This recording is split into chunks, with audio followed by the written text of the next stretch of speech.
Good morning and welcome back to Silverstone for this International Trophy weekend meeting, day 2. The International Trophy will be contested later on this afternoon, the return of one of British motor racing's most prestigious titles.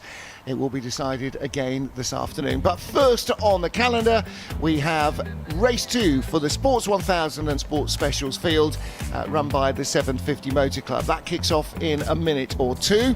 And then we'll have a brief pause.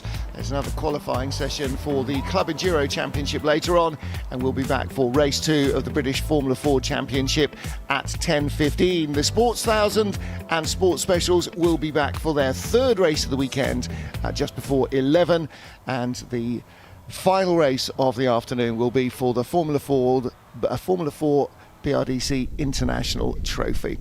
So my name's Martin Haven, alongside me Josh Barrett. And Josh, yesterday highly entertaining racing from this double grid of cars, and I anticipate that to be entirely the same today. Conditions a little blustery, a little bit of overhead, but still dry, and it should be fast and fun. Yeah, absolutely right, and I'm sure everyone enjoying the conditions compared to when the championships were last here at Silverstone on a wet October day a few seasons ago. Lap times 25 seconds quicker, we noticed yesterday, and they should be maybe even a little bit faster as it's a bit cooler this morning. And an intriguing race in prospect, and a new championship leader in the Nankan Tyre Sports 1000 Championship after yesterday's race, where Noah Osbaldeston took his second victory in a row, and really looked like he's going to be hard to beat today. He did sort of look like the dominant force, didn't he? I have to say, the weather app not suggesting that there's going to be any rain, but it is looking quite grey in some quarters. I'm not sure what's happened here, because when I got up this morning it was clear skies and bright sunshine. It was lovely and sunny driving to Silverstone. However, some Silverstone type weather seems to have been stored overnight and released into the atmosphere, so we'll wait and see what happens. It should be dry. We're not expecting anything else, and as you say, Noah Osbaldeston really almost in a Sports 1100 category compared to everybody else in the Sports 1000s. He just seemed to have enough to race away from everybody. So we'll see what today brings, whether he's got fresh tyres in the locker or whether they have, and quite what happens. See, yesterday 25 degrees Celsius air temperature, this morning 16, with a 33 mile an hour westerly wind. So that actually for these cars might make a bit of a factor, and for the Formula 4 cars probably will as well. Yeah, they're very light cars on this grid, the sports prototypes at the front and the sports specials behind, and sort of half the weight of quite a lot of the production cars that we'll see later in Club Enduro, for example. So down the long straights and particularly the fast corner through Beckett's, that could make quite a difference. And there will be no green flag lap for the drivers to learn exactly what the conditions feel like. And as it's that bit colder, of course, that first lap as well, you'll be building your tyre temperature and working out exactly how much grip you have. Yeah, I mean, there's been far worse days to be a fan at Silverstone, but it's yesterday was definitely still and hot, and today perhaps a little less worried about the factor 50 and a bit more, I should have brought a sweatshirt or put a vest on, something like that. However, the Grand Prix Circuit is in fine fettle. We are not quartered in the Grand Prix pit lane, though. We are in the former Formula 1 pit lane, the National Pit Lane, the Heritage Pit Lane. It's had various different names over the years, but the one in which I started plying my trade as a mere youth a few years ago, but it's the traditional sort of Silverstone Grand Prix Circuit pit lane. So the cars will head out from the collecting area, and indeed they do so, led by Noah Osbaldeston, and there will be no formation lap, so they are going to come to the grid and crack on with it. And our two different categories, the Sports Thousands and the Sports Specials, will be in two distinctly defined groups, which will set off at about a 10-second interval. What we didn't see yesterday was how far Martin Gambling could get. Now, if these cars are new to you, Martin Gambling was the fastest qualifier in their one qualifying session for the Sports Specials, the group that starts sort of second. However, he was the 6th fastest time of all, so he did work his way into the Sports Thousands, but then had an issue with the car and ended up back in the pit lane. If he comes back out, and I think I didn't spot whether he did or didn't there actually, he did, then that could be entertaining. If he goes the distance, then he may well be challenging for overall podium honours. Yeah, it certainly should make it a long way up the order, and within that particular championship, Anton Landen has been unbeaten this year, so Martin Gambling would quite like to be the first person to achieve that, I'm sure, in this Eclipse that he's owned for several years, but he seems to have had more problems with it than it's been worth on occasions. And yesterday was another of those days, but as you say, super fast. He was 3 seconds quicker than anybody else in qualifying. So same front row starters as we had yesterday. Noah Osbaldeston and Clinton Newman on the front row of the grid. And Newman, as we saw yesterday, did not get away especially well. So Noah Osbaldeston just raced off into the middle distance in his Mattel. So Clinton Newman starts alongside in one of the numerically superior Spires, the GT3S. Half a dozen drivers are using. Dan Clues in the second Mattel on third in the grid, ahead of Carl Austin, similarly Spire mounted. Then Jonathan McGill and Chris Bradshaw on row 3. In the Sports 1000s, ahead of Colin Chapman and Naeem Hack. Again, more Spires. Dan Ashby and Ian Hutchison on row 5 of the grid. Row 6, newcomer Marco Di Pieri, who made his debut yesterday, and Charles Wright, again with the popular Spire, ahead of Tony Williamson and Alex Jones. And that is the back of the grid for Sports Thousands. Leading the Class A runners, Martin Gambling and John Cutmore. The Indy Cup winner last year, Anton Landen, qualifies third ahead of Class B pole sitter Marcus Crook.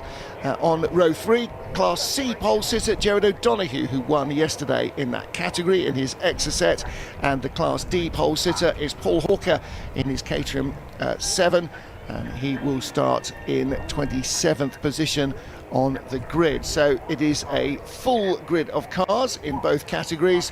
Lots of battling undoubtedly going to go on in both of those categories. And so we will have to work out who's where in which class. Now, you can't necessarily tell by looking at the cars. For instance, all the Caterham 7s, let's say, are in one class, but cars that look completely different may also be in the same class in Sports Specials. We are getting ready to go for the short, sharp 15-minute race from this Nankan Tyre Sports 1000 and Freaky Park Sports Specials Championship, and a very slow getaway again on the grid in the Sports 1000s, and that is going to cause a few problems for the cars starting behind. The Sports Specials get waved away now. So the lights for the Sports Thousands, the flag waves for the Sports Specials, they've all been thoroughly briefed, so they knew not to go before they were told. And it is Noah Osbaldeston who makes the best of the starts. Clinton Newman in second place, though, so we may see a bit of a challenge, although even in qualifying, Osbaldeston did have a major advantage. And Martin Gambling's red Eclipse is the car out front. Yeah, and John Cutmore, who's made a much better start than he made yesterday. That was another car that retired, so 2 cars ahead of Anton Landen, who's been unbeaten this year. Changed for second in Sports 1000 as Dan Clues dives up the inside of Clint Newman. But look at Noah Osbaldeston go. He's pulled out several car lengths in just half a lap. Yeah, that blue number 1 car, Dan Clues, had a good race yesterday to second place, but this is very reminiscent of yesterday's start. Osbaldeston just seems to have pace that nobody else has found, and for the teenager in only his second year of racing, this is really impressive stuff. You're absolutely right. Neil Ridderford is his driver coach, and he was very impressed with how Noah drove yesterday. The one real fault with his races in the past has been his starts, but this weekend his starts have been mighty, and his first lap's even more impressive. You can see a lot of these cars looking very similar, the Spire GT3S. So there's the 350, the blue and gold car, the slightly developed version of the Spire. That car ran well yesterday in the hands of Colin Chapman, and it looks like he is doing well at the moment as well. 7th place. Where was he on the grid? He was in 7th place on the grid. So nothing gained, nothing lost as yet. Colin's been involved in motorsport since 1969, when he competed in motocross. Wow. Originally on the solos, then he did sidecar motocross, which is pretty bonkers at the best of times.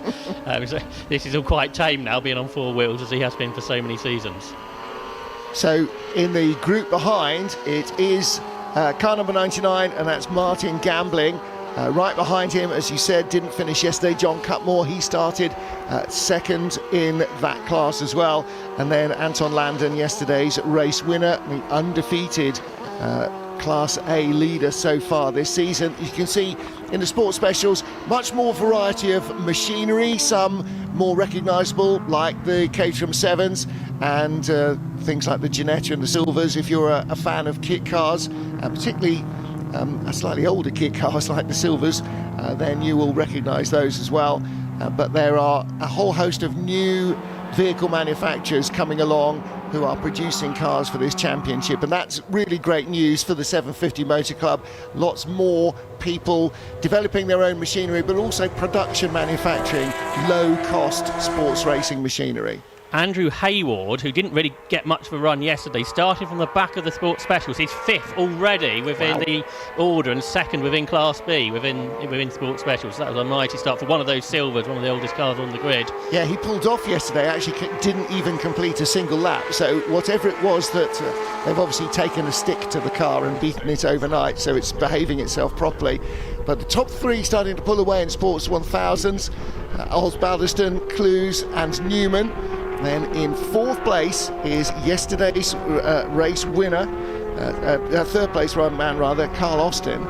So looking to try and work his way up towards the grid, but he's already starting to lose ground to the front runners, and some of the big battles opening up down the order as well. You just saw the battle there for 11th and 12th. And this is the battle now. Colin Chapman in sixth position. And he is ahead of Daniel Ashby. Ashby in the red machine, number 33. And that's another of the Spire GT3s. Yeah, one of the early generation cars that Dan Ashby campaigns. He was on the podium at Croft, a circuit that he's gone well on a few occasions, but he's battling here with Colin Chapman for sixth position as they go through Luffield Corner, so I'm sure Dan will be pleased to be quite high up the order once again here on the Grand Prix Circuit. Lots of these drivers very excited to be racing on the Silverstone Grand Prix Circuit, which many drivers haven't done before this weekend. Yeah, it's not a familiar feature of club racing very often, the Silverstone Grand Prix Circuit. Certainly racing Mini 7s, never had the chance to race on the full circuit. They would run out of puff pretty much in the Beckett's S's, but nevertheless it is, you know, a legendary racetrack, and the opportunity to race here is not to be sniffed at. So I'm sure these drivers are very excited to have not one, not two, but three races this weekend, because they'll be out again just before 11 o'clock now. Was that a bit of debris that was there before, or has something just dropped off the leader's car? It was odd, wasn't it? A strange place as well. Certainly didn't make contact with anything, unless like he rode the curb a bit too much at Beckett's, and it has caused a bit of damage, so that's something to keep an eye on. Osbaldeston leads by the best part of 3 seconds over a developing battle for second, but Dan Clues we saw take that place on the opening lap at Stowe, but Clint Newman now coming back to him. Newman in his first outing of the season, he wasn't at Croft, but he's been a race winner before in the category, and he's chasing after last year's champion Dan Clues. Dan, who's been racing for so many years, back in the 90s he raced in Division 1 supercarts, which is something else which is a bit bonkers. Newman had a big slide there through Abbey, and he's had to go off the circuit. I'm sure that's going to lose him several seconds over Clues. Yeah, that was a bit of rally crossing there that was unintended. Not quite sure what was going on there, because it looked like he had the corner fairly much under control as he exited the braking phase, and then suddenly it wasn't. Oh, hello, 3, 4, 5 cars involved in this little battle. Yeah, down the inside is Martin Hayward, Andrew's dad, who didn't race yesterday again, so came from the back of the grid. He's made up good positions, not quite as much progress as Andrew has, but he's made good progress. You've got Paul Hawker, who was the Class D winner yesterday. In his Caterham 270R, one of the most popular Caterham sports cars that race throughout the country. Colin Benham in 18 is at the front of this group. He's a former champion as well. You've got Warren Vesey in 46 in the Tiger, another well-known 7 kit car. And out around the outside is Steve Quemby in one of the MEV Exosets that he purchased for this season. So great battle though. Yeah, really strong stuff, isn't it? There's 5 of them there knocking seconds off each other's lap time and slowing them down, having a great tussle. And yeah, the MEV Exocet, you can see kind of the concept very similar indeed to, the basis of the Caterham 7, what was the Lotus 7, engine in front and basically just enough wheels to keep you off the ground. It's all about chassis balance. It's got a Mazda running gear on it, so from a Mazda MX-5 Mark III, this new generation of MEVs, a 2-litre car, which balances out very well to the majority actually of the sports specials field. Although they have their own class and point system, they're able to battle with several of the other cars, as you can see here. Trevor Harbour at the front of this group is in the Vauxhall powered Caterham Vauxhall Championship, was very popular back in the 90s, and this is one of the original cars, I think. Yeah, that 2-litre red top Vauxhall was a fantastic engine. And of course it was used in the Formula Vauxhall Lotus, Formula Opel Lotus, Formula Chevrolet Lotus, as it was across the globe as well. So produced in large numbers as the road car engine, but used in racing as well. So in fact, we see another one yesterday, didn't we, in the road sports? There was a Nova GTE. That wouldn't have had the 2-litre version, but it would probably have had the 1600cc version of that. Yeah, that's right. John Cutmore, who was second in sports specials, is in the pit lane, so there's more problems with the MK Indy that John has brought back to 750 Motor Club racing this weekend. Former 5-time champion within the class, within what was known as RGB in the day, nowadays Sports 1000, which is racing in sports specials this weekend, but not having the luck that he's had in the past. Well, he retired after 3 laps yesterday. The synchronicity there is he's retired after 3 laps today. There is a final race, as I said, in little over an hour and a half's time, so he might have time to fix whatever it is that he thought he'd fixed last night. This is one of the joys of engineering your own car or racing and running older cars, is that you fix something and then it unfixes itself overnight while you're sleeping. It's a great battle for second place. I beg your pardon, for what is the win out? This is 6th place. So this is Colin Chapman and Dan Ashby in the red machine, right. I mean, I was going to say right behind him, but actually alongside him in a couple of places. And really hard to tell whether Ashby's actually got a little bit more pace or whether he's sticking with Chapman because he's hoovering up the slipstream on these long, fast, open Silverstone corners and straights. You'd think so, wouldn't you? Because basically the whole track is a slipstreaming opportunity, although now we'd quite like to get past down towards Maggots. No, decide against that. These cars will be super quick through here, even on their treaded Nankang tyres. The sports prototype chassis that these Spires have been built on, super effective through the corners. Traditionally the lap times are similar to a GT4 car, which on a very different type of budget is super impressive, and as you mentioned, that people can run themselves, as so many do. There are teams in the paddock, but so many of the competitors bring their car on a trailer, work on it in their garage at home and enjoy their motor racing with their mates.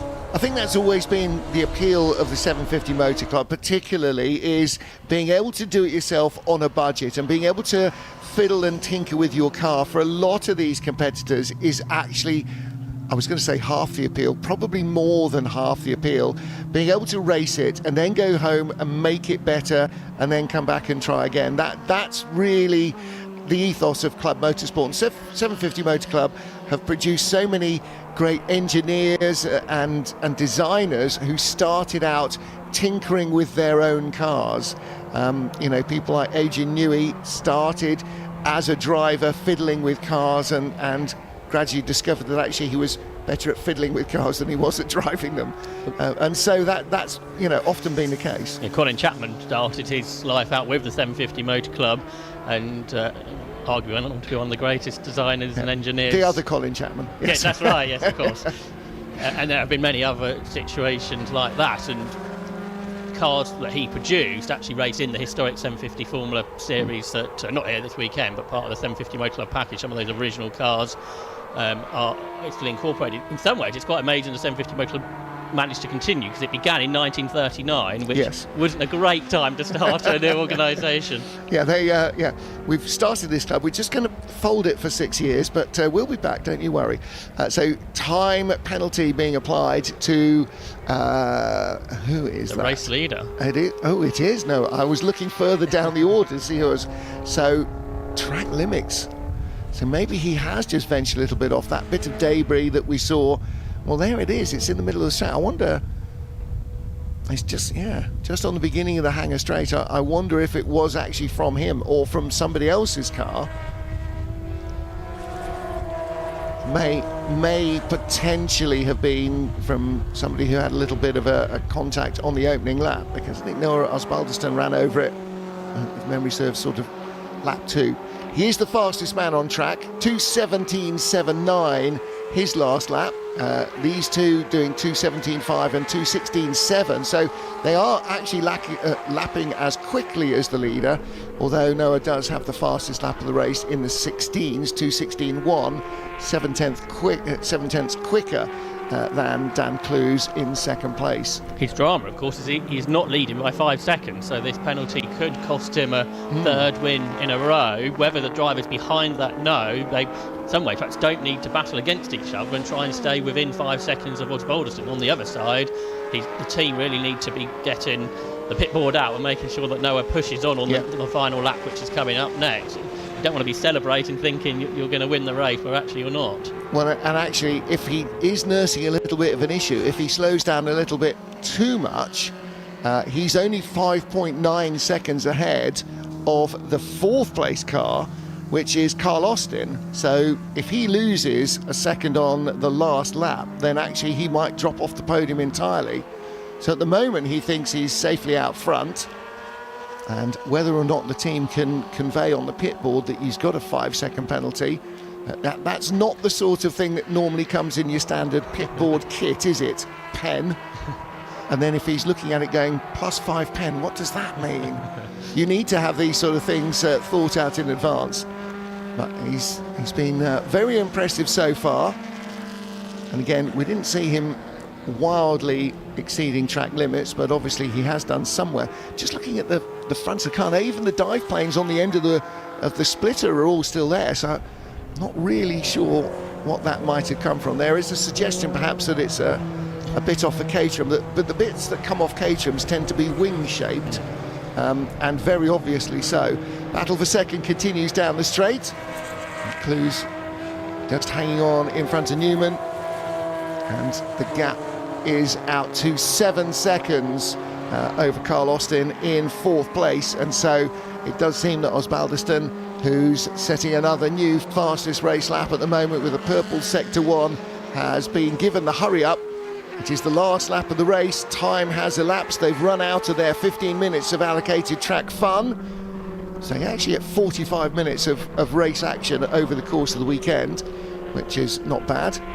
There's quite a lot of traffic for Osbaldeston to deal with, and there's a potential that he might have to deal with more traffic than Clues does before the flag. He was very quick through the first sector as Osbaldeston, as you said, fastest first sector, about a quarter of a second quicker than Clues, so he's over 4 seconds ahead on the road now, but it needs to be a further second over the final 2 sectors. He's coming towards the end of sector 2 now. He's cleared quite a lot of those slower sports specials cars. He's still got more though, a couple of Caterhams up next. So through the second sector the cars come, and he pulls out. No, he did not pull out. 7/10ths caught by Clues, so Osbaldeston might win on the road, Martin, but it doesn't look like it'll be a win in the record books. No, it doesn't look like it. Just caught the silver there at the wrong place coming into Luffield, but he is heading towards the checkered flag. And is it going to be another fastest race lap?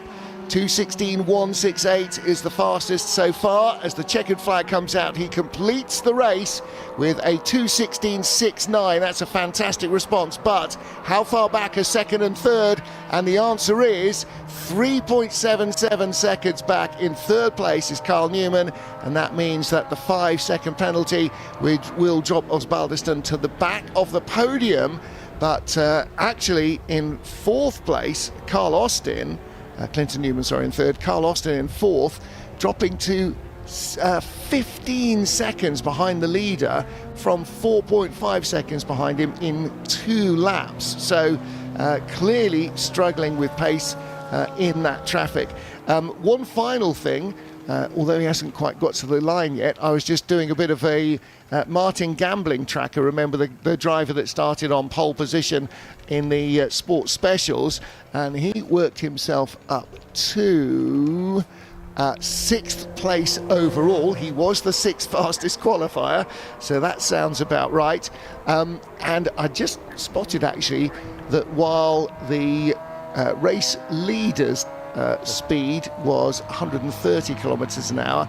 Gambling's Silver was doing 130, nearly 138 miles an hour at top speed. So he's got a very slippery car. Clearly they polished it a lot overnight. That's right. I think the timing screen's gone a bit crazy, so hopefully that's Utterly crazy, sorted itself yeah. out. What I did notice on that last lap before a little wiped away is that Newman did the fastest lap, a 2:15.9, Wow. which is quicker than what Osbalderson went yesterday. So that's the new lap record, and perhaps a bit surprising after how dominant Osbalderson was yesterday. Both Clues and Newman were kind of able to match him after that very good first lap that Osbalderson had. Well, I wonder if he had a tyre advantage yesterday or used fresh tyres and they were feeling a little more jaded today. I saw Tony Williamson there pulling off in his Mittal. Not quite sure whether he crossed the line or not. Don't Looks think like so. It might not have been. Yeah, it looks like he's suffered something within a couple of hundred metres of the finish. So, the timing screen has now righted itself. So it is car number 1, Dan Clues, yesterday's runner-up, who will be awarded victory from Clinton Newman, and in car number 24, Noah Osbalderson will have to try again in race 3 to get that second win at Silverstone. First to the checkered flag, but track limits intervened, and so that 5-second penalty dropping him just to the tail of the podium. In sports specials, the class winners, you mentioned Martin Gambling winning overall in Class A. Marcus Crook won again in Class B. He's been unbeaten there. Same or similar situation for Gerard O'Donoghue and Paul Hawker. They won Classes C and D today. And important to win your class because the overall champion can come from any class, which makes it a bit confusing towards the end of the year because you're probably not racing against your championship rival. You're racing for points. It's like British touring cars used to be, where the 1600cc class often produced the champion because there's a bit less competition there than there was in, say, Sierra Cosmos. So Close, Newman and Osbalderson the podium after the first race of the day for the Sports 1000s and Sports Specials. They will be back later on this morning for their second race, and the class winners in Sports Special. Class A winner, that was Gambling, and Class B winner was Crook, Class C O'Donoghue, and Class D Hawker as yesterday. Class C and D winners, the same drivers. So the Caterham coming out on top in its category, not the top Caterham. But there you go, there's your race winner. Happy man. Definitely happy with that, I think, than yesterday. And again, whether or not they were aware of the penalty, they're certainly aware now that the podium was not as it finished the race. Oh, that's interesting. Just taking a little feel under the front of the car. Maybe there was a bit of Noah Osbalderson's car that had come adrift. Very different facial expression after how you're happy with yesterday. Especially if he's only learned now. We need to take a look back down at the nose of the car because there was damage. Now, he started on pole and led every inch, so he hasn't hit something. So the damage has come either, as you might have suggested, from bouncing over the curbs a bit hard. And again, I wonder if he had a little moment in the Beckett's S's that we didn't see and did a bit of rally crossing as well. But we'll catch up with that hopefully before race 3. But there's a very happy Dan Clues. Because we had there, and for you, it's your first win of the year, which is nice. It is first win of the year. I think inherited that one. I didn't know. We saw a pit board just on the way into the pits there that Noah got a 5-second penalty. I didn't know if that was enough or not until Scott just told me. So, just happier. The pace was a bit better today. After yesterday, where Noah was a long way in front, we just went away, looked at the data, looked at Noah's data because we share everything in the team. Found out where I could improve a little bit. Still not quite that pace, but closer to, and this time close enough. So, very happy. You had someone on your tail, though. A bit of Clinton Newman was giving you some pressure. Yeah, had a good battle with Clint. I think I was fourth into the first corner, and then passed Carl, managed to pass Clint at the end of Hanger Straight. thought I was gapping him, and then he kept coming back to me, and then we got a bit involved with traffic and stuff. I was trying to be circumspect, but trying to keep him back as well. So yeah, I knew he was coming at some point, but managed to hold him off. That first victory now is on the board, which is good. So you've got to go for race 3 and see what you can do there. Absolutely, yeah, looking forward to it. We've got quite a quick turnaround, so we're going to be quite busy. Just basically a quick wipe down, a banana, and stick some fuel in the car as well. Good stuff. Well done, Dan. Congratulations to you. We'll grab a quick word with Clinton, who's over here with Noah. We'll have Clinton first. Clinton, come and join us if you wouldn't mind. We'll work your way around. Andy's here. There he is. Clinton, well done. Second place in that race. Again for you, did you know about the penalty ahead of you? No idea. Yeah, it's a bit lucky. I feel sorry for Noah. I don't know what he got the penalty for, but he's the quickest here today, so he deserved to win. Yeah, good fun. In terms of yesterday, not probably the start you would have wanted. Thankfully, everyone avoided you. Yes, I know. So lucky. I stalled it twice and nearly a third time. So yeah, happy to get off the grid. It's actually a reasonable start. I clipped Noah into turn 1, or we had a little bit of contact, and it snapped something at the front. So every time I go over 100 miles an hour, the front of the car just went, which made it a little bit harder chasing Dan. But yeah, looking forward to the third race of the weekend. Should be great. And as Dan just said, not really now much turnaround time. So you have a little look at the car, have a look at some of the data, and see what you can do for race number 3. Exactly. Yep. Yeah, looking forward to it. Good stuff. Well done, well done. Right, Noah is over here as well, so we'll now bring him into the picture and have a chat with him. Noah, a great start to the day yesterday, as we said, with that win, second of the season for you. A penalty in that one. Were you aware of what was going on with the penalty? No, because I never got a warning flag. So yeah, don't know why that is. So we're just gonna go ask them, like, why was the warning flag not given? Last 2 laps, I kept it squeaky clean, and then literally as I come into the pits, I'm get a 5-second penalty. No idea why. So yeah, I feel like I did 1 track limit, which was early on lap 2. Other than that, it was completely clean. So I don't really know where I got that from. So we're going to go find out, and then we're going to work with the stewards, we're going to work with the organisers, because we're not here to go against them. But I just want to know where I got it from. So yeah, other than that, it was a really good drive. I had a really good start again from yesterday. Got into the lead from turn 1, started to pull away, and the gap sort of got bigger. Towards the end, it got a little bit smaller as I hit some traffic. But yeah, overall, I feel like a bit robbed, to be honest. But it is what it is, and we'll go again later today. Yeah, so you felt you kept it tidy around the lap for most of that 15-minute race. As you said, you'll go and have a word with the stewards, see what the data and the cameras look like. But head down now for race number 3 and so we can pull out the bag. Yeah, that's the aim. Again, I think we're starting on the front row. I'm not sure if I'm starting second or third. So yeah, we'll just see what happens, really. Try and get a good start again, and hopefully get lucky that I don't get a penalty. Good stuff. Thanks, Noah, for your time there. So Noah Osbalderson finishes in 3rd place. 2nd place goes the way of Clinton Newman. And as we said, a first win of the year within Sports 1000s goes the way of Dan Clues. Well, they've got just under 90 minutes before they are racing again. So, yeah, fixing bits and pieces and checking up what's going on, always going to be a little bit hard. Somebody's had an early wake-up, haven't they? I imagine there's somebody there completely wrapped up in the duvet who would probably rather be still stacking up the Zeds. But, come on, it's 9:30 on a Sunday morning. It wasn't the earliest of wake-up calls. Try being at Le Mans.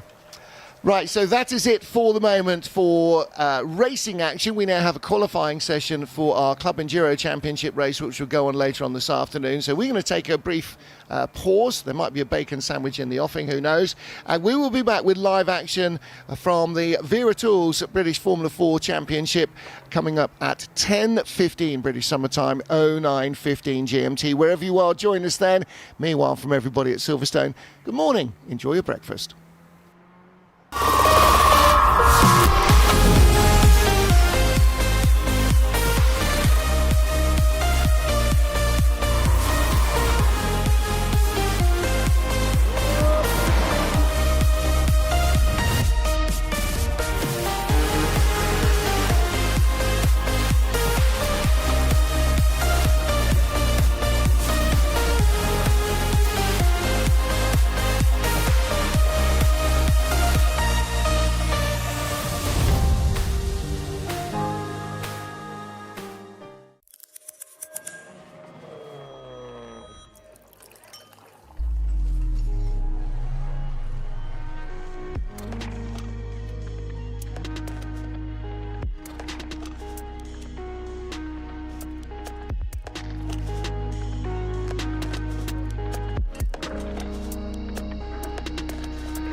next to you, and you next to me.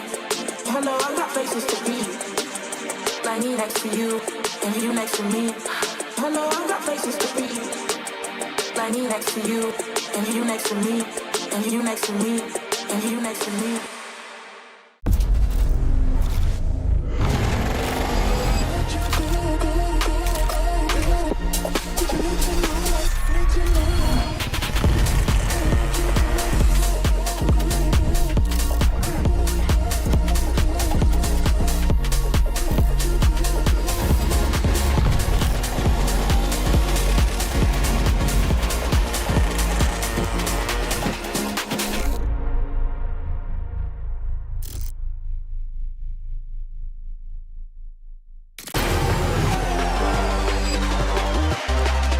It's lights out.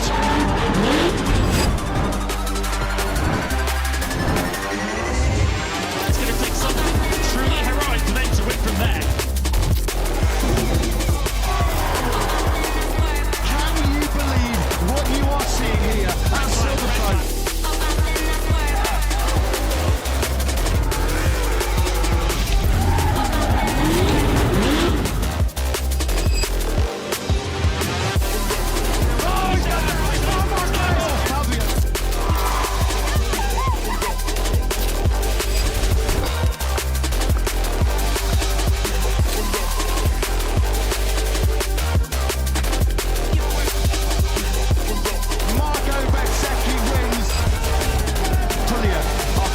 Top step of the podium.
me next to you, and you next to me. I know I got places to be. Like me next to you, and you next to me, and you next to me, and you next to me.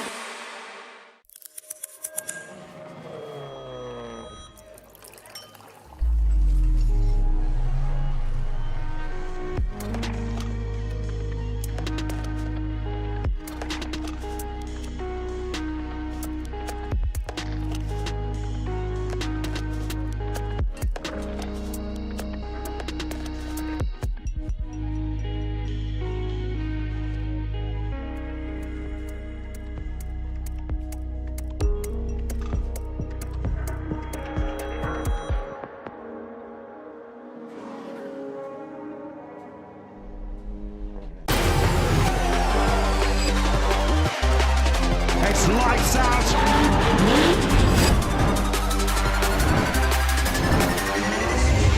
It's going to take something truly heroic for them to win from there. Can you believe what you are seeing here at Silverstone?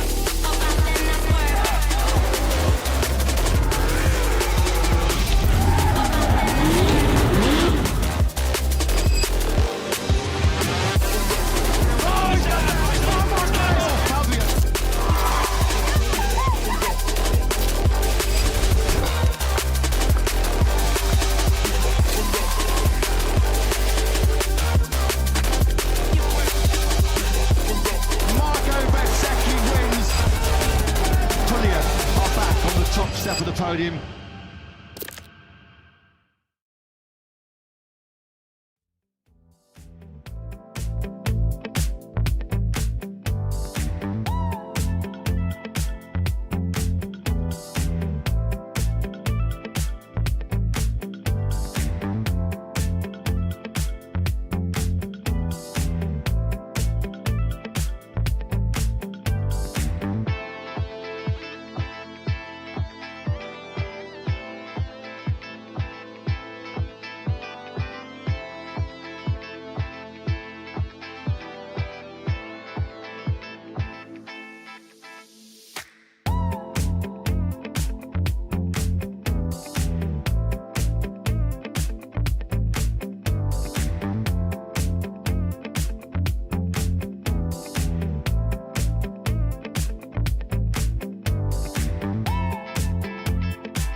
Like me next to you, and you next to me. Hello, I got places to be. Like me next to you, and you next to me, and you next to me, and you next to me.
It's lights out.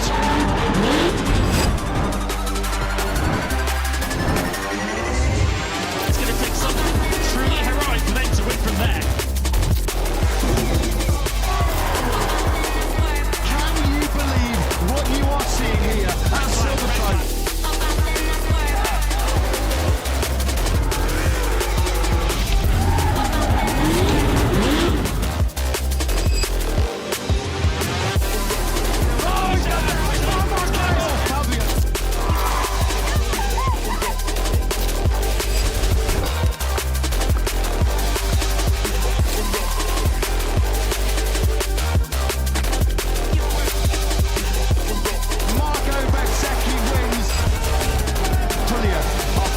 Top step of the podium.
Welcome back to a slightly blustery and overcast Silverstone in Great Britain for the second race of the weekend for this BRDC International Trophy meeting. 2026 Vera Tools Formula 4 British Championship certified by FIA. Action coming your way. Cars have been released from the collecting area heading towards the grid for the second race of the weekend.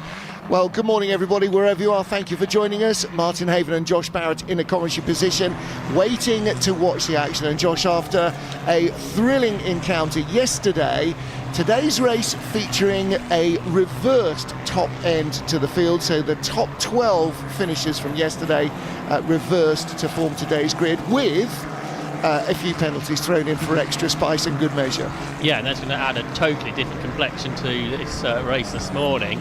We saw Lewis Werrell was able to pull away in yesterday's race and dominate really, but there were some great big battle packs behind, and with the reverse grid that should only be a bigger factor today. If you haven't been keeping up with the news online, the result to the race that we had yesterday looks quite different actually to what you would have watched if you were with us on the British F4 and Silverstone feeds. Lewis Werrell, yes, still the race winner. However, the rest of the podium looks different because both Ethan Jeff Hall and Dries van Langendonk were penalised for separate incidents. So Adam Azari and Jarrett Clark were promoted up to podium positions, and that really changes the complexion of the championship, Martin. Yeah, it does. Ethan Jeff Hall gained advantage by passing off track, so was penalised 5 places. So he ends up down in 6th position with the commensurate loss of points. That still doesn't actually, I think, take him out of 3rd place in the championship, which he gained with yesterday's race. And also dropping down the order, you said, Dries van Langendonk, a penalty there for contact right at the very start of the race. He sort of moved right out of his grid spot and made contact with another car and was penalised for that. So has also had a loss of points, 3 points lost from his championship tally, and that actually means that he is still the championship leader, but only the equal championship leader with Lewis Werrell. So yesterday was a red letter day for Lewis Werrell, not only dominating the race and winning it, but also tying the championship lead. 17 degrees of air temperature. I think track temperature is hovering somewhere around 22, 23 degrees because of the overcast. And a strong westerly wind, and I'm trying to figure out in my head, that means a tailwind down the Hangar Straight and a tailwind into the Beckett's S's. And with small light cars like this that are slicks and wings machines, that could actually have quite a distinct, it's not a 5 or 10 mile an hour wind, it's a quite strong wind blowing down the Hangar Straight, so that could have quite a difference to the balance of the cars. Yeah, that's right. Coming through Beckett's is challenging enough on a good day, and it's been much warmer and less windy in the last 2 days when the cars have been out on the circuit. So it's going to be perhaps the first lap or so will be a voyage of discovery while trying to gain positions if you either qualified badly or if you're on that reverse grid further down the order, with some drivers starting towards the front looking for their first podium in the championship. Yes, a lot of that going on. There's lots to conjure with as well. Coming into pole position is Chiara Bettig, the Swiss 16-year-old driver. So the Red Bull Junior is the first female to start on pole position since 2024, when Abby Pulling became the very first in the F4 series, and in fact still the only front row starter, pole position starter rather, up until this morning. Abby Pulling, ironically, the winner yesterday in GB3, the first win for her, and as a result the first female driver to win in GB3 in Spa-Francorchamps. So as Abby, the first F4 pole sitter, wins in GB3 today, it is down to Chiara Bettig, the Red Bull Junior driver. She will start on pole position, and a great opportunity perhaps to convert that into victory. If she gets a good start and can control the first couple of laps, then she will be well poised. Now, part of the mix here as well will be who's using which tyre when, who is keeping a new tyre in their locker.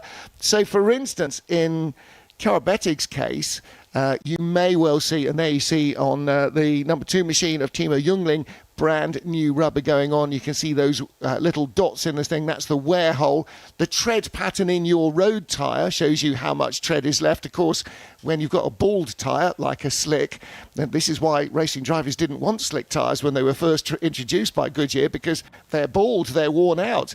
But that tells you how much tread is left across the tyre. Of course, at speed you can't see it, but the mechanics can tell when the car's stationary.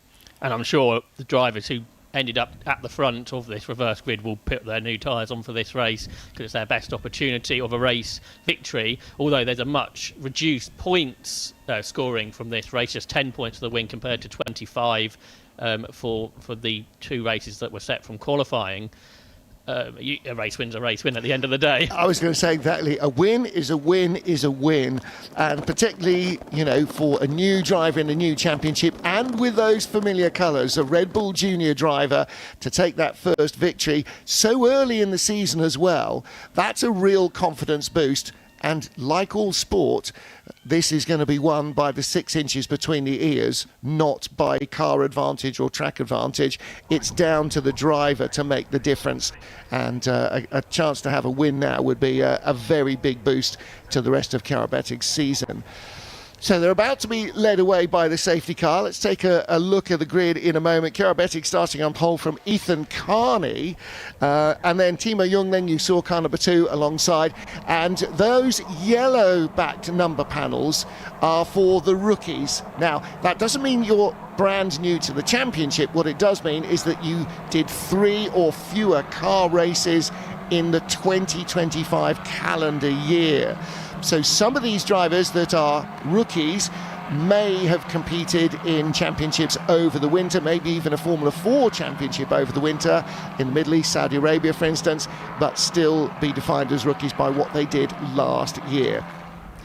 So let's take a look then. Karabatic leads this huge field away. Ethan Carney alongside her, the American teenager. Everybody here, I think the average age is 16 years and a couple of months. Everybody very young drivers. Timo Jungling and Joe Smith on row 2 of the grid, and then Kit Belowski will start in 5th position with Jarrett Clark alongside. On row 4 of the grid, Dries van Langen Donk, who was the runner-up yesterday, with Adam Al-Azari beside him.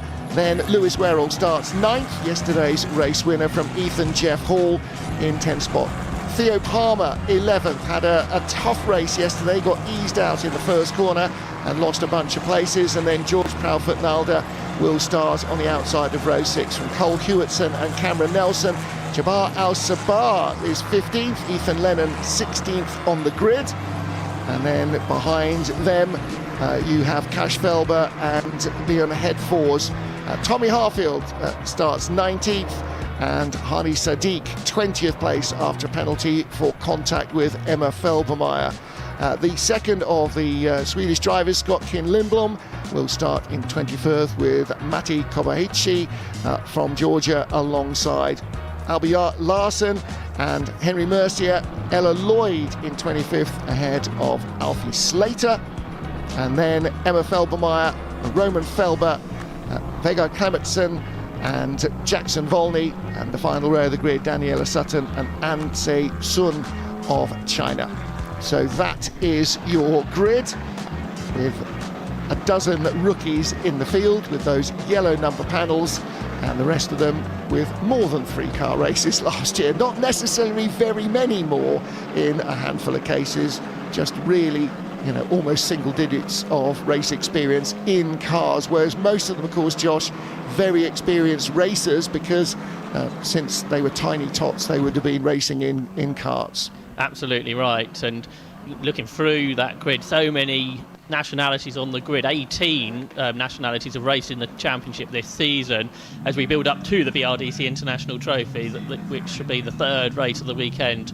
And the grid absolutely represents what that race means. Yeah, real variety of nationalities and backgrounds as well, and a lot of very professional race teams running these cars. Championship starting to shape itself up in perhaps a similar way to the way the British Formula 3 Championship was for so many years, from the late 70s all the way through the glory years of the 80s, 90s and 2000s, as one of the major stepping stones for young drivers from wherever they come. Ansi Sun on the back of the grid, car number 24, will be the final car to make it to the start line, and Chiara Bettig lines up with the wheels in the grid spot, but just very slightly angled away from the straight ahead. She has got the outside line, the racing line, down towards Copse Corner, the traditional first corner on the Grand Prix circuit as was, but she's just looking to maybe squeeze if Ethan Carney, the American alongside her, gets a quick start now. That's a slow-looking car coming towards the grid. Jackson Volney, another of our American drivers. Right, again, in isolation, he looked like he might have dropped behind the field, but the rest of them are coming behind him. He'll be on the penultimate row of the grid, and the last two cars are following through, Daniela Sutton and Anse Sun. So we are poised to release the field here at Silverstone for the second race of the weekend in this International Trophy meeting. Green flag waves, the red lights are on, 5 go on. We had a very short turnaround yesterday, slightly longer hold. Good start from Chiara Bettig, very good start from second row on the grid from Joseph Smith, it looked like, showing his nose, and Bettig gets swamped on the run down to the first corner. She dropped down to third place. Looked like Joseph Smith maybe getting up around the outside of the other front row starter, Ethan Carney, and coming back on one of the two Fortec cars that started up at the sharp end of the grid. And a big lead now for that fast starting car. Looked like Bettig got back to second. Looked like she might lose more than that initially, but then real change the positions, and that one car that completely lost the circuit, where they were 3 or 4 wide at one point, but Bettig still in second from Younglim. But what a start it was for Joseph Smith to take the lead and immediately pull away. Now, we did see a couple of overly ambitious starts yesterday, getting penalised not in F4 but in other categories. Hopefully that was clean, but he certainly really got the car hooked up, slotted between the front row starters, and he's got a handy advantage over Chiara Bettig. Everybody else in fifth, at 21 cars in fifth. Somebody's lost a wing, and 2 cars off, flying through the air, 3 or 4 cars off. And it's Van Langendonk with a rear puncture, so Van Langendonk's not going to score any points, I don't think, today. Big launch over the curve from one of the cars. This feels like a British Touring Car Championship reverse grid racer rather than F4. Wow, there's some very wild off-track moments there, and for Dries Van Langendonk, Silverstone, and more cars off.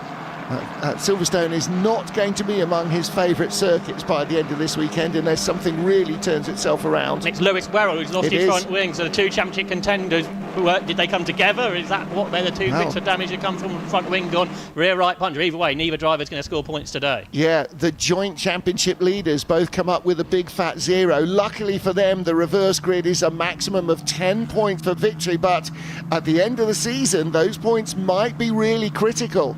Battle here for what is third place. Youngling hanging on in car number 2, only just. And he's dropped a long way from Bettig. Chiara Bettig, who was under pressure at Stowe, has pulled away from Timo Youngling, who's got Kip Lofsky in his wheel tracks as they go through Copse Corner. I don't think it was Bolofsky in the red and white of Fortec who was off, but one of his teammates was, I think it was a little further back. Ethan Carney, the other Fortec car, who started on the front row, dropped to 6. I wonder if it could have been him. Yeah, that feels about right, doesn't it? Because he actually, he was sort of second, third, fourth into the first corner. Didn't go safety car for Rena. We're not quite sure of it at this point, but the safety car is being called for that. Big lead that Joseph Smith pulled out. There's the reason for the safety car. It's Elmer Felbermeyer. Wow. In the gravel at clubs. And maybe that's why some of the cars were going so far off to avoid her. And that car is blue, by the way, not brown. So that has been a high speed off for Emma Felbermeyer. Granddaughter of Horst Felbermeyer, who the owner of the company that started racing. His son raced, Emma's dad, and now Horst the third and Emma are racing as well.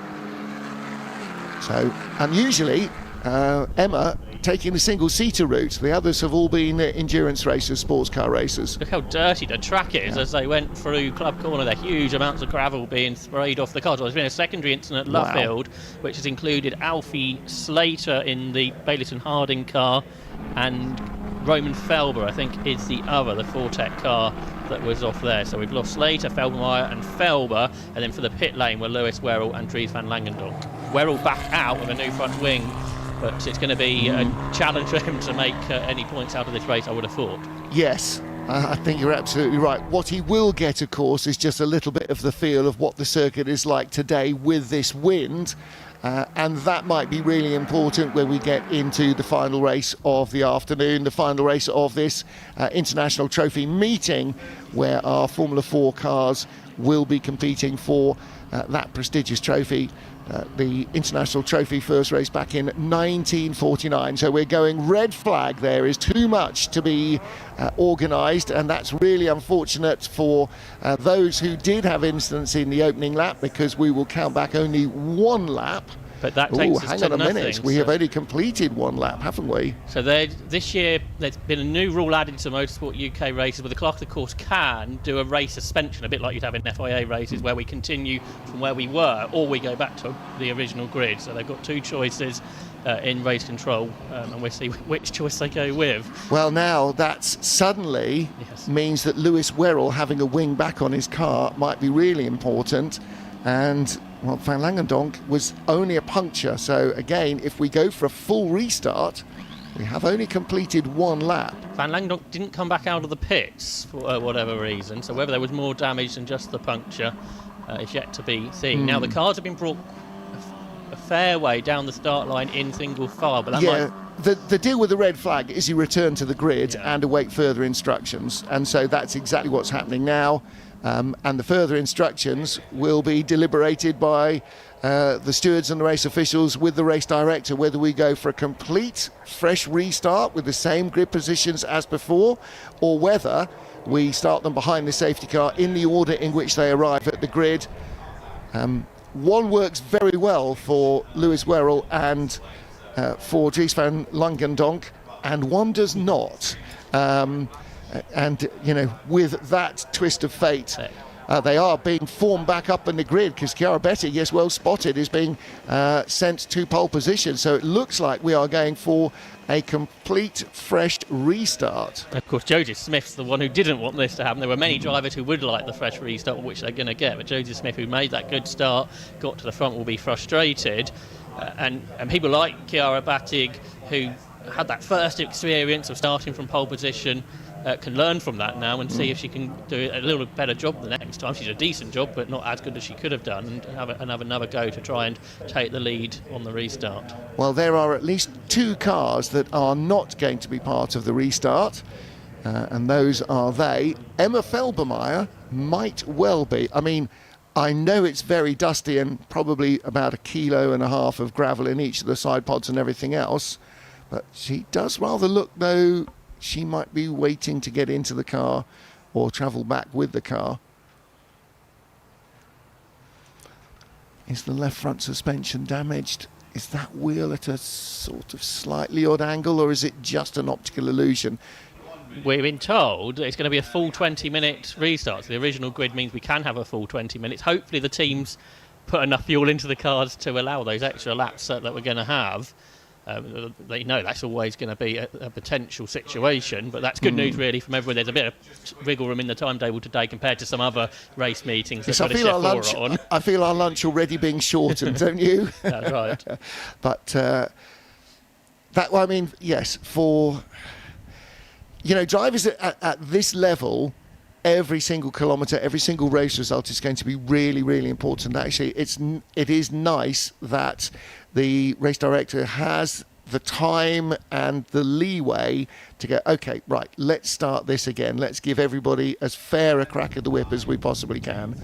Of course, in the end, your fate is what it is, and if you had a good start in race one and you don't in race two, or you had contact in race one, the first start, and you don't in the second, then fortune will smile on you or not. But at least it gives everybody the opportunity of a second clean start. Of course, Whether the clutches are keen on that or not remains to be seen. And as you say, traditionally, what you don't do is brim the tank for a 20-minute race. You put in enough fuel for 20 minutes, an outlap and an in-lap, and whatever is required by the regulations to be left in the tank. You don't have lots of fuel swilling around for no good reason, because fuel is weight and weight does not equal speed. So whether there is enough in the car for another, well, what was 2 full racing laps over the expected race duration, I would possibly question. Which then raises the spectre of everybody having to bring a fuel churn out onto the grid and top off with fuel. So the marshals now trying to make sure that everybody ends up back in the grid positions from which they started. I don't think many cars were in the position where they started after No, that they first weren't. lap. But then, of course, what they have to be aware of is who's not going to be coming. Felber and Slater being prime examples, and Felbermeyer possibly as well. They've got team members on the grid as well that can assist with that, so it should be a bit more simple than it might be in other categories. Let's see if we can have a look at the replays initially, I think, of the start. Yeah. So on the right-hand side, Karabatic, Ethan Carney not having the best of starts, but enough to get himself in front. But the blue car around the outside from row 2 of the grid, Joseph Smith, electrifying getaway, really got the car hooked up superbly.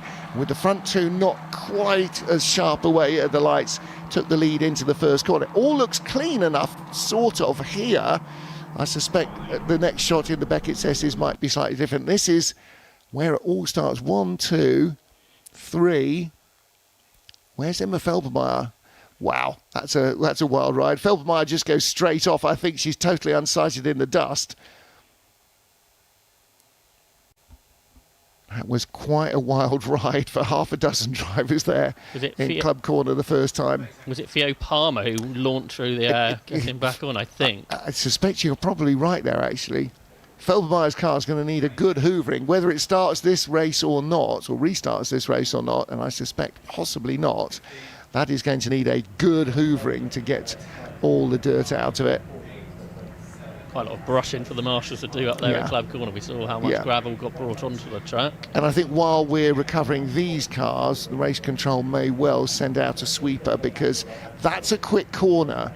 And what you don't want is lots of cars suddenly discovering that the rallycross track has become the racetrack. It's been a disappointing weekend for Alfie Slater, qualified much further down the order than he would have liked, and it's not got any better from there. But for Chiara Batig, she's got this second opportunity to go from pole position. Not sure if there's been an opportunity perhaps for a driver coach to have a word with how she can perhaps do it differently, but it wasn't a bad start, so you don't want to change it too dramatically. No, you just want to make it a little bit better. And that's the thing then, now are you on the grid going, I've got this, I'm fine, or are you on the grid sitting there waiting for the lights to go off going, don't mess it up, don't mess it up, don't mess it up. That's the pressure that is so easy to put on yourself. Ethan Carney as well, from the front row alone, you think, okay, that was a pretty even start. I might just have got away a little quicker than her. However, then, like he was shot out of a cannon, Joseph Smith came through from the second row of the grid, and just there was enough space, luckily, for him to go the long way round the outside as these two sort of aimed for the apex together, the two front row starters. It just sort of, he was looking initially to go between them and then went the outside route, and there's a long way out. Now, the one problem with cops is if you commit to the outside, you are the one who's going to get rolled out of bed if they drift out wide because there's a little bit of contact. But he got away with that nice and cleanly and absolutely raced away down to Maggots and Beckett's as the comfortable leader. Jody Smith's obviously good off the line, because I guess that's what triggered everything yesterday when he and Dries van Langendonk came together. Dries didn't realise how good of a start Joseph Smith had made behind him. So it's something that Joseph has got down to a really good tee so far this weekend. The 16-year-old British driver who raced in Ginetta Juniors last year, which is still a great feeding series for this championship. So many British F4 drivers from the UK have come out of that championship, but the racing style must be so different from the GT-based slipstreaming category to single-seaters. Yeah, definitely. a lot more responsive car, a lot less weight to deal with as well. But yeah, racing licks are racing licks. You know, wherever you learn your racing skills, they will apply. The same spatial awareness, the same awareness of who's around you and what they're doing, which is the difference between pedestrians who are in a car and proper racing drivers. I count myself as very much the former.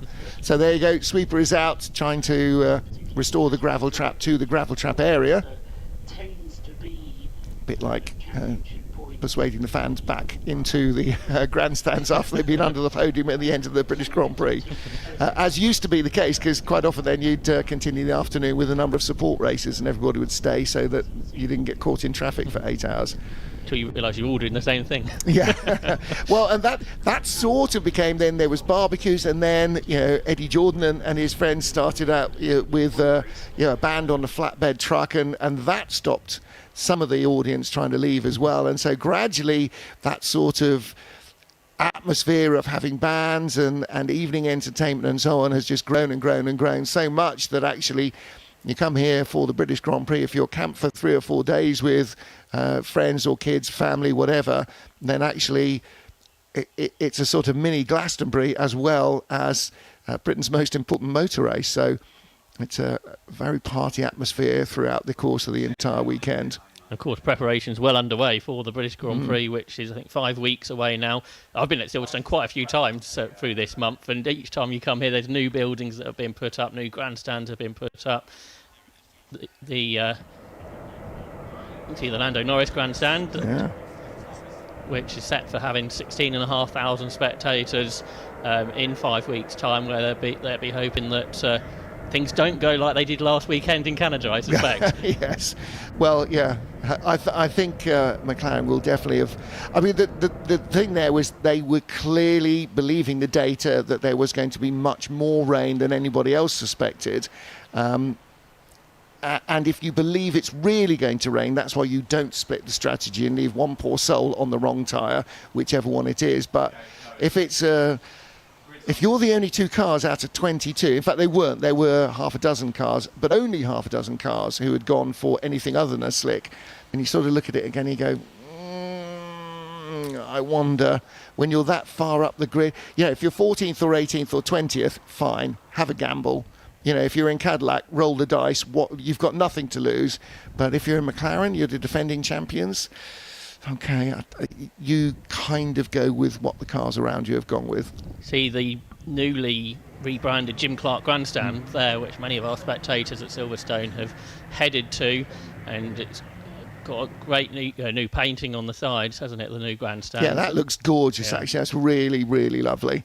And, celebrating the great Jim Clark, right beside the BRDC suite, so in prime position to watch a lot of the action as well. That's going to be a great viewing point, I think, for the Formula 1 Grand Prix and for the International Trophy later on this afternoon. And it was Jim Clark who won this event in 1963, and that's what later on today, not this race, but the third race of the weekend, our British Formula 4 drivers will be aiming to repeat what Jim Clark did 63 years ago.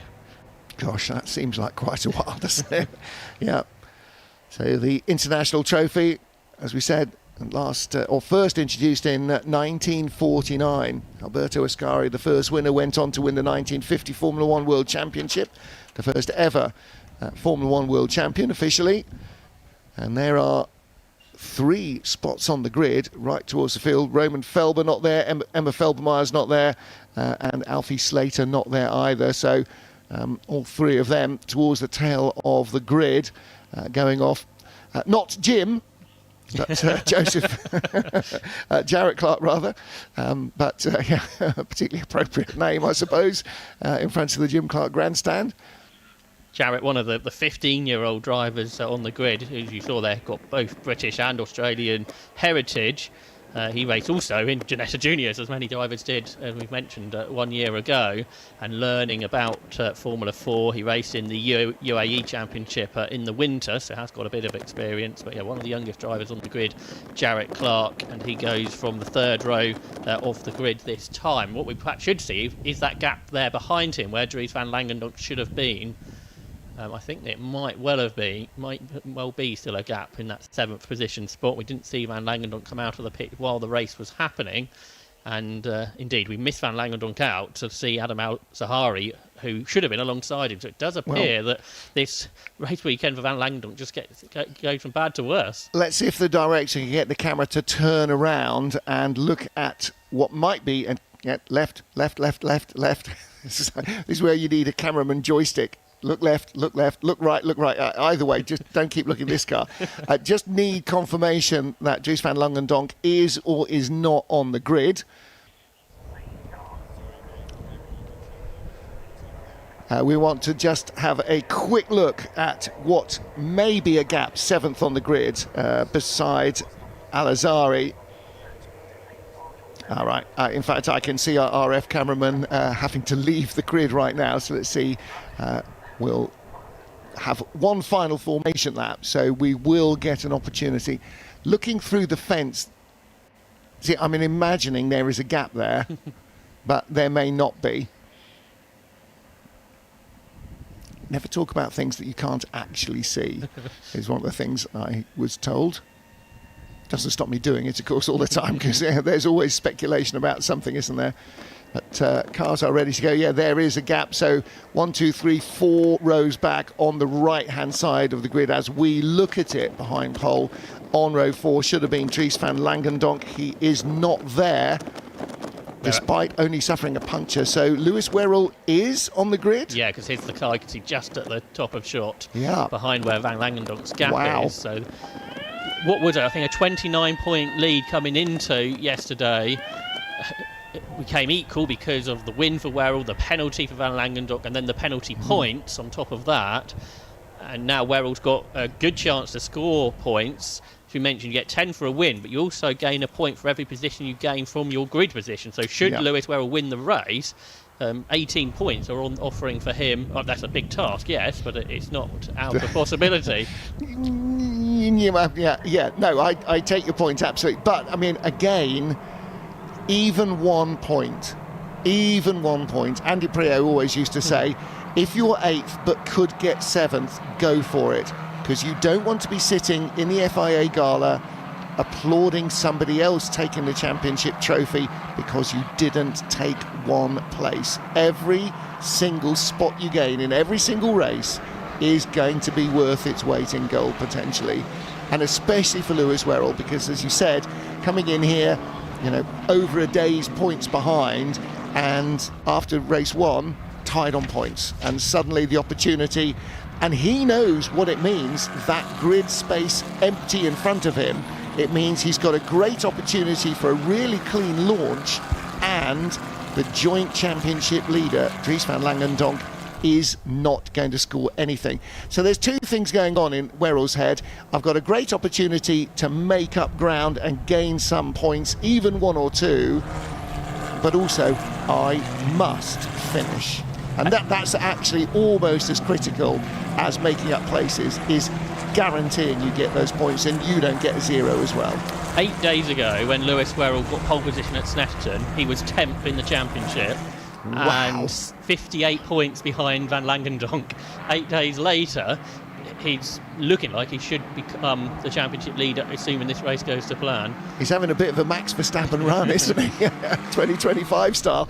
But again, yawning chasms when you've got 3 races per weekend suddenly stop being yawning chasms. If you have a bad weekend and the points haul is really small, then you can have a not bad luck weekend, even an average weekend, and suddenly the point score is a lot more even. And then after this pretty busy start to the season, there's a 6-week gap after today. So if you've had a bad run, does that weigh on your mind for those 6 weeks, thinking what you could have done differently? Whereas if you've had a really good couple of weekends back to back like Lewis Werrell is appearing to have, that's got to be a great feeling, hasn't it, going into that summer break before heading overseas to Zandvoort in July? Yeah, absolutely right.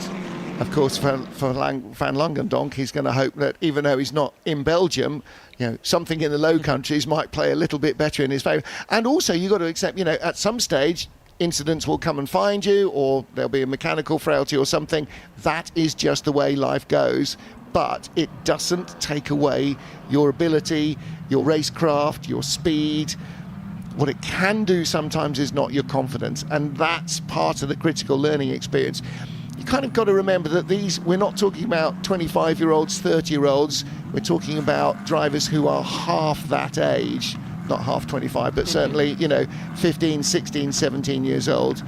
And if I think what a callow youth I was at that age, still making Airfix kits and, swimming and playing tennis and things, you think, well, okay, this is a very different category, and I'm sure it's very easy as a teenage driver for it to get to you, and that's one of the things that they have to learn. How frustrating was it when you dropped your Airfix and all your work went to nothing? And think of how big of a difference it is when you're racing for a championship like this, and you're backed by a Formula One team. And Zach Brown is a big proponent of Dries van Langendonk. He attended some rounds last year, and I'm sure he will do again this year. So that really, I guess, puts the pressure on you, doesn't it, when it's all going right, but when it goes wrong, it's a totally different kettle of fish. And again, talk about pressure. Having the red, blue and yellow on your car, as Chiara Bettig has, you feel that pressure all the time, because there's the expectation, and when you have become a Red Bull Junior driver, then you have very high expectations of yourself, because you know the bar is way up there. You look at those that have worn those colours before you and that are wearing them now, and you go, okay, only the very best survive. I must make sure that I am one of those. And if Chiara Bettig can come out of this season with a head held high, who knows what Red Bull's promotion could do. Can she make a better start this time round? The lights are on. A longer hold this time than before, and a much better start this time from Ethan Carney on the front row of the grid. She gets swamped again. She's away in third place. Not quite such a getaway for Joseph Smith, but I think that was a quick getaway from Lewis Werrell. There was contact there between Zahari and Blowski, so that might allow Werrell to gain more positions. And somebody with two wheels on the grass. It's 3 wide coming into the Beckett's S's for 4th and 5th, and they just about get through it okay. I think that again was Al Zahari and Belowski, who made contact at Cots, made further contact into Maggots. Well, it tends to be that if you're side by side with somebody, that continues challenge for the lead from Joseph Smith, trying to come around the outside of Ethan Carney, down to Stowe for the first time, around the outside, nicely judged. And for those of you who are going, well, of course he knows Silverstone, home advantage. No, you don't get to race on the Grand Prix Circuit very often in any career. So it's Silverstone's Grand Prix Circuit is probably as largely unknown to most of these drivers as, say, Sao Paulo's is. Bettig was very quick through Vale, but she was trying to get in the mirrors, wasn't she? The car's end again. We had another incident at Club Corner in the background. Yeah, more rally crossing, and there's a nose wing gone there as well, isn't there? All right, so right at the very back, Sun and Chi and Daniela Sutton battling, and no longer for last place. Sajic, I think, was one of the cars. That one recovered. The second car looked like it was pulling off on the way up towards Abbey, hopefully into a safe place. I'm not surprised, given what seemed to have disappeared from the front. So, again, for the second time of asking, Joseph Smith leading the field. Battles behind, but for second place, it is Ethan Carney, and we might get another safety car, because that car is not going any further. So Ethan Carney holding off Chiara Bettig, the Swiss driver who started from pole position. Only the second in British F4 history to do so after Abbey pulling. And that is your top three. Behind them, Timo Jungling, who started fourth, remains in fourth place. And it is 7th from 9th on the grid from Lewis Werrell. So he made a quick enough getaway, got through cleanly in that bunch pack behind. He was the sort of 3 wide group coming into the Beckett's S's last time round, but you can just see him jumping away from the cars behind him and there he is with the yellow number backing, just trying to close the gap on the cars in front. think it's Tommy Harfield, front runner, race winner last year, who's the car that's pulled off down the Lewis Hamilton straight up towards Abbey. But now the race continues, and Bettig looks to the inside of Ethan Carney, but at the same time really defending from Timo Jungling, the top rookie, into Stowe Corner. So I don't think any of them really changed positions, all allowing Joseph Smith to do a bit like he was doing in the first part and pull away. Everyone's sort of having a small look to make a move, but none of them successful. Yeah, Carney with the red and white of the Fortec Motorsport team, then the Red Bull Junior, Chiara Bettig, then Jungling. And as they come past here, waved yellow flags. So driver out of the car, which is good news, but the car going no further, which is not. Ella Loy, just like she did on the first start, gained 9 positions. She gained 9 on the first start, 9 on the second start, and he's up into 16th place. Ella Loy very good on opening laps, it seems. Wow, that's bonkers, isn't it? That's absolutely superb. Now I wonder whether she just took a sensible line around the outside somewhere and avoid all of the wheel-to-wheel carnage that was going on. So you can see the slipstreaming effect down the straights here. And a pass down the inside, and that is for, where are you? That's for 5th place. So Alizari going by Clark for 5th place. And right behind, here comes Lewis Werrell, car number 10, trying to take advantage on the inside, coming out of Luffield, just gets squeezed there up against the pit wall, across the curbs. Lewis Werrell still in 7th place. Chiara Bettig with the fastest race lap now, still in 3rd place, the young Swiss driver. Looks like she may have some pace to try and close down Ethan Carney, although actually she's got Jungling right behind her. Al Zahari did make that move on Jarrett Clark, and Lewis Werrell got extremely close to the back of Clark across the start and finish line, but I don't think he was able to make the move into the super fast Copse Corner, although he might have done. Yes, he has. So Lewis Werrell is up into 6th position now, a couple of positions lost for Jarrett Clark, so he falls into the clutches of the International Trophy pole position sitter George Balford-Nolder, the Australian, who's there in 8th position. Theo Palmer, with another driver who's involved in the antics on the original start, gets a second go. He's there in 9th, and Ethan Lennon completes the top 10. Yeah, so good move by Lewis Werrell. Important to try and make these moves count. If you get one go at it and it works, then that's great, because the second time you ask, the driver in front knows where you're coming from and what you're planning. Still yellow flashing LED panels through clubs, so no overtaking on the way up towards Abbey, but then green flags for Abbey Curve and around the rest of the track. You see Alba Larson returning to British Formula 4 this weekend, the Ferrari F1 Academy driver. So it looks like she might be about to lose a place to Leon Hedfors, who comes up the inside, the young Swedish driver. Danish driver Alba Larson stays ahead, in fact. Keeping a nose in front, car number 14. So what about Lewis Werrell? All over the back of Alizari in car number 3. So Lewis Werrell with the red highlights, the JHR development car, and he's really looking to try and make the move. He can see these points beckoning in front. Only the top 8 cars here get points, so old-fashioned Formula 1 scoring, 10, 8, 6, 5, 4, 3, 2, 1, compared to the top 10 in race 1 and race 3 of the weekend.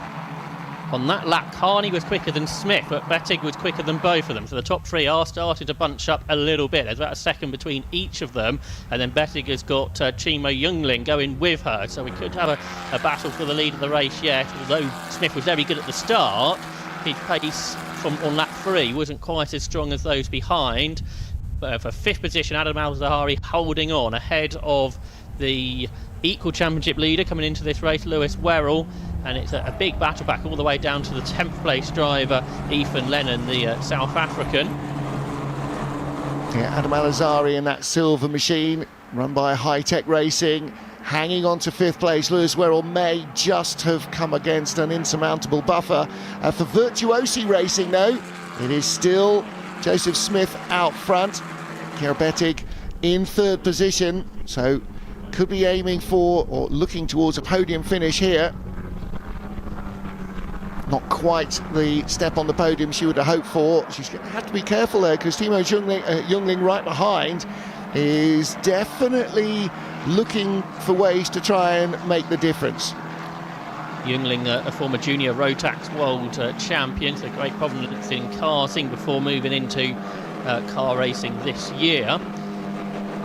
Did a meeting in the Formula Winter Series before this full season campaign in the Vera Tools British Formula 4 Championship, so he continues to drive in Bettig's wheel tracks, and still there in 5th position is Al Zahari, unable to pull away from Lewis Werrell as you might expect. Werrell's certainly the fastest driver at Silverstone this weekend in race trim. And that gap is growing because Al Zahari is having to defend against Lewis Werrell. The silver car is dropping away from Jungling in 4th place. You can see the gap is starting to yawn, and so can Lewis Werrell. And that's the frustration then for the British driver in 6th place, is that he can see that he is being held up by the car immediately in front, and those tantalising higher points scoring positions are getting further away. And he knows that this is only a short race, so he hasn't got long, just a 20-minute race. He's got to get on with this and try something. And again, with that slight frustration of the gaps in front of him growing, might come the feeling that I've got to make a difference and I need to try something. Down the hanger straight they come. He's not going to be close enough as they get to Stowe Corner. Jungling there, car number 2, his teammate, not going to be close enough to Takara Bettig either to try and make a pass on the Swiss driver. But that Red Bull car is definitely under pressure for the final podium spot here in race 2. Heath and Lennon there had a look to the outside of Theo Palmer for 9th position, so they're not actually in point playing positions.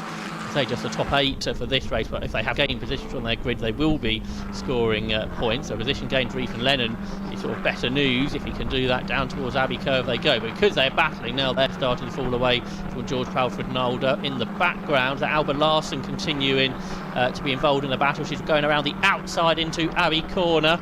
That doesn't work very often, does it? And she has to back out. Their guard Clementson holds on for now. Well, she's already in a point-scoring position because she's moved up 8 spots from the grid, so that's 8 points. That's the same as finishing 2nd if you start 2nd. So, yeah, aggressive racing. That's not the word I mean, is it? I do, actually. Not physically aggressive, but, yeah, making the passes count. And obviously, having a couple of spots on the grid in front of you, that might help. If you're further back in and you had those 3 empty grid spots in front of you, then that helps you move up positions, obviously, because that's a given, and that will be the case for Alizari and Werrell because the gap where Dries van Langendonk should have been, but that's only 1 position. Big slide from Jarrett Clark as he turned into Cops Corner and he run out wide. I don't think he lost too much time because of it. Hangs on to 7th position, and actually he's still on the tail of Lewis Werrell by the time they got to Maggots, but the judges of facts at Cops Corner will have noted that, so can't do that again. But really came from a mistake, a big snap of oversteer through the middle of the mighty Cops Corner. But he continues on to try and chase down the British driver Lewis Werrell. Joseph Smith getting a driving standards flag for that very thing, track limit. So Joseph Smith can't afford to do track limits again. As is the 2nd place car, Ethan Carney. So there's a little bit of jeopardy. 3 abreast into a Stowe Corner. Around the outside of everyone goes Henry Mercier. He's got 1, which is good. He doesn't quite get 2, but he might. He might indeed. Cuts from the outside to the inside, down into the Vale. That is a great piece of driving by Henry Mercier. So that's 2 points added just there in that couple of 100 metres. Fantastic stuff. Stowe Corner's always been great for motor racing, hasn't it? Hasn't it? And it's produced so many moments here at Silverstone over the years, and that was pretty good in the Formula 4 book. And of course he got that done before they got to the yellow flags at Club Corner, so not only neat, clean driving, but in the right place as well. Big lock up there for Cole Hewitson in 33, and that leaves him vulnerable to the car behind, which is Cameron Nelson, who dives up the inside. Big moment over the curve for Hewitson. Despite that, he's able to hang on as they go through entry corner onto the Wellington Straight. Really hard to make a difference in equal machinery there in that tight left-hander, because there's so little variation in line that's going to make any difference. You can't get around another car unless it basically falls off or stops dead. Now Lewis Werrell dropping away a little bit from Adam Alizari in the silver car in front of him. on the last couple of laps, and I wondered whether maybe he'd had the best out of what tyres he's got on the car. Now he's starting to close back up. Al-Azhari still dropping away from Jungling there in 4th place. So here's our race leader, Joseph Smith. Now what's the gap? Over 2 seconds clear from the front row starters. Ethan Carney in 2nd, Chiara Bettig in 3rd place with the yellow nose of the Red Bull Junior car. Smith set the fastest lap on the most recent lap, 2 minutes 3.456. Joseph won at Donington, didn't win on the road, but won after penalties. So looking for his first on-the-road win here at Silverstone. He's got that black and white driving standards flag for track limits a couple of laps ago, but he's able to pull away from Ethan Carney, who's in that same jeopardy. He's also got the officials watching him. That's not a problem for those behind, though. So that's a lap time that an engineer will like, a 2:3.456. If we timed it to the 10th of a thousandth, maybe that'd be 4.567, but we don't. Engineers do like a number, don't they? So yeah, Joseph Smith just creeping away nicely. And in 4th place, a little bit in no man's land, Timo Jungling. Jungling can't quite close on Bettig enough to make a difference, but then he's not dropping back into the hands of Adam Al-Azhari in that silver and black machine either. Lewis Werrell is definitely closer, having a little look now. That's the first serious kind of showing of the nose that he's been able to do in the last 3 or 4 laps. 5 minutes of the race remaining, so we're at 3/4 distance. Can he make up another place? He's not really got enough time to get by and to catch his teammate Jungling and to make a difference there. But again, the extra point for the position and the extra point for another place gained will be important. Absolutely right. I mean, the fact he's dropped Jarrett Clark now means he hasn't got to worry about what's going to happen behind. He can focus on making the move potentially over the last 5.5 minutes of this race. Again, he has a little look in the mirrors. He is. He's doing all the disruptive tactics. That's exactly what you need to be doing. When you're stuck behind somebody, keep feinting, keep showing the nose, and the driver in front will hopefully notice, and suddenly just that fraction of concentration on the mirrors instead of on where their car's actually going allows you to force them into making a mistake. That's how that works, by catching them surprised, getting them out of their natural rhythm and just kind of bringing them back into the moment. Rather than being ahead of the car, they're suddenly in the car again, and that's where mistakes happen. Absolutely. I thought Al-Azhari had a bit of a wiggle through the middle of the Beckett's S's, but he seemed to recover it really well before Chapel Curve, and therefore didn't come under the pressure I thought he might have done up into Stowe. Al-Azhari looked pretty quick here because he's starting to close in the gap to Timo Jungling ahead.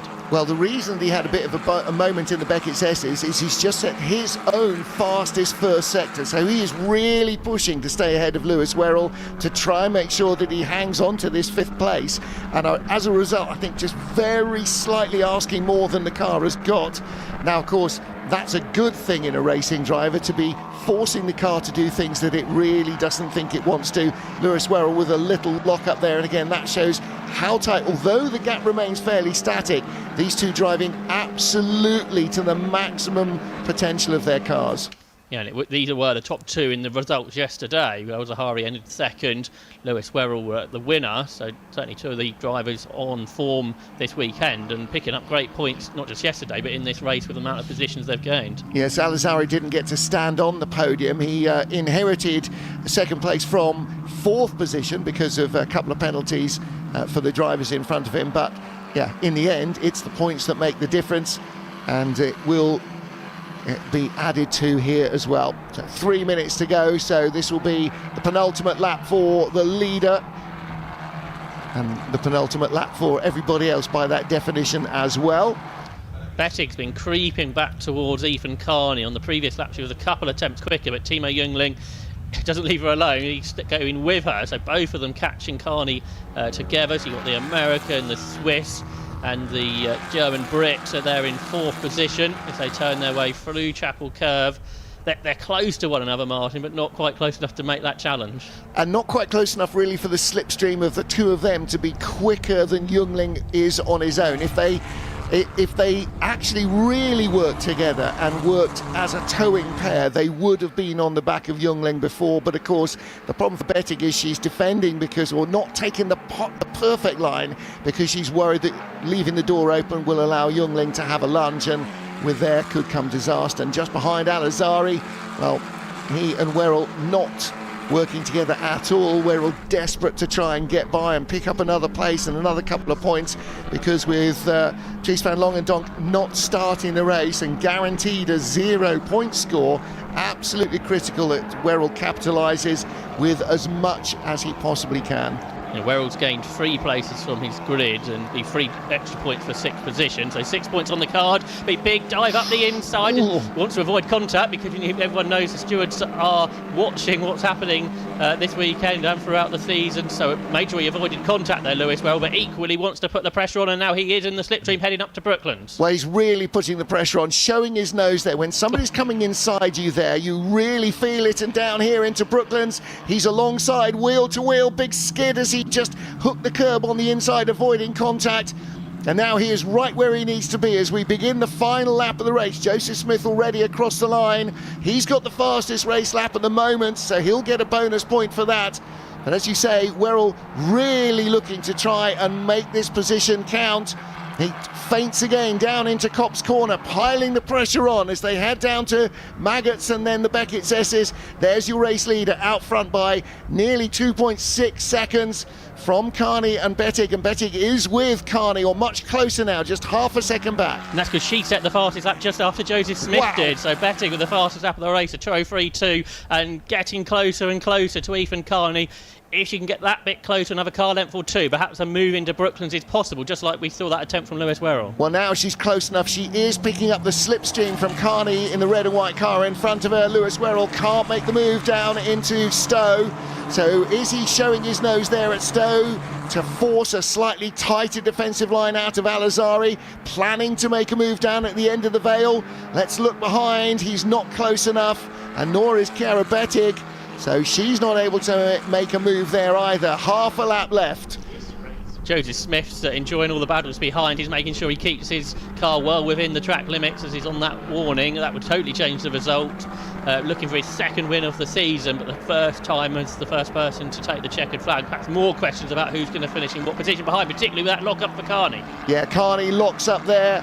Al-Azhari keeps it neat and tidy. Al-Azhari rather in front of Werrell.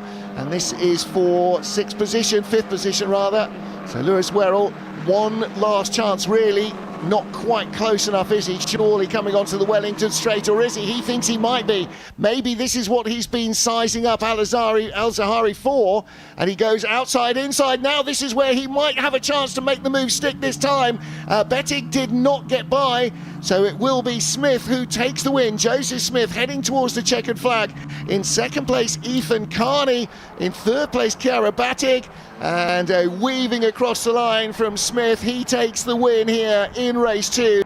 Carney in 2nd, Bettig in 3rd, Youngling 4th, and then Al-Azhari just ahead of Werrell by 13 hundredths of a second. That was a drag race to the line out of the final corner. Werrell just not quite close enough to get there. Both Ethan Carney and Chiara Bettig get their first podium of the season. That makes it 17 drivers that have been on a British F4 podium in the first 11 rounds.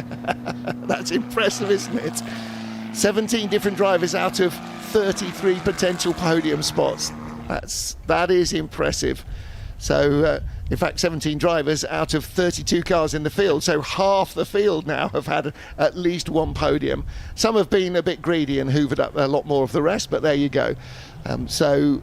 Yeah, Joseph Smith takes the win, Ethan Carney in 2nd place, and Chiara Bettig in 3rd position. She will have to wait for another opportunity perhaps to claim her first race win in British Formula 4. And for Lewis Werrell, 5th position from 9th on the grid. So 6th place is 3 points, and moved up from 9th to 6th, so that's a 3-point improvement as well, 3-place improvement, so a 6-point score. Again, that's the same as Chiara Bettig will have got for finishing in 3rd place. although she also gets the bonus point for the fastest race lap. So a good race result for her as well in terms of points earning. So confirmation then of the reverse grid race 2 result. It was Joseph Smith who took the win from Ethan Carney and Kira Batig, and Jungling sort of a little bit on his own in 4th place. Al Sahari holding Werrell off in 5th and 6th position to the checkered flag, and the final point going to our pole sitter for the 3rd race, George Proudfoot Nalder, the Aussie taking 8th position. And of course, with points earned for improvements, then there are some fairly substantial point scores going on, and not necessarily at the front of the field either. Absolutely right. There'll be drivers perhaps outside the top 20 who could be scoring more points than those within the top 5 or 6. Almost than the race winner. Yes, exactly. Which is a really nice reward for some combative driving, some making up places. So we had to have 2 goes at getting the race underway, but despite quite a lot more rally crossing on the Exeter Club corner, that time it ran to the full 20 minutes and a 10-lapper. And Joseph Smith from 4th place on the grid. So not only getting 10 points for the win, but also 3 points for extra places, or extra points for places made up. Impressive stuff from him. So there is your race winner. Joseph Smith did everything he could to get as much height on those tyres, didn't he? With driving as wide as he could. I presume he won't be using those in race 3. Otherwise, they need a lot of cleaning off. Yeah, there's not much going to be used for those, other than making sure the weight and the ride height of the car are as significant as possible. So Joseph Smith with the win, Ethan Carney in 2nd place, and Kira Batig with the final podium spot. And we have not been informed of any penalties, or contact will be looked at. However, the stewards will have looked at any incidents in both race starts. If you hit somebody in the first race start and the race gets restarted, that's still a penalty possibly coming your way. Right, let's see if we can catch up with some of our drivers. Make sure you record this, please. Right. Let's get down to the collecting area and see who Matt's got to talk to. Reactions from the drivers very shortly. So down here then with Joseph Smith, who is our race winner for the 2nd time this year. We'll try and bring him into the equation to have a quick chat. Joseph, well done indeed. That was pretty much all done at the start of the race to get the lead of the race away. Yeah, I mean, it helps having good starts. I mean, I really perfected them at the end there. And yeah, just staying a consistent pace at the end and making sure I didn't get any track limits and just bringing the car home. So yeah, it was a really good result for me and the team. And of course the initial start was the red flag, so of course you had to do it all over again, so it's kind of going back into that same momentum. Yeah, I mean, it's just same thing, just continue doing my own thing and keep driving the same lap time and I'll be right. So. Were you worried about anyone behind you at all during that race, or just kind of got your head down? No, not really, just get my head down and conserving tyres, fuel and stuff like that. So yeah, really happy with the result, and thank you to the team for the excellent car. One more race to go this weekend, 25 minutes, which is our longest race of the weekend. A little bit of progress, I'm sure, to be made, but I'm sure you can get up there and do it all again. Yeah, I mean, we didn't have the best qualifying, but for sure I can definitely make some progress and maybe come in the top 3 with the pace I have. So yeah, really happy. Good stuff. Well done, Joseph. We'll see you on the podium very shortly. Bring Ethan Carney into the mix as well, who finished in 2nd place. Well done, Ethan. Nice to see you on the podium for the first time in British F4. How was that for you? Yeah, it was a good race. I mean, it was kind of, I let Joseph get away at the start. I think we did have the pace to challenge for the win, but unfortunately, Joseph got away and he drove well. He didn't make any mistakes, so I couldn't quite catch him. In terms of the tyres for that race, did you have a better set on or a slightly worse one? Yeah, I mean, we put our better set on for that race just to give us the best chance, because obviously there's a higher starting position. So yeah, in the end, it did pay off. Hard work out there this weekend. Of course, Silverstone Grand Prix, we know it doesn't kind of take any prisoners. It's kind of back and forth all the single time. Yeah, I mean, it's a difficult track for mistakes because it's so long, you know, and also it's so exit focused. If you make a mistake coming into the corner, you can just get killed on the way out. So you really need to be patient and just make sure you cover your exit so you don't get done down the straight. Good stuff. Well, Nathan, congratulations to you on your first podium. And we're going to have a quick word with Chiara Battig as well, who does a great job to get her first podium as well. Lots of interest down here from our Red Bull back driver. Chiara, many congratulations. Well done to you on your first podium in British F4. How does that feel? I mean, it feels great, yeah, to get my first podium here now. You started, of course, on pole position, but it's always hard to try and keep 30 drivers at bay, but you did a great job there. How did you find the race overall? Yeah, I mean, it all started off with the start, which wasn't great. We lost those 2 places where we ended up finishing now. I think overall we had really good pace. We also did the fastest lap, if I'm correct. So yeah, I'm looking forward to race 3 now. And to be fair, looking at your season so far, we've been really impressed with your driving. We've seen you get stuck into the battles, especially last weekend at Snetterton. That was a great race for you to try and work your way through the field. It seems you're learning every single race you go out there. Yeah, true. I think it's all kind of a learning path to the step up. And in terms of the Silverstone Grand Prix Circuit, you seem to like it. How do you feel going around it? Yeah, I mean, it's a really long circuit, so yeah, it's really historical as well. So I think it's great to be here, and yeah, I'm excited. Good stuff. Well done, Chiara, on your first podium within British F4. So there are your top 3 down here. Chiara Battig with Ethan Carney, and a second victory of the season for Joseph Smith. As we said, we'll have a podium for British F4 for you very shortly. And her first fastest lap as well. Congratulations to Chiara Battig. Started on pole position, and yeah, as Matt said, very hard to keep everybody behind. She made a decent fist at the start. Ethan Carney just had enough of a run on the inside. And this was the first race start. Around the outside went Joseph Smith. And then we ended up with red flags because of several incidents. A couple down at Club Corner. And then lots and lots of rally crossing going on here. Not quite a quarter of the field, but certainly a decent number going off. And this is at the second time of asking, I think. So cars going off in the background. That was not the only incident either. So we had 2 other cars stranded which needed recovering. And so for a full restart, those cars that were healthy started again from the grid. This time Ethan Carney making a decent start. Chiara not getting away quite so well. Joseph Smith didn't slingshot around the outside, dropped into second early on, but made a move down the run on the first lap to take the lead from Ethan Carney. Again, more rally crossing in the background, not quite so destructive this time, and the race was able to continue. And from that stage, Joseph Smith out front, making the race his own. He had looked at the first getaway as though he was going to be the man who had the pace, and so it proved second time round.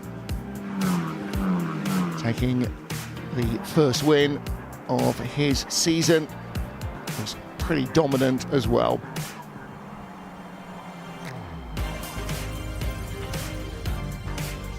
So stiff breeze blowing here at Silverstone. Let's see if we can catch up with our drivers on the podium.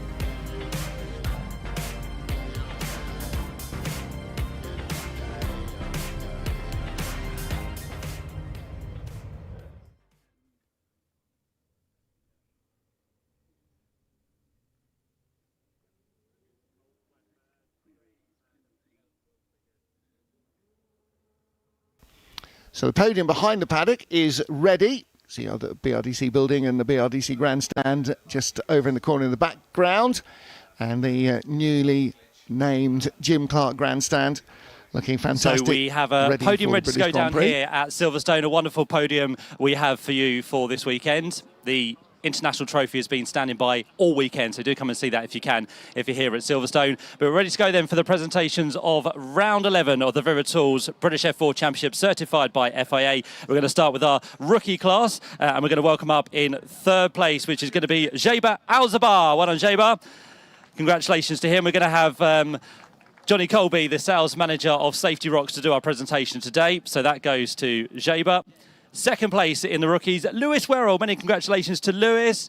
He goes to the far end of our podium, so he'll pick up the trophy from Johnny as well. And then to the top step of our rookie podium is going to be Timo Junglin. Well done, Timo. A few times we've seen him on the rookie podium this year, so he takes the top step with congratulations from our 3rd and 2nd place drivers. And there is Timo presented with his trophy, and he'll step aboard the top of that with the drivers hopefully gathering together on that top step for a lovely podium together. Nice photo that we get from our rookie drivers down here for the top three. So well done to them. Congratulations. I'll go for another battle in race number 3 of the weekend. We now move on with our top 3 overall in race number 2 of the weekend. We welcome up onto the podium for the first time in 3rd place, Chiara Battig. Well done, Chiara. Many congratulations. So the 3rd step on the podium for Chiara. She'll receive her trophy from Johnny. 2nd place goes the way of Ethan Carney. Congratulations to Ethan, who gets a big cheer down here as he works his way to the 2nd step of our podium, and then to the top step of the podium for the 2nd time this year, Joseph Smith. Well done, Joseph. Many congratulations to you. So he'll get his trophy from Johnny as well. And we'll welcome our team representative, the winning team, Virtuosi Racing. Well done to Virtuosi. They received that trophy as well from Johnny Colby, the sales manager of Safety Rocks, and all drivers together onto the top step of the podium, and a lovely photo to bring the podium presentations for what is round 11 of the Viritools British F4 Championship, certified by FIA.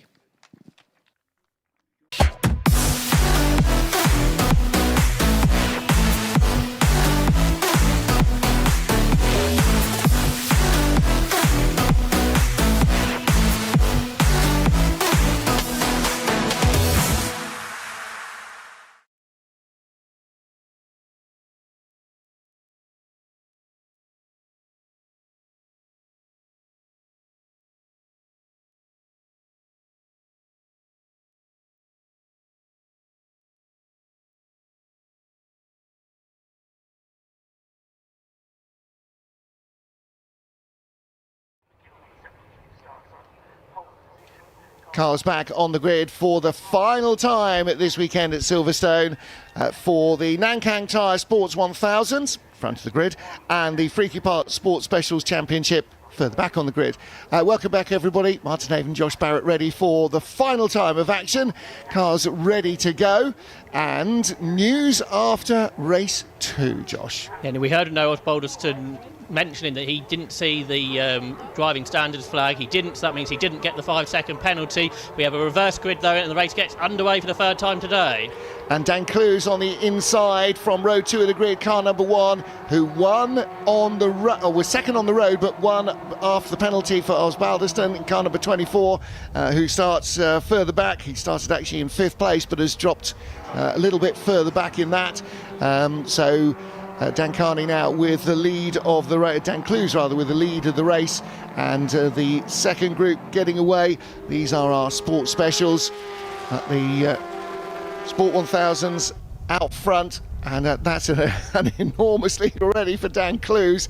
Now you start to see for the first time this weekend really where the number 1 plate came from on the car. Yeah, much better on the first ever time we've had a reverse grid in Sports 1000s, and he made the most of it, going from 4th to the lead. Osbaldeston, who didn't make such a good start trying to progress through, so and the Tony Williamson Mattel that had problems towards the end of the earlier race did get out, but it's not going to go very much further. As the sports specials battles head down towards Stowe Corner between Marcus Crook and Andrew Hayward. That'll be for the Class B lead. Yeah, they started on row 2 of the grid. Osbaldeston, I think, already up to potentially 3rd place. No, 5th place he is at the moment. No, he is in 3rd place. That's him, isn't it, in 3rd position there. So he's made a really good start. Osbaldeston 5th on the grid, and already halfway through the first lap up to the top 3. And he's had the pace all weekend, hasn't he, Noah?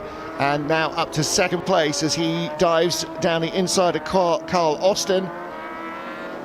Yeah, for the first time, though, Osbaldeston's got to do some chasing, hasn't he? Because Dan Clues is up ahead. So Clues thought he had won the earlier race, but Osbaldeston getting the penalty rescinded means he is on this roll of 3 wins on the bounce. Cole Austin fighting back in the slipstream. Austin, who was a race winner at Croft, takes 2nd place back from Osbaldeston.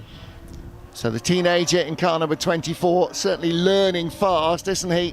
Talked to the team and said, I don't think they didn't know about the penalty until after the race. He said, I don't think I ran off, or maybe once ran off wide. In fact, the video evidence showed he had gone off a number of times, but there was no black and white flag warning sign shown to him, and so the penalty could not be applied. And so the race result stood actually as it was at the line.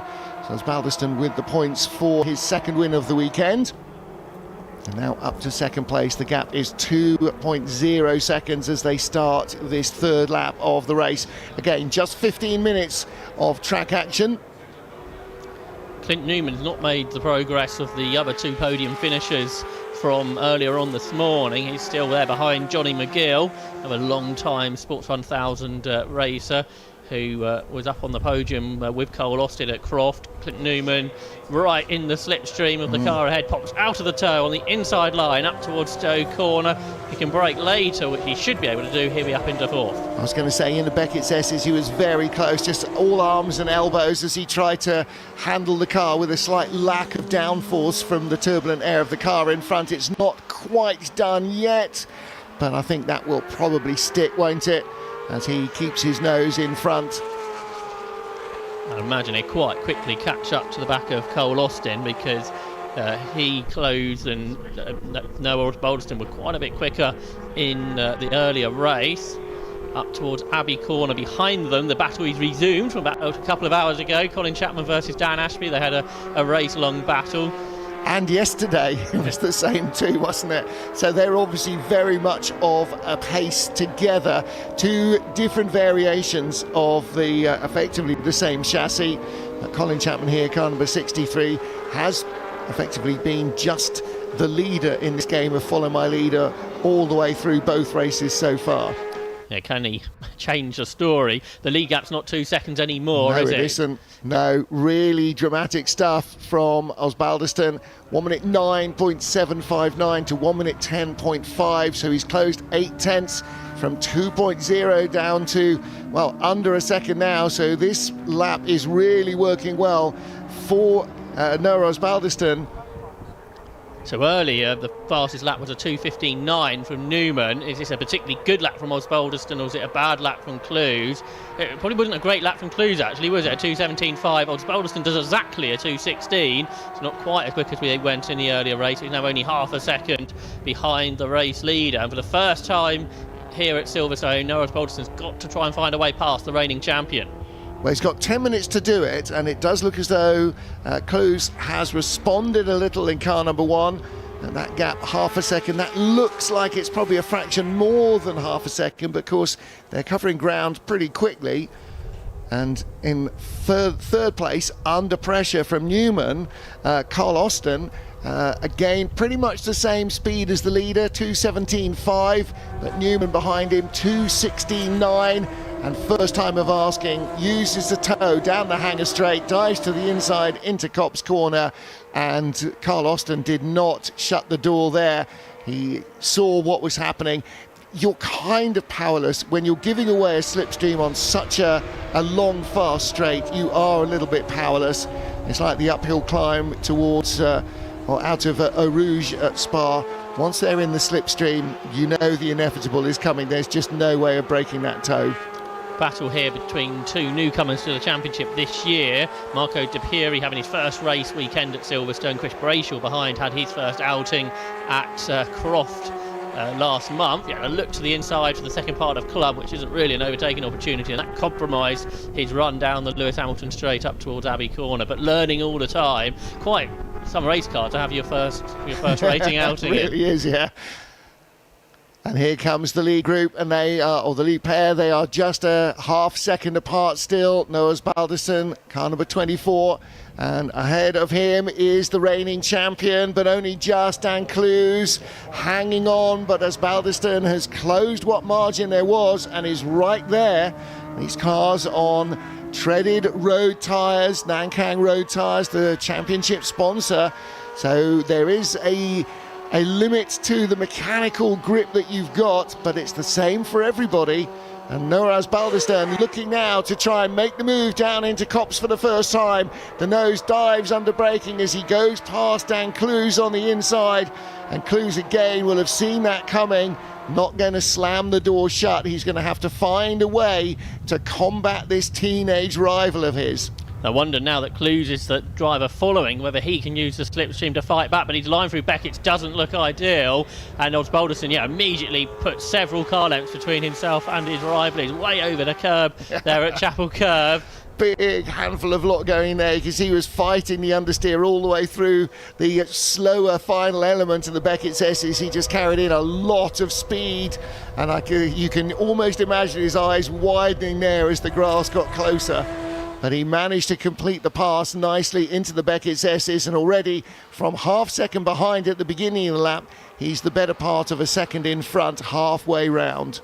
And it's super impressive. Way up the curb again through Vale. Not sure how much the car could take of that particular line, or a touring car line that was, but making the most of it for now, pulling away from Clues, who's also been a champion in single seaters. He won the F1000 championship a few years ago for Formula Jedi racing cars, and then switched over to this Mattel and really got to grips with the new car that they built for him last year, where he was able to take the title. But this year, trying to repeat that is getting more challenging race on race. In third place, we heard after the race from Clinton Newman he needed to do some work on the car. Meanwhile, back in our second group, another battle for position. Colin Benham, car number 18, just hanging on there. You've got Martin Hayward in there behind, then Trevor Harbour and Warren Vetty. These are all Class B cars. It's for a podium position in the class, so for third position in Class B. Martin Hayward in the Silver Phoenix looks around the outside. One spinner at the loop was Naeem Hack, the Wiltshire doctor. That he returns to the circuit in his Spy. Meanwhile, the third place battle within Class B of the Sports Specials continues down towards the Vale with the Silver Phoenix ahead of another Phoenix. Originally a Silver was Colin Benham's car, but he's done so much work on it, he's christened it with his own name, so it's now the CB Phoenix. With those modifications he's made, and again, like we were talking about this morning, Martin, all part of that 750 Motor Club ethos to work on the car yourself, try and improve the car, and that's what Colin's done over the years, and he's been a long time racer of the 750 Motor Club. He's from Toaster, so just down the road, his local circuit, but probably a circuit he hasn't raced on that often outside of the Burkitt Relay, which he competes in every year. Yeah, the Burkitt Relay is a unique opportunity for a lot of Club racers to race on the Silverstone Grand Prix Circuit. Not too many club championships do compete on the full Grand Prix track. The Burkitt Relay is one of those quirky historical British races that turns up and gives you the opportunity. Quite often, no matter what you drive, you can find an entry if you can get some teammates to come with you. And the Grand Prix Circuit, definitely to be experienced. You're absolutely right. Normally about 300 drivers take part in that every year, 70 teams, and it is a unique event. There's nothing like it anymore. Well, there are some really weird things, aren't there? The Burkitt Relay, the Pomeroy Trophy would be another, held at the Grand Prix Circuit at Silverstone, where it's not just racing cars, road cars and everything else can compete. So again, there are odd opportunities. There's a marathon, there's a bike race, and there's a retirement. It's a Sports 1000 car, the car that hasn't come through the sector. Is that, read the right line, I think it's the Wright car, isn't it? 461, so that would be Charles Wright, who's making his return to the championship this weekend. That's a Chapel Curve. He hasn't completed the end of the first sector. Although saying that, the car starts moving. Right. Right, trying to find a way through now. So whatever he's lost, or whatever he's stopped for, remains to be seen. However, leaders in traffic now. Behind Osbaldeston, Clint Newman has caught Dan Clues. So like we saw in the earlier race, towards the end of the race, Newman is very rapid indeed. It's his first outing of the season in this Spy. They've got lots of traffic to deal with as well. Up towards Cops Corner, Clues is still ahead, but Newman's just set the fastest lap of the race and a new lap record, 200 quicker than he went earlier. Wow, that's fantastic. So making the move, looking down the inside into the Beckett's S's, couldn't quite complete it through Maggots, but he is right there. And these two had a great run at the end of race 2 earlier this morning. Newman had to do some work on the car. He'd said he'd hit a curb or something, and above 100 miles an hour, the bodywork started to lift. The left front mudguard started to lift, and now they're right with Osbaldeston. What's happened to Noah Osbaldeston? He's slowing dramatically. The car has not got the speed down the straight that was expected, and suddenly Dan Clues is right with him. Did he just get held up by the traffic through Beckett? So was there a bigger story behind this? He seems to be back up to speed, at least through the corners at Stowe into the Vale, but all of a sudden we got a three-car battle for the lead, something we haven't seen all weekend in the championship. No, they've barely been this close, apart from in the collecting area, the top three. So fantastic stuff. Noah Osbaldiston, well, yeah, he is back up to speed, but he lost so much time there. You wonder, was that entirely just traffic?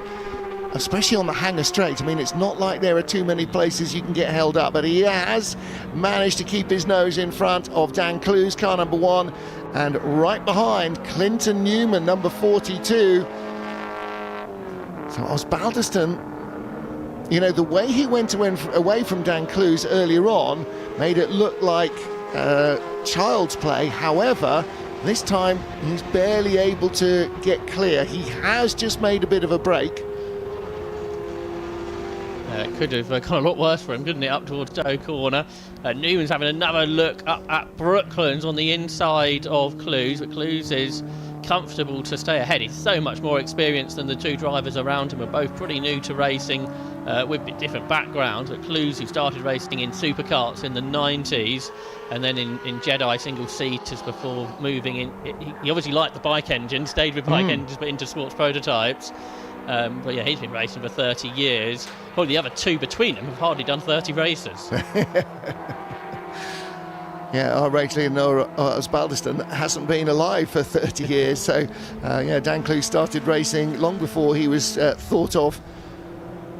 So Clues in second place and Newman right behind him, not able to match that fastest lap pace now because he is bottled up behind Clues. Clues 2:18.4, Newman 2:18.5 on the last lap, but a 2:19.4 for Osbaldiston, and that's the time that he lost. Meanwhile, back with our Class B podium squabble, it's just 3 cars now going for that third spot. Martin Hayward, who started the lap in front, is at the back of the battle now. So Colin Benham, the former champion, up ahead of the Tiger of Warren Vesey, and Martin Hayward, who was leading that battle just at the beginning of this lap, has dropped to the rear of it. And behind them now is the Class D leader, which is Paul Hawker, who's been dominating that class this weekend in his Caterham. But they should get a bonus lap out of this if they don't get lapped by the overall leaders.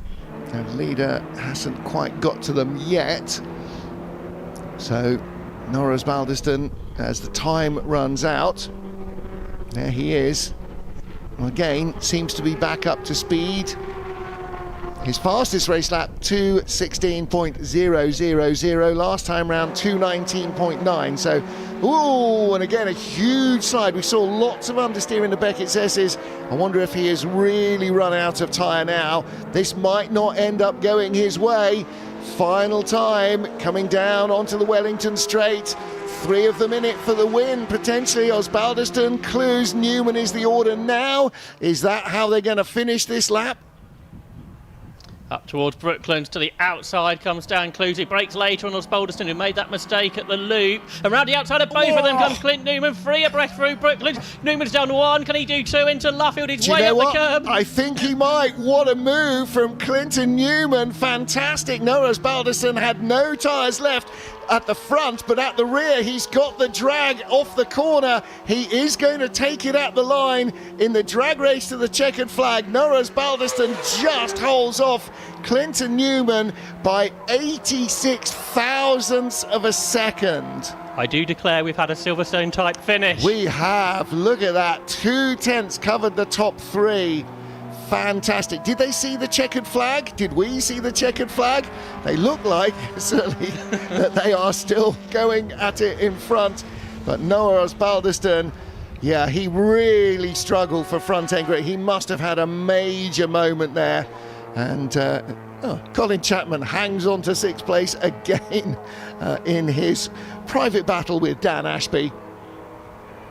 Yeah, we built up, didn't we? The first race, not too much happened, and then a bit more happened in race 2, and then everything happened in race 3. They saved the kitchen sink for the last lap there. They really threw the drama at it. In sports specials, onto the last lap, there's only a second between Martin Gamblin and Anton Landon. They should be coming out of Woodcote Corner in a moment, so has Gambling held on? No, he hasn't. Right at the end, Anton Landon takes it by 2 tenths of a second. Wow, fantastic stuff in that sort of turquoise highlighted car. Just ahead of Martin Gambling. Again, I'm not sure that in the franticness of it, I don't think that Newman and Clues, I'm not sure that Osbaldiston saw the checkered flag either. He's a little bit less full attack. This is, in theory, the slowing down lap, unless we've got it really, really wrong. I think Osbaldiston has sort of declared that he has seen the finish now. He's had started to slow down. The other two have not. Yeah.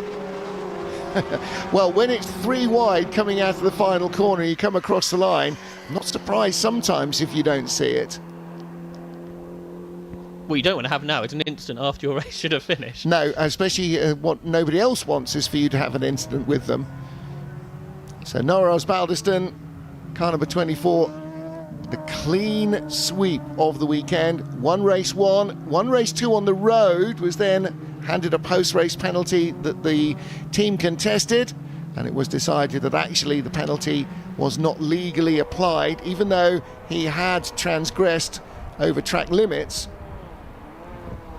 Well, we have seen the checkered flag being waved. The timing system shows the checkered flag has brought the race to a finish. However, Newman and Clues may not be as entirely aware of that as everybody else. The thing is now for Clint Newman, if he's very excited and thinking he's won the race, he's going to have now the disappointment when Matt tells him, "Oh no, you haven't." Well, do you know what? The way that race was, I don't think they're any three of them. Noah Osbaldiston possibly a little disappointed because he just really ran out of tyre and couldn't get the pace out of the car that he had previously. But he is the first in. And so he was the first at the checker flag as well, by not very much. I wonder what distance 86 thousandths of a second represents at the speed that they hit the checkered flag. Yeah, not much. But winner race 1, winner race 2, winner race 3. And that is a perfect weekend here at Silverstone. So it might be a while before we said, I'm not quite sure how Newman and Clues are going to be informed that the race is over. We've done the official bit of waving that black and white checkery thing, and that didn't seem to get the message through. And actually, you can understand why. Ooh, that's a retirement after the flag. Oh yes, that does look like the car that stopped earlier on. So that is 461 Charles Wright, exactly as you correctly surmised, Matt. Josh, rather, sorry. So Matt down in the pit lane waiting for everybody else to arrive. Looking at the tracker, trying to figure out where everybody is, where they've got to, actually. For the Sports 1000 Championship, they only have 4 weeks to wait till they head off to Anglesey. And they'll be hoping to have very similar conditions to what we had yesterday, where Sports Specials will race at Cadwell Park, and you get more of a different circuit in a few weeks' time. Wow, I mean, Anglesey is quite the contrast, but Cadwell Park very much so, yeah. So Noah Osbaldiston taking the win for the 3rd time this weekend. Clinton Newman second, just inches ahead of Dan Clues, and that reverses their positions from race 2. And then in the Class A category, a win again for Anton Landon. In Class B, the win went to Marcus Crook. Class C, for the 3rd time this weekend, the win to Gerard O'Donoghue. And do we have a 3-time winner in Class D? Yes, we do. Again, that was Paul Hawker, the winner of Class D in the Freaky Parts Sports Specials. Let's hear from our drivers down in Parc Fermé.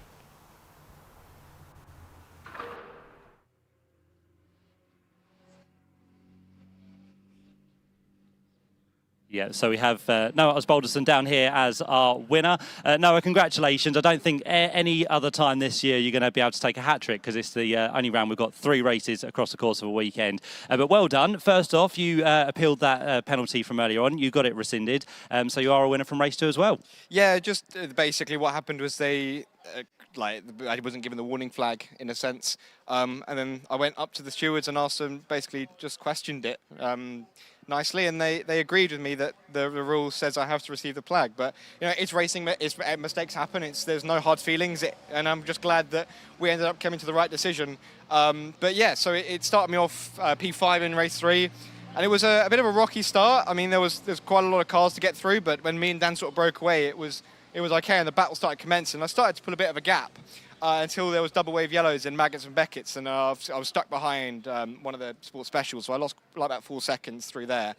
So then Dan had another go into Stowe, and yeah, it's managed to defend it quite nicely. Then started to pull a bit of a gap until basically the last few corners, we all bunched up and basically we're 3 wide into Brooklands, which was very sketchy. We're going into Luffield. I've seen Clint will be inside, and I have to back out because otherwise he's going to hit me. And then managed to get a really, really nice switch back on the exit and I run up to the line. But again, huge thanks to Nova Motors Esports and Mittel Cars for preparing me a great car. I mean, it's been definitely the fastest motor all weekend, and huge thanks to Ross, who's managed to put it together for us. So yeah, it's been a massive team effort, and I'm so glad that I can get the results that these guys have worked so hard for. So there's no issue with the car on that last lap. You just kind of the pace close from behind. No. I made a mistake into the loop.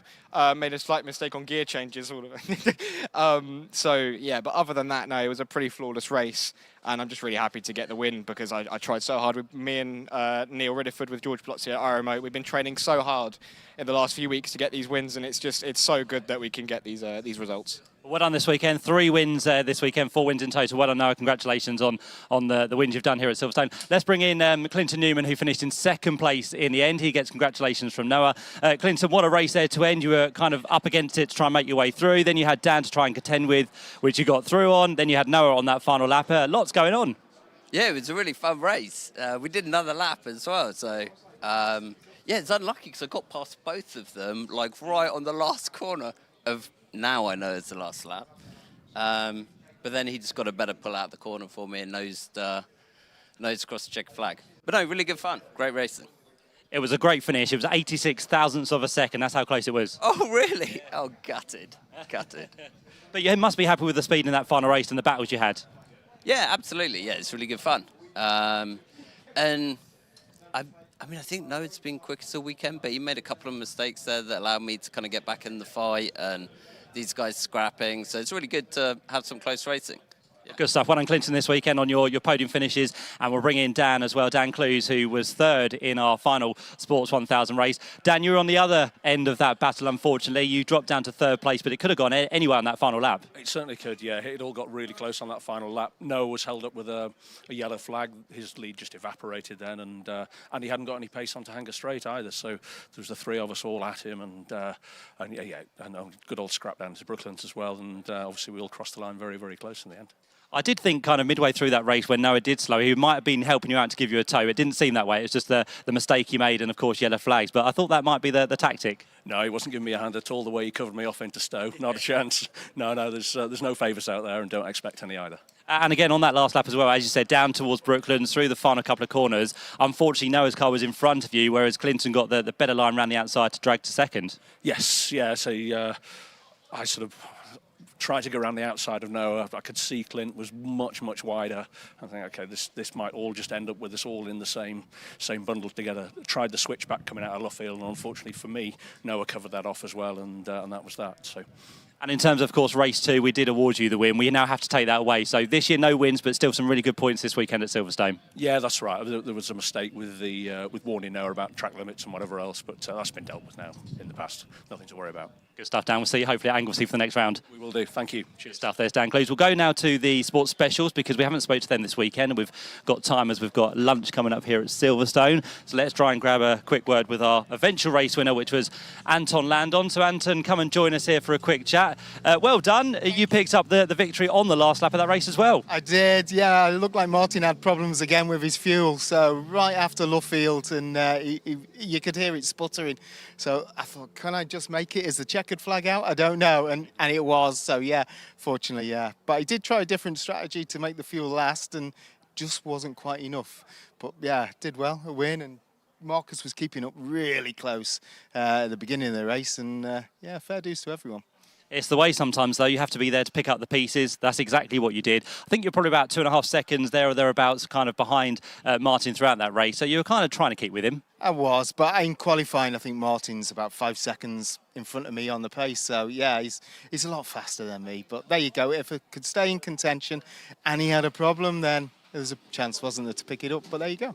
But again, for you this weekend, good points and a nice weekend around Silverstone. Yeah, it was. 2 firsts and a second, so great. Good stuff. Well done, Anton. Congratulations to you. And Marcus Crook was the other man who finished on the podium. Marcus, third place in that race. How did it go from your point of view? Yeah, very good. Yeah, Class B winner again. Can't quite hang with Anton, the Class A car. He's obviously got 50 horsepower more than me.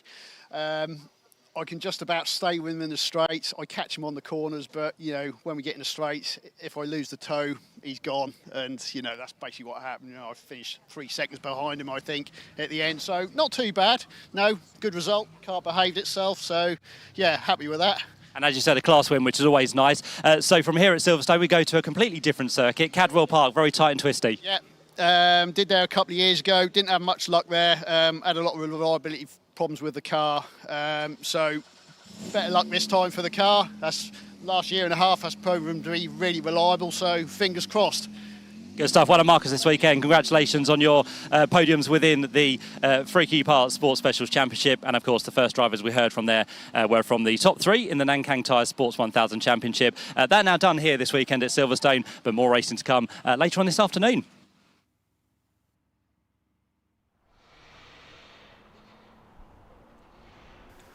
So there we go, hearing from all of our, or a number of our podium finishers there in the Sports 1000 and the Freaky Sports guys as well, which is nice. It is the lunch break here at Silverstone, so engines will be off, so a chance for us to do exactly the same. The Car Natter Parade will be part of that as well for some car owners who are here this weekend.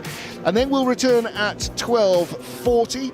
So where's that? That's 55 minutes from now with the Club Enduro Championship 2-hour race. So that will be the first race of the afternoon, and then the British Formula 4 race 3 for the BRDC International Trophy.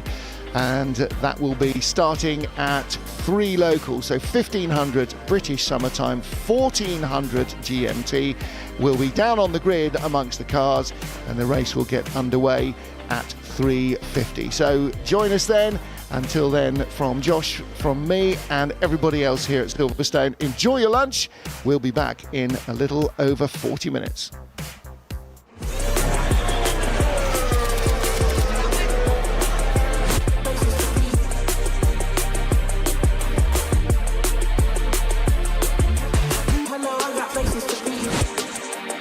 Next to you, and you next to me. Hello, I got places to be. Like me next to you, and you next to me. Hello, I got places to be. Like me next to you, and you next to me. And you next to me, and you next to me. Tell me what you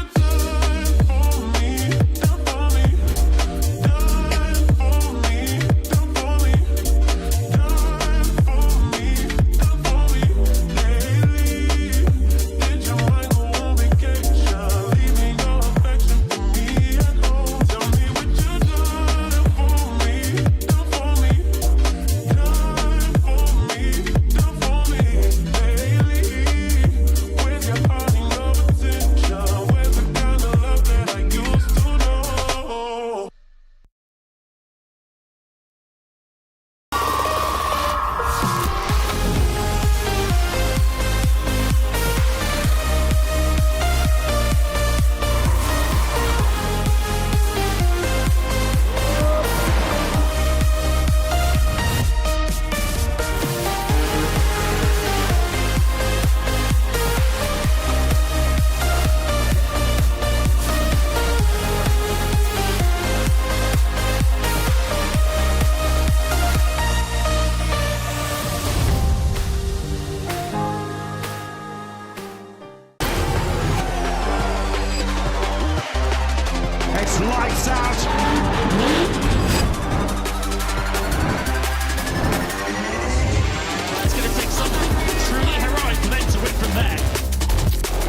top step of the podium.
Tell me what you done for me, done for me, done for me, done for me, done for me, done for me.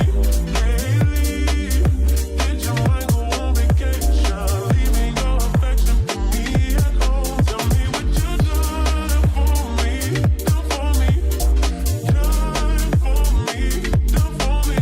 Lately, where's your heart and your attention? Where's the kind of love that I used to know?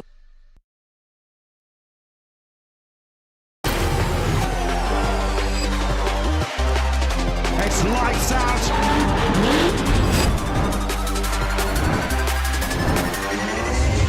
It's going to take something truly heroic for them to win from there. Can you believe what you are seeing here at Silverstone?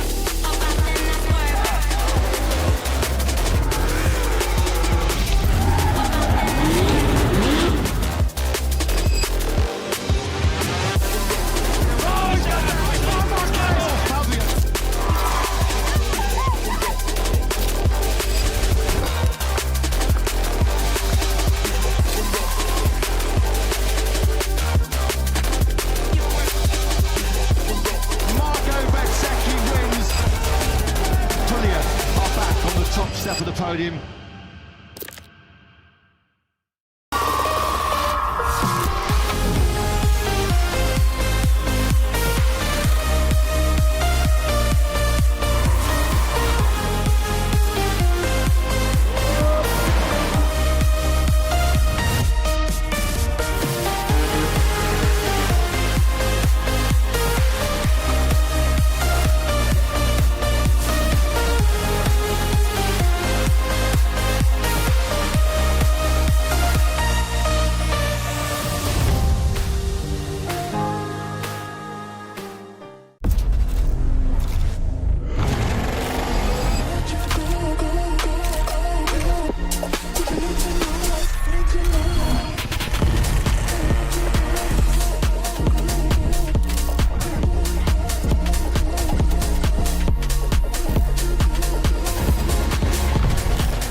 next to me.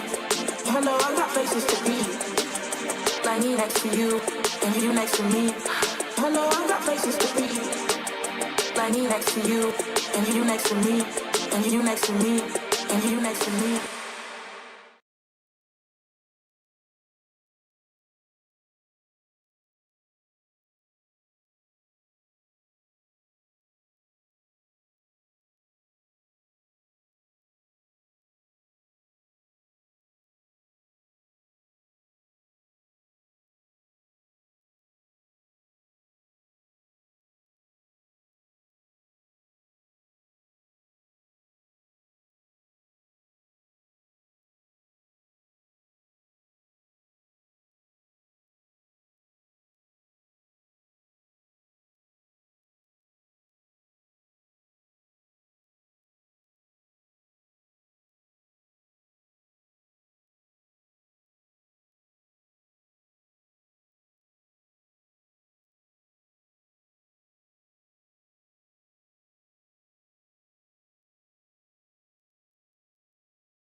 Welcome back to Silverstone. Hopefully you had a nice lunch break or breakfast break or tea break, wherever you are watching around the world, live on the stream as we get ready for the continuation of action for this afternoon. Still clouds overhead, still resolutely not forecasting rain, still waiting to be proven wrong. I only open my mouth to change feet. We get underway now in a moment or two with the Tajiwa Club Enduro Championship. This is a 2-hour race. With mandatory pit stops, as you probably might imagine. Not everybody is a two-handed race team. There are a number of drivers who will hog all the driving themselves, but we will get into that once the race gets underway. A number of these names and cars will be familiar if you watched yesterday's Road Sports action, because there are quite a few of the same cars and drivers here on the grid. So, Martin Haven and Josh Barrett alongside me in the commentary position. And Josh, again, 2 hours of the Silverstone Grand Prix Circuit. This is a rare opportunity, isn't it, for any racing driver? I mean, Lando Norris doesn't get that. Lewis Hamilton doesn't get 2 hours unless there are safety cars. But particularly for club racers, this is a golden opportunity. Absolutely. The health, really, of the Tajiwa Club Enduro Championship, really, since it began the best part of a decade now, has allowed the opportunity of having these great events. We've been to the BRDC Grand Prix Circuit in the past, which is equally a rare opportunity, and it's great to I think we've had back-to-back years on this end of May weekend on the Grand Prix Circuit, and we're delighted. The 750 Club are delighted to be part of this, and it has brought some one-off entries because these types of cars, there's so many different places you can race them, so you pick your favourite circuits perhaps, and then there are others who are looking for a championship campaign and are trying to rack up the points over the 6 rounds. Not always the races are 2 hours. For example, Croft last time out was a 2.5-hour race, so there were 2 pit stops on that equation, with the refuelling as well, much longer pit stops because of the refuelling process. So it's a completely different complexion to Road Sports yesterday. Yeah, so 1 mandatory pit stop in this race. The car must remain stationary for 3 minutes, and the pit stop window will open 30 minutes into the race and slam shut 15 minutes before the end. So a wide variety of stratagems are available, and 30 cars on the grid probably means that the pit lane is not going to be wildly busy at any stage. What other rules do we need to know about? So you can't pit when the safety car is out. So that changed a few years ago and completely changed the strategy, because the idea was you go as long as you can and hope you catch a safety car. That's no longer the case. Now generally the case is try and come in before there's a safety car, because then you can catch up the pack. Obviously that's more luck than judgment, but equally sometimes your strategy works on how long your fuel's going to last. So there's some cars that the fuel won't last much longer than an hour, so you're stuck into your own pit window, if you like. I was just thinking 2.5 hours, and I wonder how many race cars can go flat out for 2.5 hours. Well, just for a moment or two there, I was about to say let's take a look at our grid. Are we going to take a look at our grid? Waits for noises off in my ears. We are going to take a look at our grid. We have 2 pit lane starters, but on the grid, Wayne Lawson starts car number 19 on the front row of the grid with Crispy Allen alongside, and then Robert Baker starting and William Puttergill 4th place on the grid in the Volkswagen and the Audi. Simon Major driving solo in his Cooper TCR, the all-white car, and then Jack Collins, who shares with Oliver Harris, in the BMW. Scott Parkin also drives solo. Robert Fennick shares, as yesterday, with Andrew Shepherd. And Dylan Breiter starts the car that he shares with Ryan Parkin. Paul Simerson and Richard Stanton will race together. Joe Williams hogging the steering wheel for the entire 2 hours on his own. Stuart Lyons will take over from Mark Hughes. Robert Rand and Rob Greenwood, who raced together yesterday, and Jonathan Packer running solo. Can't keep up with this, it's making my head hurt. There we go. Mark Aynert starts in 15th place, car he shares with Jan Whittaker. Alistair Lindsay also driving solo, then Dave O'Connell and Alex Wilkinson Hughes, starting 17th from Nick Grove, who shares with Carlo Turner. Not sure who's starting. Stephen Cook, there we go, and Ed Cook, and then Senna Osman and Jody Holtz on 20th spot on the grids. 21st starter, Stuart Mead, who shares with Mark Lloyd-Jones, and then Andrew Cooper sharing with Neil Primrose. Paul Sabiani sharing with Jonathan Hayes from 23rd. Charlie Hayes sharing with Marcus Bruce, who starts their car number 24 in 24th. Henry Salisbury starts and hands over to Olivia. Ewan Lintz will take over from Pip Hammond. Edward Christie drives on his own in car number 481. John Dundee starts the car sharing with Daniel Gibson. Scott Ferguson starts the car shared with Neil Luke. And the final car on the grid, James Mansell, no relation, starts, and Jonathan Fletcher will be the other driver. I don't have a I do, okay. Car number 73 starting from the pit lane, and so too is car number 134 on your entry list, number 1 your hearts. That's Andrew and Alfie Lang in their BMW 135, car number 73. As you saw on the grid, Stephen Moore and Giles Hansen. Not sure who's starting that one from the pit lane. Gosh, that was fast. Can I have a cup of tea now?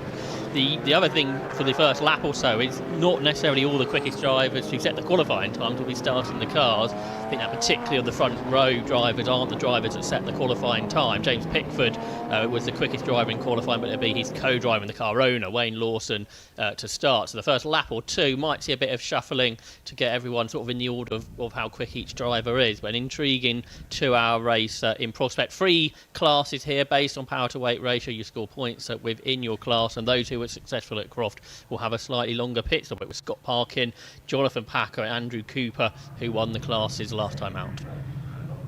So getting ready to start the orange and black, Wayne Lawson, the car that starts on pole position with Crispy Allen alongside.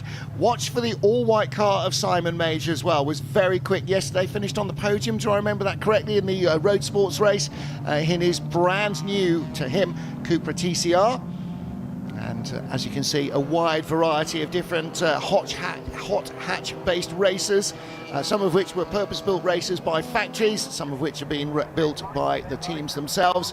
We are ready for the first race of the afternoon. 2 hours for the Club Enduro Championship, and into lead on the first corner round the outside, Crispy Allen from the front row of the grid. Robert Baker, car number 100 with a dark grey nose, yesterday's road sports race winner, looking to challenge for the lead into the Beckett's S's, but in fact he's been shuffled back down to 4th or 5th place. Little cautious start from the all-white car of Simon Major as well, and a big moment from Crispy Allen, and perhaps that's why some of the others are being cautious. No tyre warmers, they are on the same tyre, and so they will have to bring those tyres up to temperature to try and make sure that they've got the grip they require. And it's Jack Collins who's up to second from 6th on the grid in the BMW. On Monday he was a race winner in the British GT Championship. He was the champion in Class C in this category 1 year ago, but great start from him in the M2, getting past a lot of the front wheel drive cars. Simon Major, number 18, the white car going by. Wayne Lawson, the orange and black Audi that started on pole position, and that car has now dropped down to 5th place. Yesterday's road sports winner Robert Baker with a grey nose to the white car, he is up to 3rd position, so good start from him as well. He and Simon Major I think will likely be major players in this early part of the race. And again, Simon Major driving solo, so he doesn't have to worry about a co-driver during his pit stop, but the others, obviously that 3-minute window allowing for driver change, and potentially, I suppose, for some of them, the chance to fuel the cars, or the requirement to fuel the cars as well. Big problem there. That's not looking like a brake problem, is it? That is looking much more like maybe a very overfilled oil tank, because that's on picking up the throttle. That's the Class B leader, I think, Mark Enoch's and Jan Whittaker's Porsche Cayman. Is that a diesel? I don't think so, but it's certainly leaving very noticeable emissions. That looks like it's a very overfilled oil tank. Hopefully, it still seems to be going at speed, so hopefully there's no mechanical knockings, and somebody else is over. That really looked as though they might have overfilled the race leader's fuel tank there. Yes. All sorts of stuff going on this opening lap. Black and orange mechanical flag for the Cayman. Unsurprisingly, the former Clio racer Mark Enoch started that one, and they got pole position in Class They got qualified second in Class B, took the lead of the class on that opening lap, but they are being encouraged into the pit lane. Chris Spyallen in the lead, being caught by the very quick Jack Collins, who raced in the Ginetta GT Championship last year, was a winner there, was a winner on Monday in British GT, in British GT4, driving its M2, which has got lots of power, not so much aero as the TCR car, though, of Rob Baker in the Gulf, tries to come round the outside of him into Beckett's great move there in the Gulf. Yeah, nice move for second place from Rob Baker. The BMW was a strong force in the road sports race yesterday, just got tagged into a spin later on in the race. The two black doors clearly look like new panels, and coming around the outside is the white car of Simon Major. And again, that's a purpose-built TCR racer, and just not quite able to make the move around the outside into Stowe. Another one of our expected front runners there, car number 83, William Puttergill and Christopher Nyland. They had a good race yesterday in the road sports encounter. Wasn't quite as long as this race, but they still made a really good run through in the 45-minute race. Yeah, both Oliver Harris and Jack Collins and Will Puttigan and Chris Nyland were class champions last year, but in C and B respectively. Both have moved up to Class A machinery this year, making a very competitive top class. The Class A champion last year and the cross race winner, Scott Parkin, struggling this weekend in the diesel TT. He's down there in 8th place. He also struggled in road sports yesterday. Yeah, the family, you were telling us yesterday, have converted that TT to run with a Volkswagen Group TDI engine, so not what it was designed for. Again, that is definitely fluid pouring out of the back of the car. Now, I did look at it as they were coming into COPS, and the fuel fillers, the dry brake fuel fillers, are on the left-hand side of the car, whereas some liquid is pouring out of the right-hand side from an overflow pipe. Watch it again here. It tends to be in the left-handers. There again, it's still spraying liquid onto the track. So whether that is...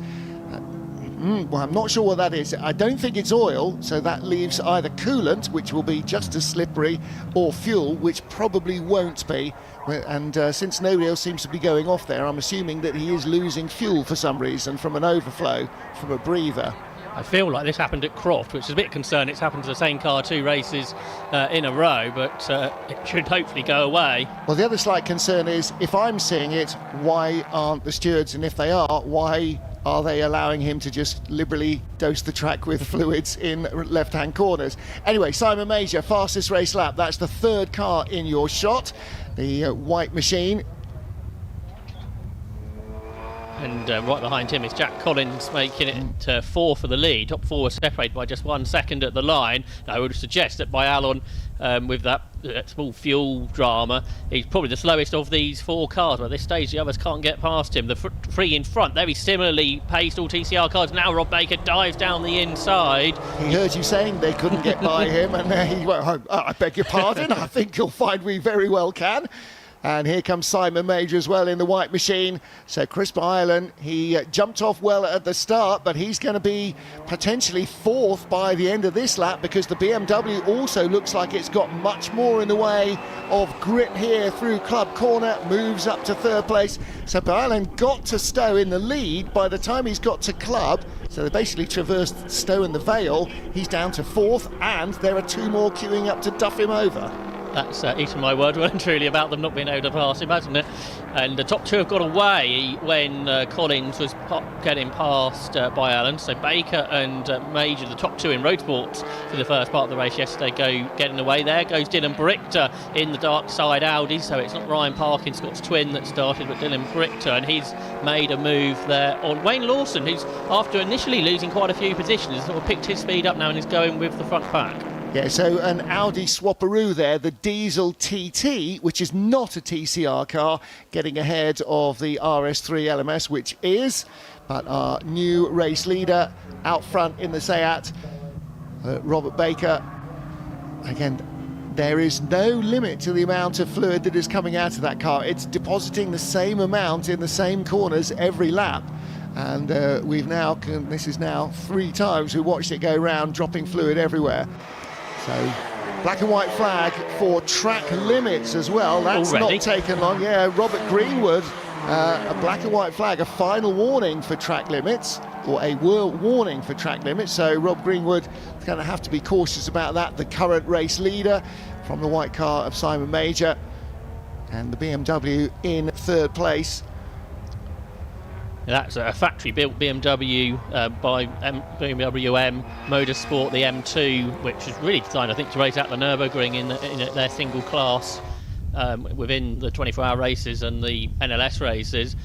And it was, I believe, a new car for this season. And Jack Collins is getting it up to speed at Croft. He was bouncing over the curbs, trying to extract everything out of it. It's got quite a bit more brake horsepower than the TCR cars, but therefore has to carry more weight. But at Silverstone, having brake horsepower is probably not a bad thing. Yeah, no, probably not. And there are not quite so many curbs you have to bounce over.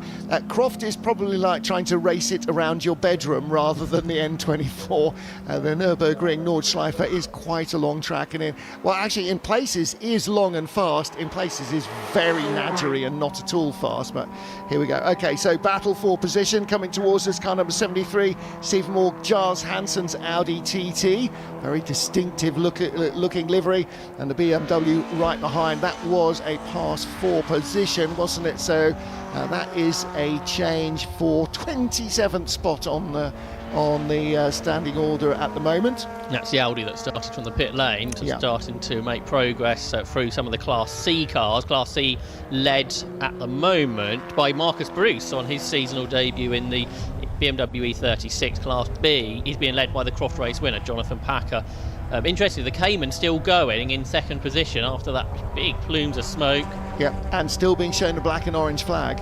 So you can only ignore that a certain amount of times, and then they're going to black flag you out of the race. So it does usually behove you to come into the pit lane when you're told to by the race direction. Looking here through Brooklands corner, car number 47, that is Robert Rand, who's making his racing debut this season alongside Rob Greenwood. So the Robs in the Cupra are running inside the top 10 at this stage, and they just lost out to the Porsche Cayman on this lap of Paul Simerson. There's Simerson in 55, the ex-Ferrari racer, who has moved into 750 motor competition over the last couple of years. They had a BMW M4 GT4 last year and they just couldn't get to grips with it. They switched out for this Cayman GT4 RS Club Sport, which they're enjoying a lot more and running inside the top 10. Well, nice tight battles at the top of the field. A couple of gaps further back. Looking here at the car, that is I've lost him now on the timing screen. I had spotted that 14th place. Did Stuart Lyons start that? I think it was Mark. It was Mark Hughes, yeah. So Stuart Lyons will take over later in the proceedings. Stuart Lyons, the man behind TCR UK nowadays. There's quite a lot of TCR cars on this grid, so is that why he's here? But there was a point a couple of years ago where TCR were not too keen on their cars racing other places, when Stuart Lyons put together a deal with the 750 Motor Club to allow these Generation 1 TCR cars to run within the championship. Looking at one of the Class B battles here, this is for 2nd in the class now, I think, because the Cayman did come through the pit lane and quickly is back out again, the Mark Enoch car. So this is the new battle for 2nd in Class B between Alistair Lindsay and his Audi TT and the Mazda MX-5 driven by Dave Connell, who calls himself Scuderia Dave. So that's been big letters down the side of the Mazda MX-5. This is a car that he has done so much work on. 13 years ago it was their family car that they used on the road, and then he turned it into a track day car, and now it's a racing car. It's got carbon fibre that's been added. It's got a 2.5 litre supercharged engine, so there's not huge amounts that the car, I'm sure, had in 2010 when they bought it as a road car. Yeah, enormous diffuser at the rear of the car, big wing. You can see all the air intakes in the front, obviously to keep the engine cool. And that, again, you know, part of 750 Motor Club experience is being able to engineer your own cars, and particularly when you've got a category here where the car doesn't have to remain as it was built. Even if it was a racing car, you know, the more power you can produce from the car, the more weight you have to carry, because everything is done on power to weight ratio, brakes across the classes. So you can have a Class C car and boost its power and boost its power and boost its power until it becomes a Class A car, if you so wish. Now then, that's the Class B leader, Jonathan Packer, the race winner from Croft. He had problems in road sports yesterday, and those problems look like they might be back. Judging by the car, that is fairly new equipment for him as well. Either that or he likes a car in virgin white. He's sped up again now, I think, Yeah. hasn't he? So the two cars who just passed him have taken the lead of the class away from him. So Alistair Lindsay leads B, now there's the car for the pit lane. Second is the Mazda, so dropping to third, but now back up to speed is Jonathan Packard. So to be fair, he'd made a lot of progress away from them before that problem. So Well, maybe he was getting bored already. I mean, we're only 13 minutes in. I go, I've got no one to play with. I'm going to slow down, let them go by. Then I got somebody to chase. The Seat has been now black and orange flagged for chucking out that fluid on the right rear, car number 23. So currently in fourth place. I don't think that was them that went into the pit lane. But you're right, we saw somebody disappearing. You look and find out who it was. I'll watch the action. it was 88, Joe Williams in another of the Cupras. So not sure what the problem is there. Maybe we'll hear from Matt Suckling over the course of this race with some pit lane reports. Meanwhile, there is our race leader, Rob Baker. He drove solo in Road Sports yesterday. He's joined by his mate, Alistair Camp, who's raced with him for so many years, more in Honda Civics and things like Civic Cup and Hot Hatch, where Ali's won so many titles. But endurance racing is something a bit new to him, but it is Rob Baker, the team boss, who drives first. Yeah, and we saw yesterday that both names are on the side of the car, so clearly that is a regular combination. But solo in Road Sports yesterday, and that was a really good race as well. Huge number of cars on the grid. We've got a big grid here as well of fully 30 cars for this 2-hour endurance race. Top down in the Mazda MX-5, British Summer's Day, Silverstone Grand Prix Circuit. What's not to like? Absolutely right, and that's the start, I think, of the lap traffic, which will be a factor now for the remaining 106 minutes or so. Wind in your teeth, fly in your hair, absolutely fantastic. Obviously not with a helmet on. Or something's gone wrong. Yeah, absolutely. Very much. So here is the number 23 machine, the Seat, that was losing that fluid earlier on and has had a black and orange flag, and that does mean it used to mean we are concerned that you may not be aware there's something wrong with your car. I mean, he almost certainly wasn't aware. What it means nowadays is there is something wrong with your car, get in here and fix it. It's not a gentle suggestion, it is a legal requirement. So he will need to stop focusing on the BMW for a moment, peel into the pit lane, so the team can figure out exactly what it is he's losing. That car finished second last time out at Croft with Simon Mason, but it should be coming into the pit, as you say. Whether that fluid leak is continuing or not, they've been instructed to come into the pit lane, so if they don't, they'll be getting a penalty. Well, between me and the cameraman and the director, we've thoroughly grasped them up because there's some long, lingering shots of it drooling fluid everywhere. And back to this same battle. Where are we with this? This is for 10th place, isn't it? Yeah, that's right. And the car in front has got a penalty for track limits. You mentioned after, what was it, 3 or 4 laps, they'd been given their driving standards flag. They've done track limits again, so penalties already beginning for the car that was started by Robert Rand, and the Volkswagen Golf is the chasing car. That's being driven by Rob Fennick to start. Ricky Collard raced this car last time out at Croft, but today he is sharing with his mate Andy Shepherd. There's an Audi RS3 battle that's breaking out just ahead of them for 7th position. The pole car, Wayne Lawson, is under pressure here from Will Puskell. The RS3, Martin, really good looking car, I think. It really is a handsome thing, isn't it? And the one of these VAG group cars that is not entirely built by Seat Sport in Barcelona. These are built in Ingolstadt. So Audi wanted to make sure that if it had 4 rings on the front, they at least had some hand in it. So the design and fabrication and build done by the manufacturer, but they are very much customer cars. And again, you talked about the TCR Championship, TCR Europe, the International Series that they started with, very successful, still continues to race, and new cars pour into that at a fairly prodigious rate. And there's not just regional and national TCR championships as well, but they've been raced in things like the 24-hour series for the better part of the last decade. So there are that many race cars out there that they can't all just be confined, particularly the first generation, now the second generation cars, to a TCR championship where newer machinery has been available for a number of years. You can't just say you can only race it in an official TCR championship. It's my car, mate, I'll race it where I want. Now then, that's the number 10 machine, isn't it, at the side of the road, I think. Yeah, that looks like down the Wellington Straight for Rob Fennick, who was involved in that battle with Robert Rand just a moment ago, but we'd assume a mechanical issue. He pulled off on the left-hand side of the circuit, a long way out of harm's way.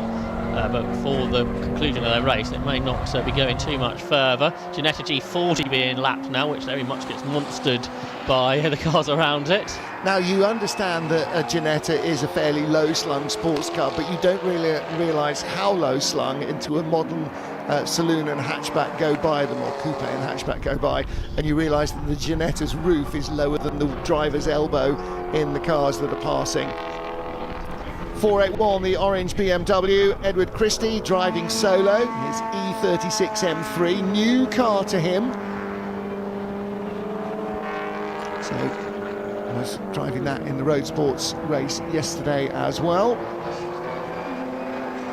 He's about to be caught by that third place battle, which in reality shouldn't really be a battle, should it? Chris Bialoni has been ordered to come into the pit lane, and he's passed the flag at least once, possibly 2 times. If he does it a third, trouble will be coming his way. He's not going to get to that pit window opening to try and turn it into a pit stop, so they might as well come into the pits, get the scrutineers to check the car over and then continue with their race. Meanwhile, the leaders marching a bit closer. Yeah, they absolutely are. I was just about to say, I wouldn't imagine that you can convert a penalty or a black flag demanding you come into the pit lane into a pit stop anyway. That would seem to be a little bit of being given an advantage rather than even than gaining one. But this is the lead battle, just half a second between the Volkswagen and the Seat behind. Again, built in the same factory, predominantly from the same running gear, just in different body shells. Both cars originally built by Seat Sport in Barcelona, and the VW, a later comer to the pack. Seat really started the TCR revolution for the VW group with its early Leons and Cupras, and then the VW Golf the next to arrive, the Audi a year or two after that. So the Audi is always a sort of slightly newer generation than the Seat and the Golf, but at the moment these two going really well at the front of the field. Last time round, 2:21 for the leader, 2:19, 1.7 seconds quicker for Simon Major, which is where he's hauled that gap down. His fastest lap, a 2:18.3, Simon Major in the white car, and a 2:18.3 for Robert Baker in the grey and white car. So very evenly matched today, as they were yesterday. They're over a second underneath the lap record from last year, so again the speed of the cars very impressive this weekend. Baker looks up the inside of the Salisbury Civic, and is that going to give Major an advantage, I wonder, because Baker was on a bit of an awkward line through there. Simon Major joined the 750 Motor Club a few years ago, raced in the ex-Colin Blower Vauxhall VX220 from British GT from a couple of decades ago. Unfortunately, we don't see that anymore. He's swapped out for one of the TCR cars, as many have. Great to have that historical element in the championship as well. Well, that means that it's around somewhere, so somebody owns it, so somebody ought to be driving it. Even if Simon Major didn't sell it to buy his TCR, it's still in a garage or a lock-up somewhere. That car, that's the sort of thing that adds even more variety to the grid. And if you're not chasing a championship, if you're just doing some races here and there for fun, that's the sort of thing that I can imagine would appeal to a lot of people. Absolutely right. We haven't got any of the lightweight sports cars that tend to do the championship. Lotus Elises have won these races before, don't have the straight line speed, but are so much quicker through the corners due to being so light. And last few times here at Silverstone, the most remarkable Mazda MX-5 Mark 1 that's been converted into an extremely very quick race car. That's been on pole here at Silverstone the last couple of years, but it eats its drive shaft for fun and sometimes doesn't even make it to qualifying, let alone through the race. But when it's here, it looks great. They've got it in the old IMSA Mazda RX-7 livery. They've got great big arches on it, so it looks a bit like an RX-7 rather than an MX-5. And so there is a lot of availability for different cars. It just so happens that today there are a lot of TCR cars at the front of the field. Well, Chris Byland has pitted, but this looks like team members having a go together, doesn't it? Now, this is formation flying. The two BMWs side by side, car number 24, Charlie Hayes and Marcus Bruce, and the 66 machine, Paul Sabiani and Jonathan Hayes in their BMWs. But it's not the Hazeys that are starting, is it? This is the battle of the Class C lead as well, The I think. Hazeys are there in the garage just hiding their eyes going, don't hit each other. And it's Paul Sabiani who's just staying ahead of Marcus Bruce. For the last few years, Paul Sabiani and Jonathan Hayes have been the bridesmaids so often in Class C, finishing second in the championship. They finished second last time out at Croft as well, but a new car they've got out for this year. They raced a compact before. And the reason they didn't win at Croft is because the car ran out of fuel with a couple of laps to go while battling for the lead. Now, we weren't expecting to see the Greenwood Rand car in. Obviously, some of that track limits excursion has caused damage to the edge of the floor. And so that sill protector there has been torn away. Or has there been contact? Yeah, just behind the mechanic's backside. Pull back, there you go. You're absolutely right. Josh spotted that and pointed at the screen, which is as useful on television as it is on radio, but draws our attention to the damage. So you can see the mark clearly of a wheel rim. Now, he was doing battle with the Golf that retired a couple of laps ago. Whether those facts are related or not, I don't know. 2 and 2 does often make 4, not always, but does often. However, they've also been pinged for track limits, haven't they? So I'm not sure which of the two drivers carries the novice cross, or maybe both. But Robert Rand starting the race. If he's already been warned for track limits or penalised for track, they've got a penalty, haven't they, for track limits? And then I'm not sure if he's going to get a signature on his licence from this one.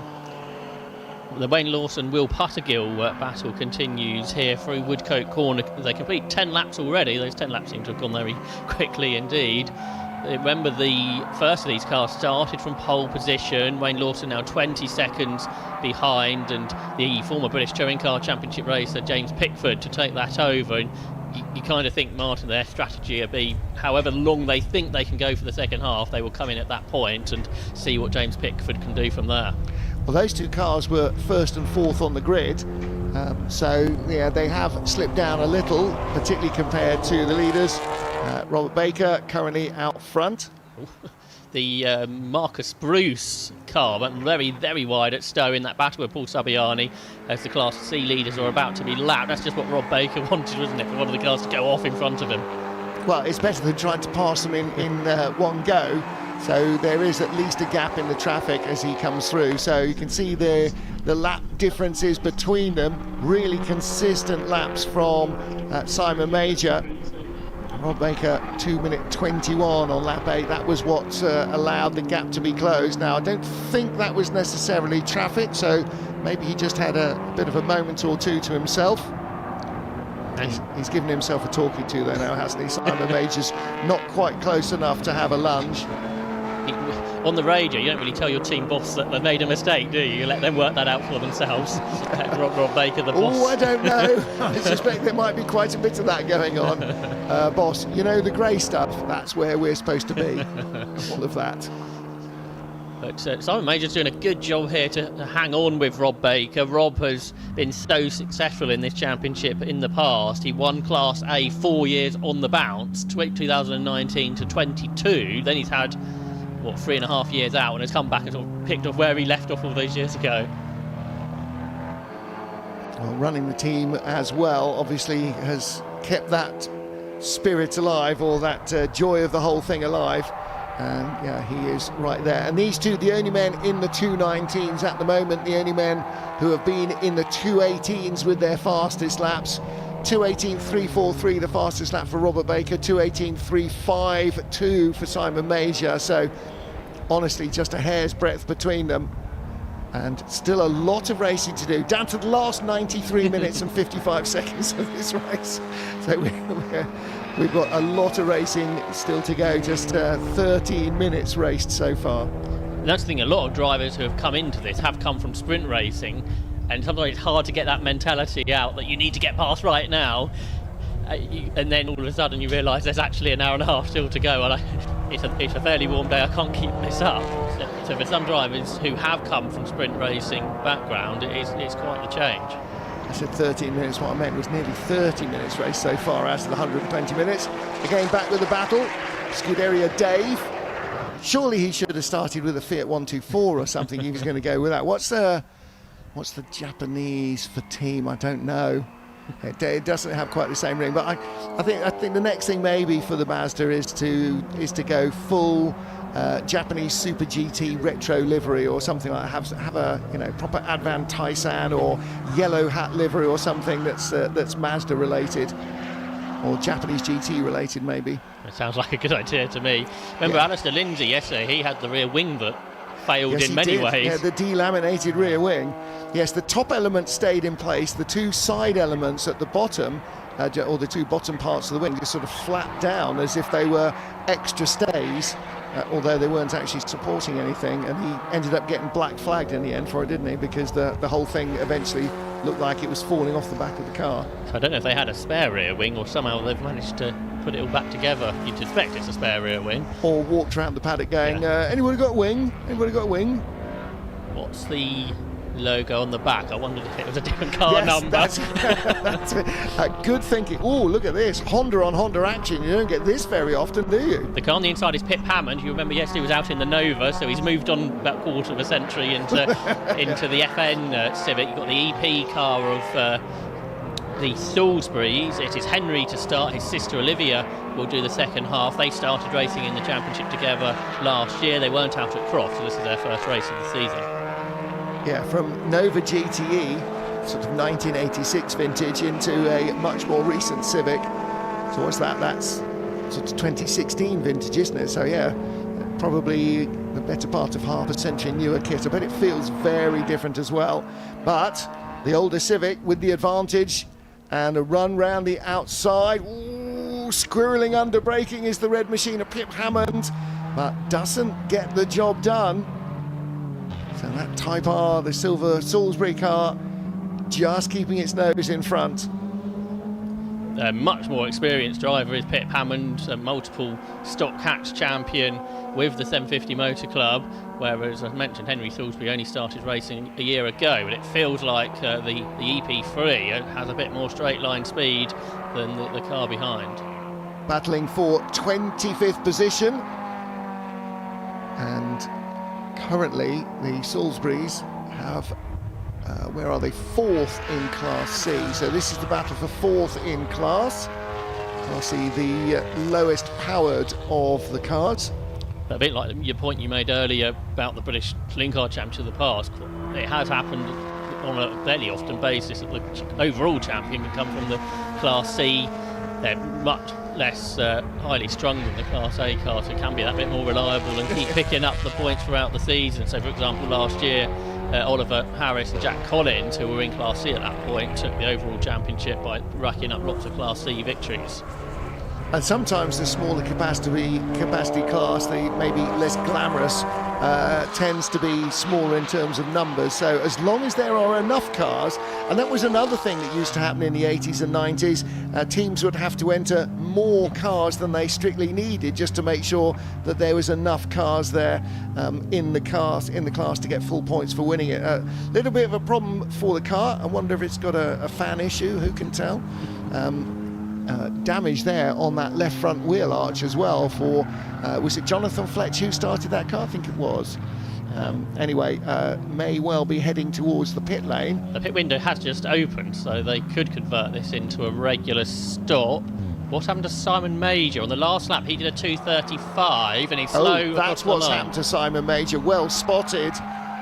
He is slowing right alongside the pit wall, coming down into Copse. Now, there was damage to the Mazda. Is there damage to this car? Yes, right front corner. Right front corner, the bodywork is flapping. Something is squealing awfully. And yet all of Major's time was lost in Sector 3, which is Brooklands and Luffield. That does suggest that he came across the slower car and was caught out by either the speed of the car or maybe a change of line.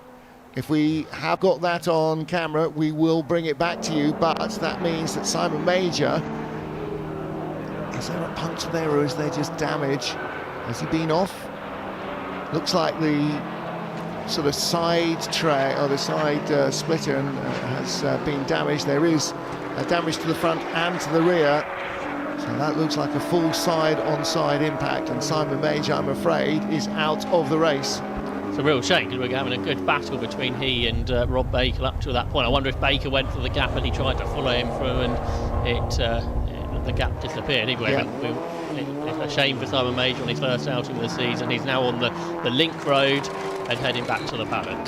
Yes, an unusual way. That's normally the way when you go from the commentary box there at Beckett's, that you get into your car and drive back to the paddock. So he will be on public road on the infield, and then he'll have to negotiate his way back through the back of the car park and into the garages.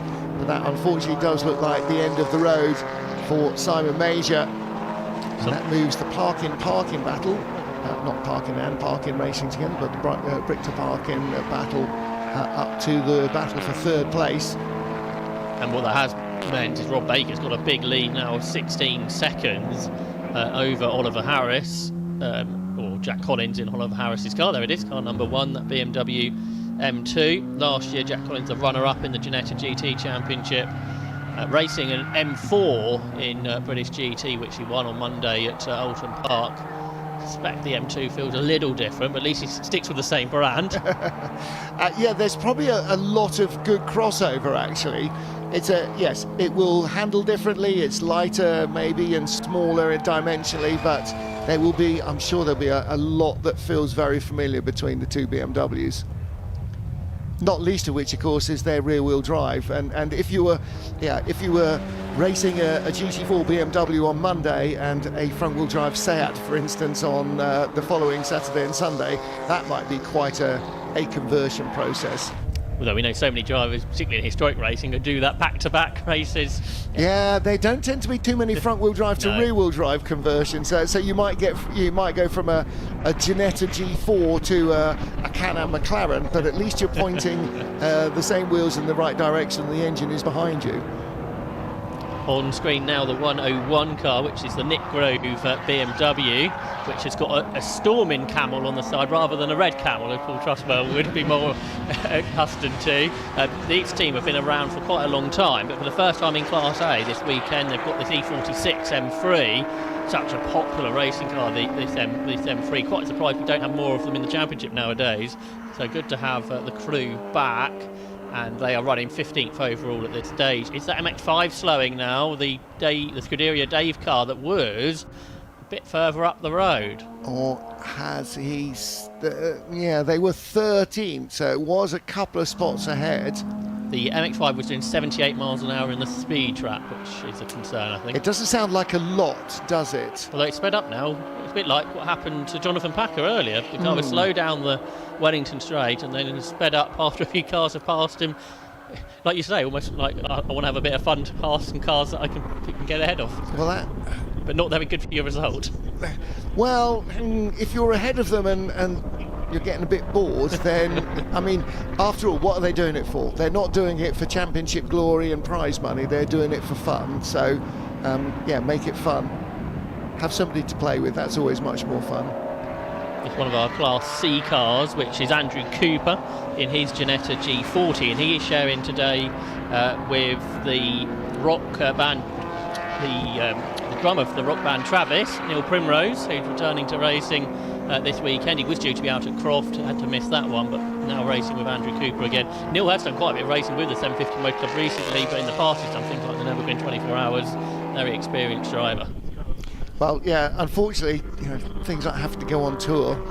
Do you think he and Chris Martin sit down and go, I've got a 750 Motor Club race at Silverstone on that weekend. Can we not play, the hall in Paris or wherever to 75,000 fans? Oh, okay then. Well, Pip Hammond diving down the inside of Henry Salisbury here. I think Pip thinks he's in a stock catch race at this point. He hasn't got the straight line speed seemingly, but he's a bit quicker through the corners. Last weekend at Pembrey, Pip was doing my job because I didn't travel to Wales, so Pip Hammond did the commentary. Are you still banned? Yes. Barred from Wales. You out and don't come back. Now Pip trading behind the microphone for 2 race cars this weekend, which feels a bit greedy. Well, I think that is his driver's door loose, by the way. Let's have a look. As he came towards us, it looked like the top of the door frame was sort of flapping. Now, it might not happen here because, he's gone through shot under the camera. It might not happen because he's not going quite as quickly, but... Is it the window? The window is loose. The window is loose. There's your famous Japanese build quality right there. Of course, the window is probably just a bit of plexiglass, and not even glass, bit of plastic, riveted in loosely. That's one way to bring more air into the car, isn't it? Yeah, I think they might need to. Oh, I think he's going to lose at any moment. There you go. There you go.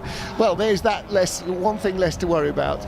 Of course, that's the passenger side. So there's probably been a bit of noise and buffeting going on, and now there's going to be a lot more noise and a lot more buffeting. But at least he won't get a black and orange flag. Well, the old Nova didn't fall a bit to bits, did it?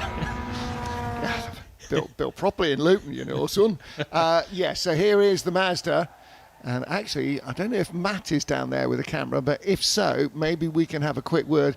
That does look like a side-to-side contact has happened there.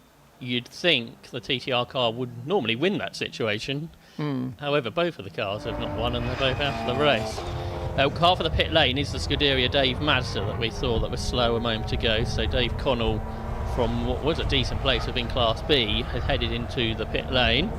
But I don't think anyone's really made a scheduled stop at this point, Martin. Everyone's come in with a problem. Yes. Although Joe Williams, car number 88. That was the one early in the race, I think. So okay. Not in the window. See, there definitely needs to.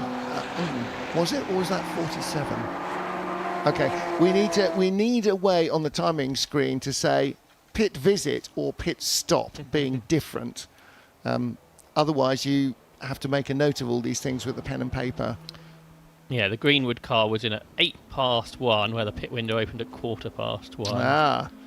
And the Joe Williams pit stop was before that, I think. Here we go. Yeah, Joe Williams came in at 12:57, so that was quite early on in the race. So the Mazda team are turning this into a pit stop by refueling it.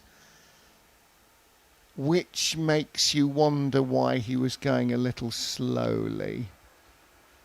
Is this going to be their only pit stop and their only fuel stop? And so did they say, okay, well, we don't need it to be full to get to the pit window, so we'll put so much in for the pit window. Meanwhile, battle under brakes coming down into Brooklands. And that is a change. Yeah, that's a change for 11th place and almost a change back for 11th place. The Porsche, Alistair, not Jan Whittaker, he didn't start it, did he? No. Mark Enoch started it, and he had to make that pit stop for the mechanical flag of all that smoke we saw on the opening lap. So they've come back through really well, up into second within Class B. Yep, and knocking on the door of the top 10, getting ahead of Alistair Lindsay. So leader goes through traffic and passes the formerly smoky Porsche. But it is a lap down now behind the leaders, and that's the top 10 that has been lapped then. So that's quite impressive pace from Rob Baker. He's 20 seconds clear of Jack Collins with Oliver Harris now, and in turn he's a further 6 seconds ahead of Dylan Brichter. The two dark side TTs have got themselves together. So Dylan Brichter in Ryan Parkin's car just ahead of twin brother Scott. William Puttigill and Christopher Nyland. It's William Puttigill who started car number 83. The Audi has been given the black and white flag for track limits. Confirmation the pit window is open now, 1/3 distance. And there, car number 3, that's Daniel Gibson and John Dundee's Ginetta G40. It's John Dundee that started, driver from Northamptonshire, so local driver. Started racing 6 years ago. This Ginetta G40 originally started out as a Ginetta Racing Drivers Club car that was a one-make series that Ginetta run for novices a decade or so ago. So it's still got the number plate on. Not sure if they use it on the road or not. Novice Cross on the back. That's for Dan Gibson, the co-driver, the Hertfordshire-based driver who will get in a bit later. 7th in Class C. So car's only 9 years old, or only 9 years road registered at least, judging by the number plate. And again, looking fairly standard, isn't it?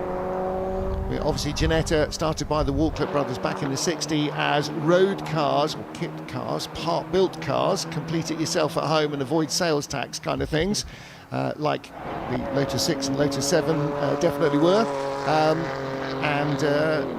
Those cars then turned into fine competition machines, and Ginetta have more of a hat in the competition ring, but the cars, particularly the more straightforward ones, are still roadable in a slightly hairy-chested sports car 1960s manner. Don't expect lots of airbags and traction control and ABS and sat-navs and big plasma screens and all the other stuff.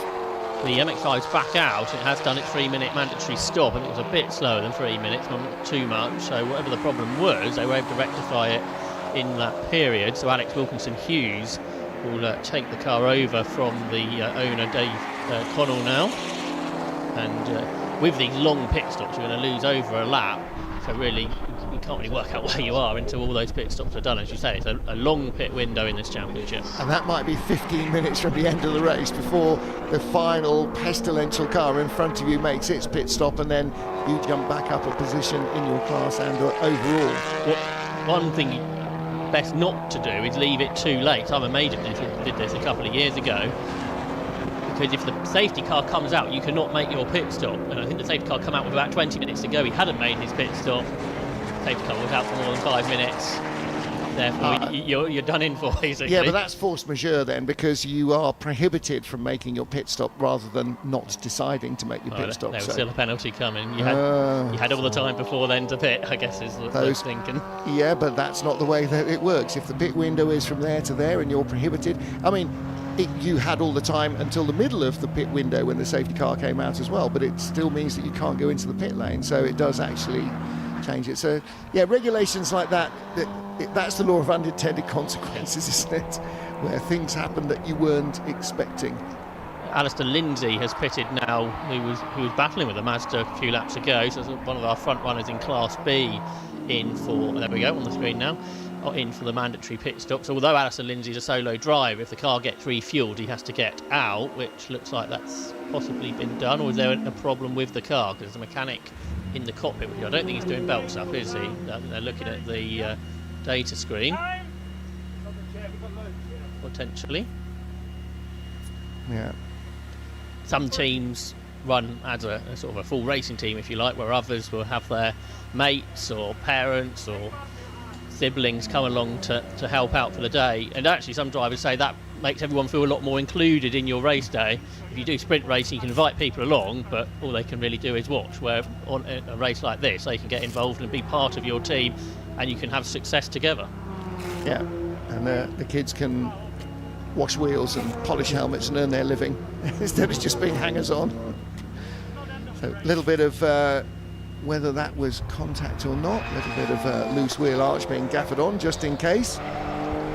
The Jonathan Fletcher James Mansell MX-5 has come back out the pits after that suspected contact. They were in for about 13 minutes, but we'll get to go again if the car's all good, which obviously is their thinking. Meanwhile, Rob Baker leading the race now by 21 seconds and change. Audi in the pit lane, and this is Stephen and Edward Cook's car. Again, an Audi TT built for racing rather than a TCR car. Audi use the S3 or RS3 as the base for their TT car, for their TCR car rather than a TT TCR. Too many letters. many too many consonants. Carol, can I have a vowel now, please? There you go. Fresh tyres going on. I think we'll probably see quite a lot of front tyre changes on the front-wheel drive cars. And although you think 3 minutes is a long pit stop, with fuelling and tyre changes, if that's what you decide to do, you can quite quickly find 3 minutes you run out of time, and then you start losing time. Yeah, ask your average fitter to do 2 front tyres inside 3 minutes, or even change the wheels in 3 minutes, and you'll find that they're struggling a little bit with that, particularly on a Sunday morning. And then the torque wrench goes on just to make sure that everything is as done up as you believed it was. Leaf blowers are handy in motor racing events nowadays, Yeah, aren't they? very common, aren't they? Very common. As everything just sits there stewing, particularly with the front engine as well as front wheel drive car. Just blowing air through the cooling ducts. Those cooling ducts lower down will be for the brakes, you imagine, because again, those tend to sit and absolutely boil the fluid if you're not careful. If you come in, I mean, this is, again, a high-speed circuit, but the stops here are very big stops as well. So pit stop done, no major dramas, a little bit more grip at the front. Away they go. We didn't see the driver change, but you imagine there probably was. The two dark side TTs are together now, just 3 tenths between Dylan Brichter and Scott Parkin for 3rd position. I wouldn't imagine there's too much team orders, but Scott Parkin, the championship leader after winning at Croft last time out, where the twin car had rather less fortune. Dylan Brichter joins in typically for the club enduro races with Ryan Parkin. There they are in the background of the shot as we watch the number 1. There they come. We watch the number 1 BMW in 2nd place. They are just 8 seconds back. It's Dylan Brichter then ahead in this little battle. The twins, the Parkins, own dark side developments, which are diesel vehicle specialists. Hence why they run the diesel engines in their race cars. They're from South Yorkshire.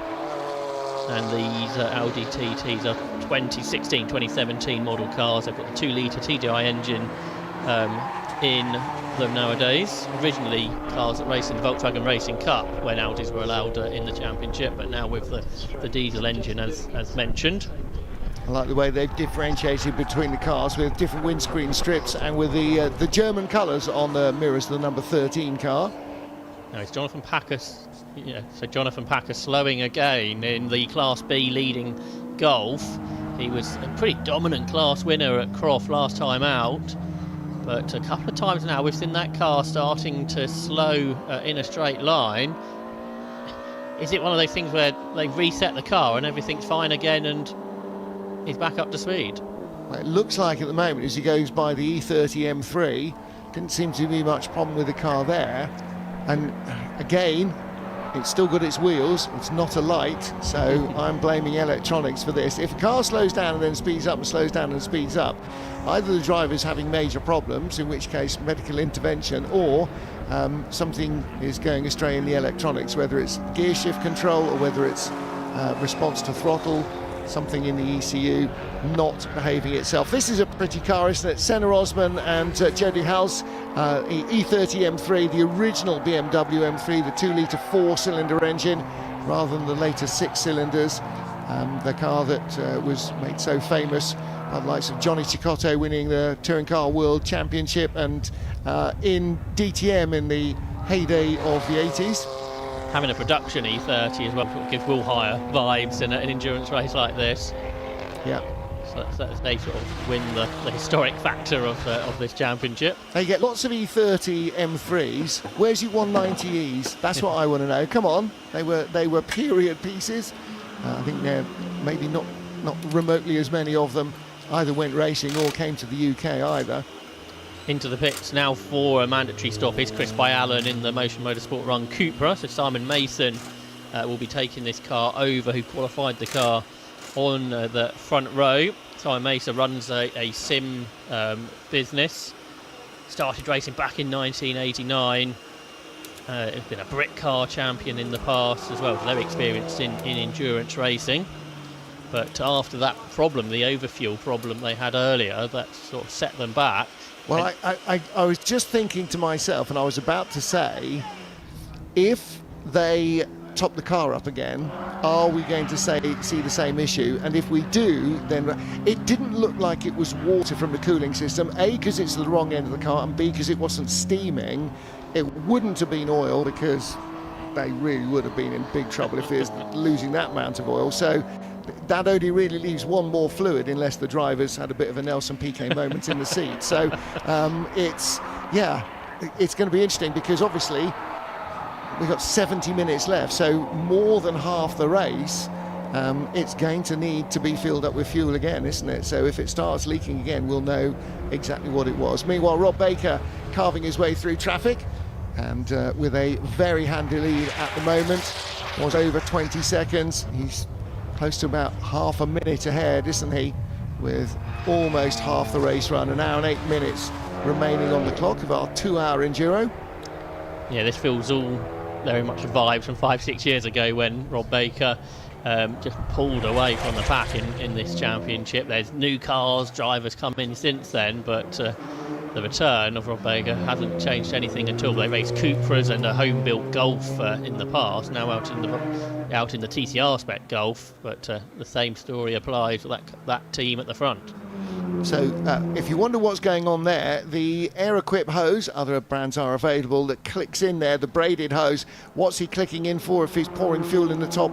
That's to allow the air to escape from the tank, and that will then go up into the top of the bottle so that the fuel will come out faster. If you don't open the top of the bottle, then the fuel doesn't go in as quickly, and if you don't allow the tank to evacuate the air that's in there being displaced by the fuel, then the fuel goes in more slowly as well. So neat bit of compromise there for a car that was not designed for refueling. That's been really well thought out. They've obviously gone, right, we'll stick the filler cap in there, brilliant, gravity will help us, and then they found out that it wasn't filling quite as fast as maybe it should have done. So the hole for the filler cap potentially on the side there, but they've gone in through the rear window to give themselves a bit more of a direct drop into the tank perhaps. But that breather hose, absolutely critical for speed of fueling. And this is, again, another very standard liveried car. It's just got the mandatory championship stickers on the car, and I think that's about it. Sort of comes to your next question of what retro livery could you put on it? You don't want it to be too shouty when you're driving it down to Tesco's at the weekend to pick up the shopping, do you? Not that you can fit too much, especially with a larger fuel tank for endurance racing. So battle on track. This is for position as well, I think, isn't it? Was that a pass for position? Aha, now then. That's interesting, isn't it?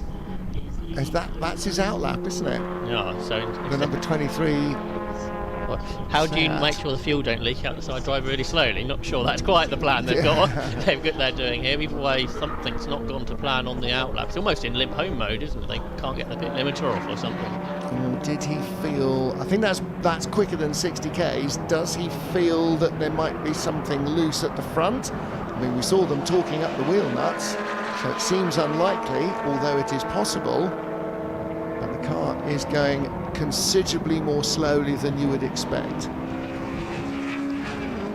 Might be a third trip down the pit lane for this team, the team that finished second at Croft last time out. It's not going to be a podium at Silverstone, that's for sure. No, you sense that car is headed for the pits, don't you? Meanwhile, one of the dark side Audis is in. This is the car that was doing the chasing. You can see the red, black and gold. It's sort of German flag colours, which would be appropriate for an Audi. Now you see, I did say Yokohama Advan was very much the vibe of that Japanese GT livery. They've got the Yokohama logo on the front of the car as well. I think Darkside are also the Yokohama supplier of racing tyres in the UK. And so that makes the livery just right, doesn't it? Well, they need to go full Rick Woods Skyline GTR on that, don't they? With the full factory Yokohama Advan livery, I think. I mean, they're 75% of the way there. And this will be a longer pit stop for Scott Parkin due to the 30-second penalty for winning last time. The success penalty, as we suspected. Simon Mason straight back into the pit lane, quite busy at the moment. This is an interesting car, the Volkswagen Sirocco, shared between Stuart Mead and Mark Lloyd-Jones. This is the car that Volkswagen took to the Nürburgring 24 Hours a decade or so ago as a sort of a factory project, and now in private hand. It's been racing in Club Enduro for a few seasons, and it's great to have it out there. Big wide arches on the car, and it's a factory built car, but like not one that raced regularly, if you like. One that they discarded fairly quickly. That was what you were being discreet about, wasn't it? Which makes you wonder the DTM sort of retro-styled estates that they built, and wonder if those will ever turn up in private hands. You sort of sense that those are going into a museum and staying there, don't you? You'd think so. Yeah. Whereas those are BMWs, of course. This is the Scirocco, Stuart Mead and Mark Lloyd-Jones. Lots of one-off cars have been made for the Nürburgring. It's sort of in international racing, it's a unique race where that is a thing you're allowed to do. Well, now then, the question here, obviously, is who's coming into next year's Enduro Series with a Dacia Logan? because that, if you can't have a foxtail manta, Dacia Logan is the very next best thing, unless you're Max Verstappen. So that was certainly one of the crowd favourites. I'm sure 750 Motor Club would more than welcome the team if they'd like to come over to the UK. And you know what? Something like that is so unusual, and it can't be hard to find the source material. They're not an expensive car when brand new, so you probably pay less for a showroom fresh Dacia Logan than you would do for a reasonably second-hand sort of Audi or something to build a car from.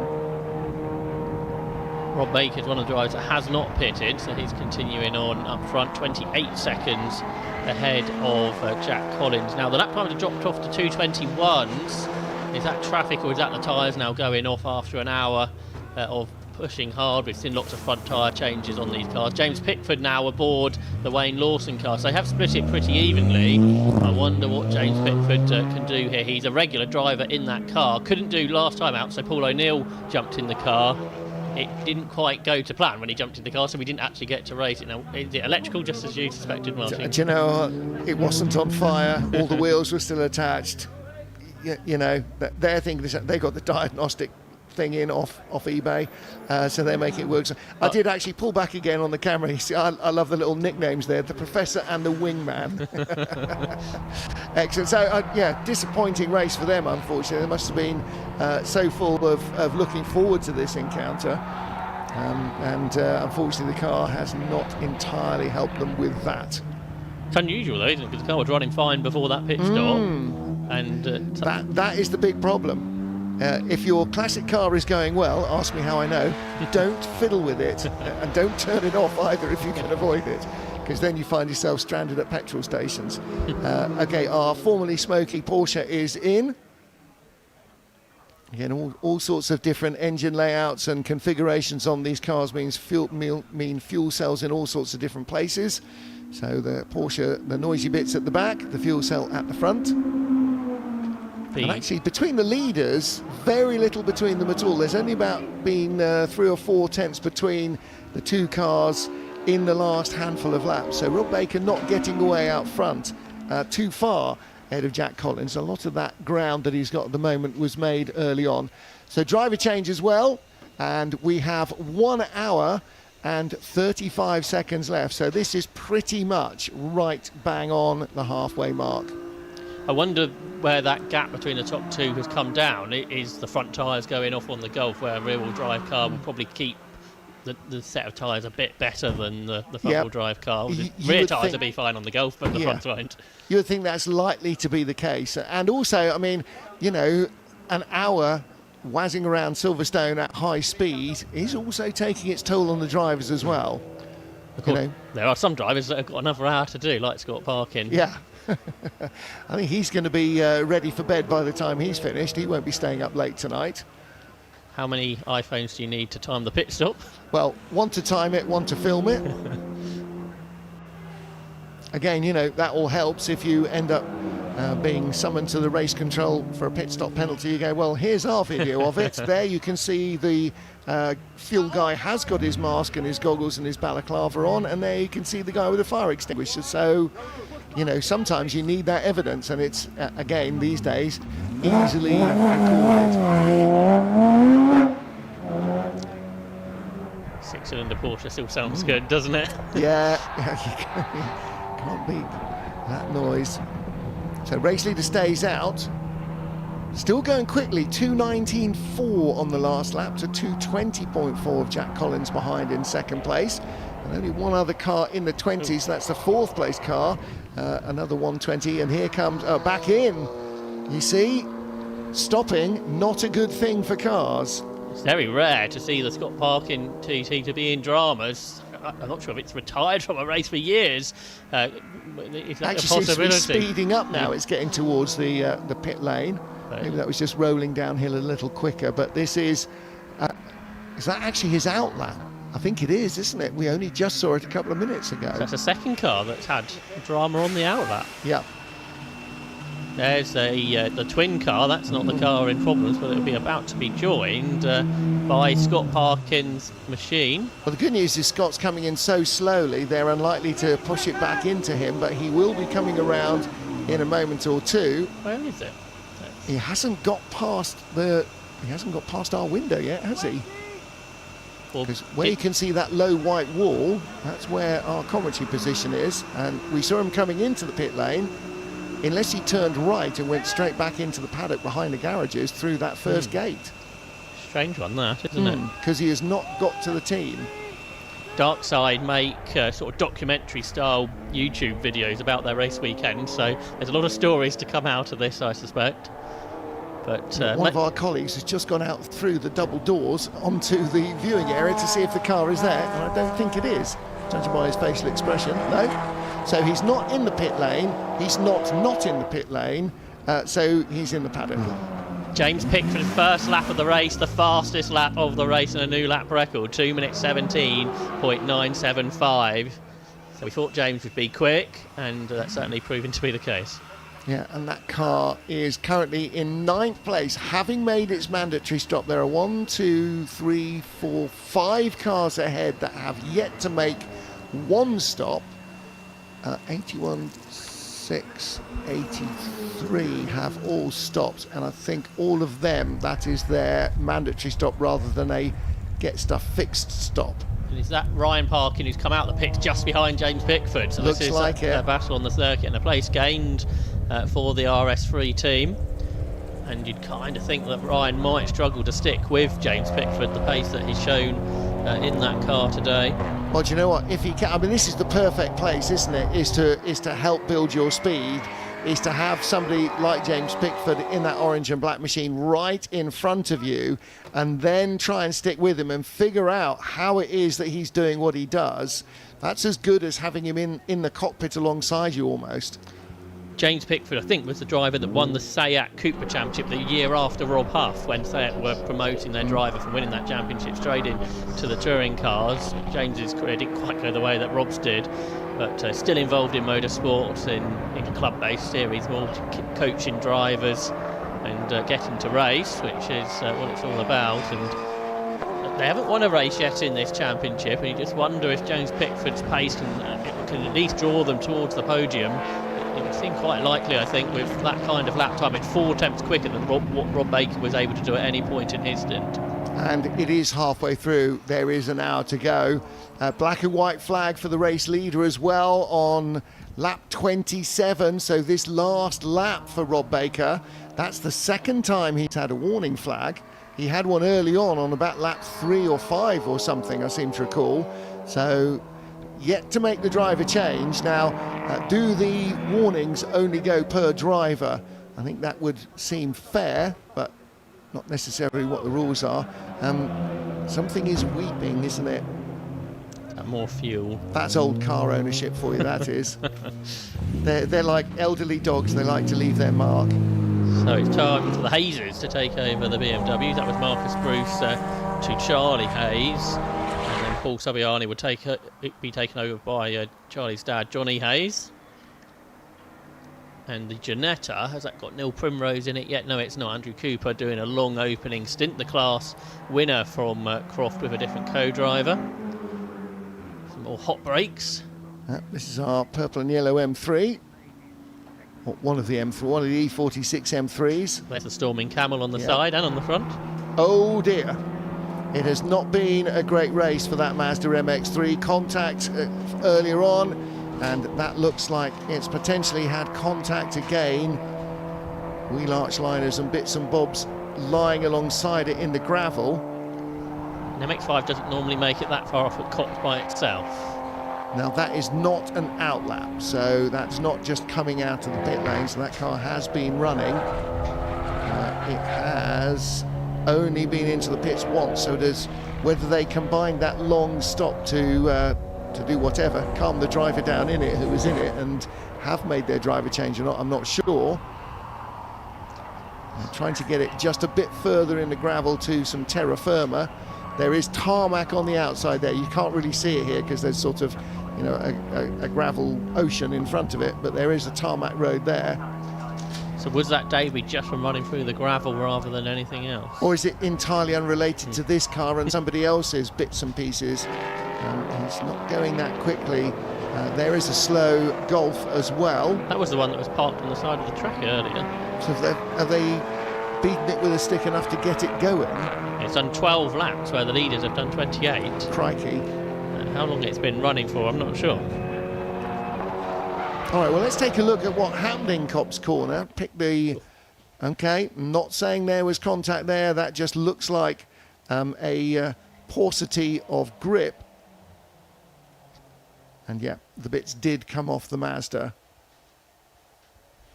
So whether they will venture back to the pit lane for examination or not remains to be seen. Who started it, James Mansell or Jonathan Fletcher? I think they have made their driver change, haven't they? We think they did that when they came in, because it was in the window, so it might well have been Jonathan Fletcher. Matthew Simonite tends to race that car, but 2 new drivers for this weekend. Rob Baker's going long on this first stint of the race for them. Is that the only car that hasn't pitted now? I think it might be, because... I think it might be. Simon Major hasn't, but... He's not going to. No. Yeah, we've got the second and third place cars in, so Jack Collins is coming to hand over to the teenager Oliver Harris. That's a cracking looking livery. That's really nicely done. It's busy, but not overly busy. That's really nicely done. So whoever designed that, whether it's one of the team or somebody else, I'm liking that a lot. Paul Simonson's a company director, so I presume some of these are his companies on the side of the car. GT4 RS Club Sport. That's got to be fun around here as well, hasn't it? And if you run into problems, you just go across the bridge to the Porsche Centre as well. And you, well, have you got a bit for this on the shelf? Sunday, mate, we're closed. He bought the car directly from Porsche UK, so I'm not sure if the car hasn't actually done that much racing other than in things like Club Enduro this year.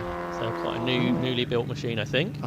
I wonder if it's spent all its life being hooliganed around Silverstone at the Porsche Centre. That wouldn't necessarily be the first time that a car that's being used for that has then been sold on for racing. Because after all, racing cars you tend to expect to have a hard life. The cars that are at the Porsche Centre here, you might not possibly want to move them straight into the second-hand market, whereas racing drivers will be more forgiving. Here's the Golf that has been more trouble than it's worth to its owners. And it's Jonathan Packer, who does lead Class B at this point. He's just had quite a long pit stop, over 4 minutes. But despite all the issues, he's still managed to lead the class. But this issue might be one too many. Now, has he left the pit lane and stopped and tried to pull over, or has he come past and tried to pull over and got stuck almost blocking the pit exit? Yeah, he left the pit lane 1 minute ago, so it is a pit exit drama. So that is pit exit. But he has gone past the exit of the pit lane, which could be problematic. The MX-5 has come into pit lane after the spin at Copse. So both drivers have certainly had a pulse-raising moment or two. Not sure what Matt Simonite, who tends to race this car, thinks about all of this, that his car's been driven by 2 other people, not necessarily always on the circuit. Well, probably glad that he's not in it at the moment, I would think. The E30 M3 is on its way. Still a great sound.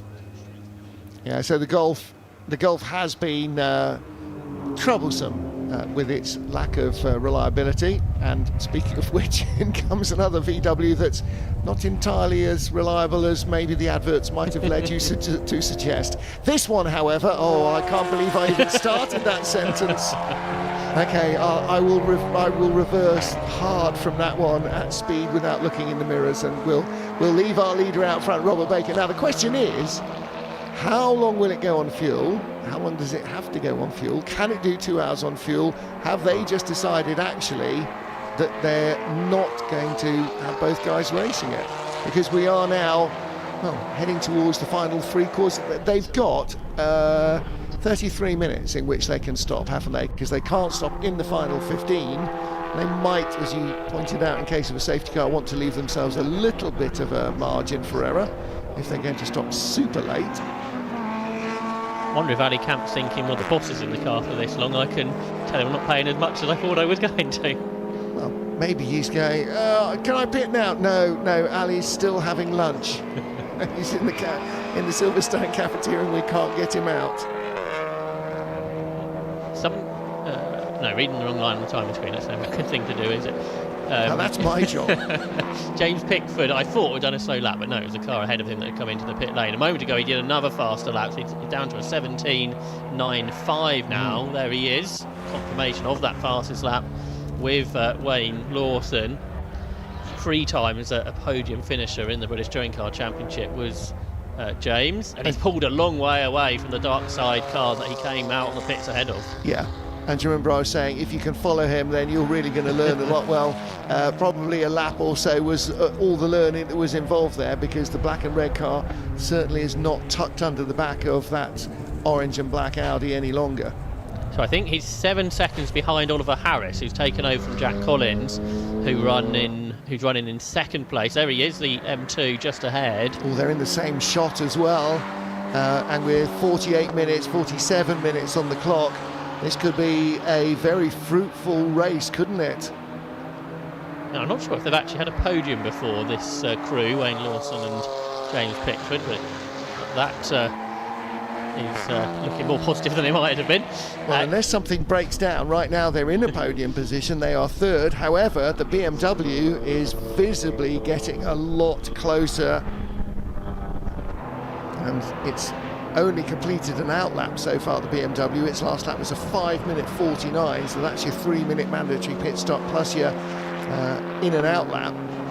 Is James Pickford thinking about that car, or is he thinking about the Golf and perhaps having a go at chasing that down before the end? 100%, I think he absolutely would be, wouldn't you? Yeah. Yeah, definitely.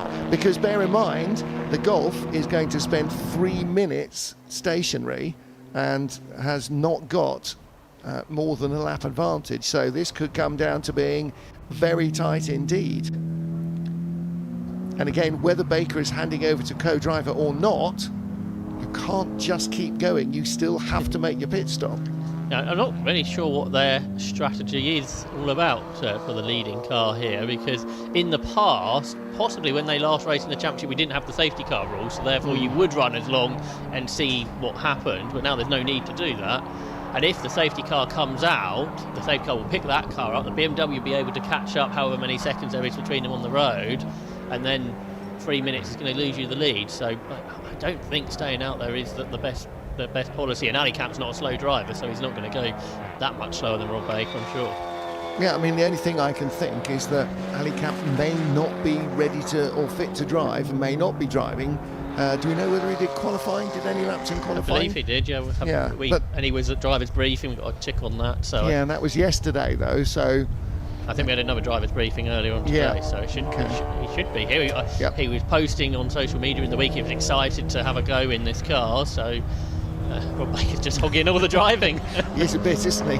There's a couple more things that work out. Just let me see if I can fix this a bit while I'm out here. James Pickford caught 3.5 seconds on the previous lap to Oliver Harris, so he might be with him by the end of this lap. But he was a half second slower than the leader, Robert Baker, and maybe that's why Baker is still staying out there. But on the other hand, at some stage he is going to have to hand it over to his teammate. That goes against our thought that the front tyres might be going off on that car, so to be able to do a lap time within half a second of the best of what the car's done entire race is pretty impressive after 75 minutes on the same set of tyres. Yeah, only one other car in the 218's last time round, and that was car number 83, the William Puttergill and Christopher Nyland car, with Chris Nyland now at the wheel of that Audi. So that was the only other car that did a 218 lap last lap. So can we get 2 RS3s up onto the podium at the rate that Chris Nyland's going, because he's only 6 seconds behind Ryan Parkin. The Numbertel Golf went through shot. It lives.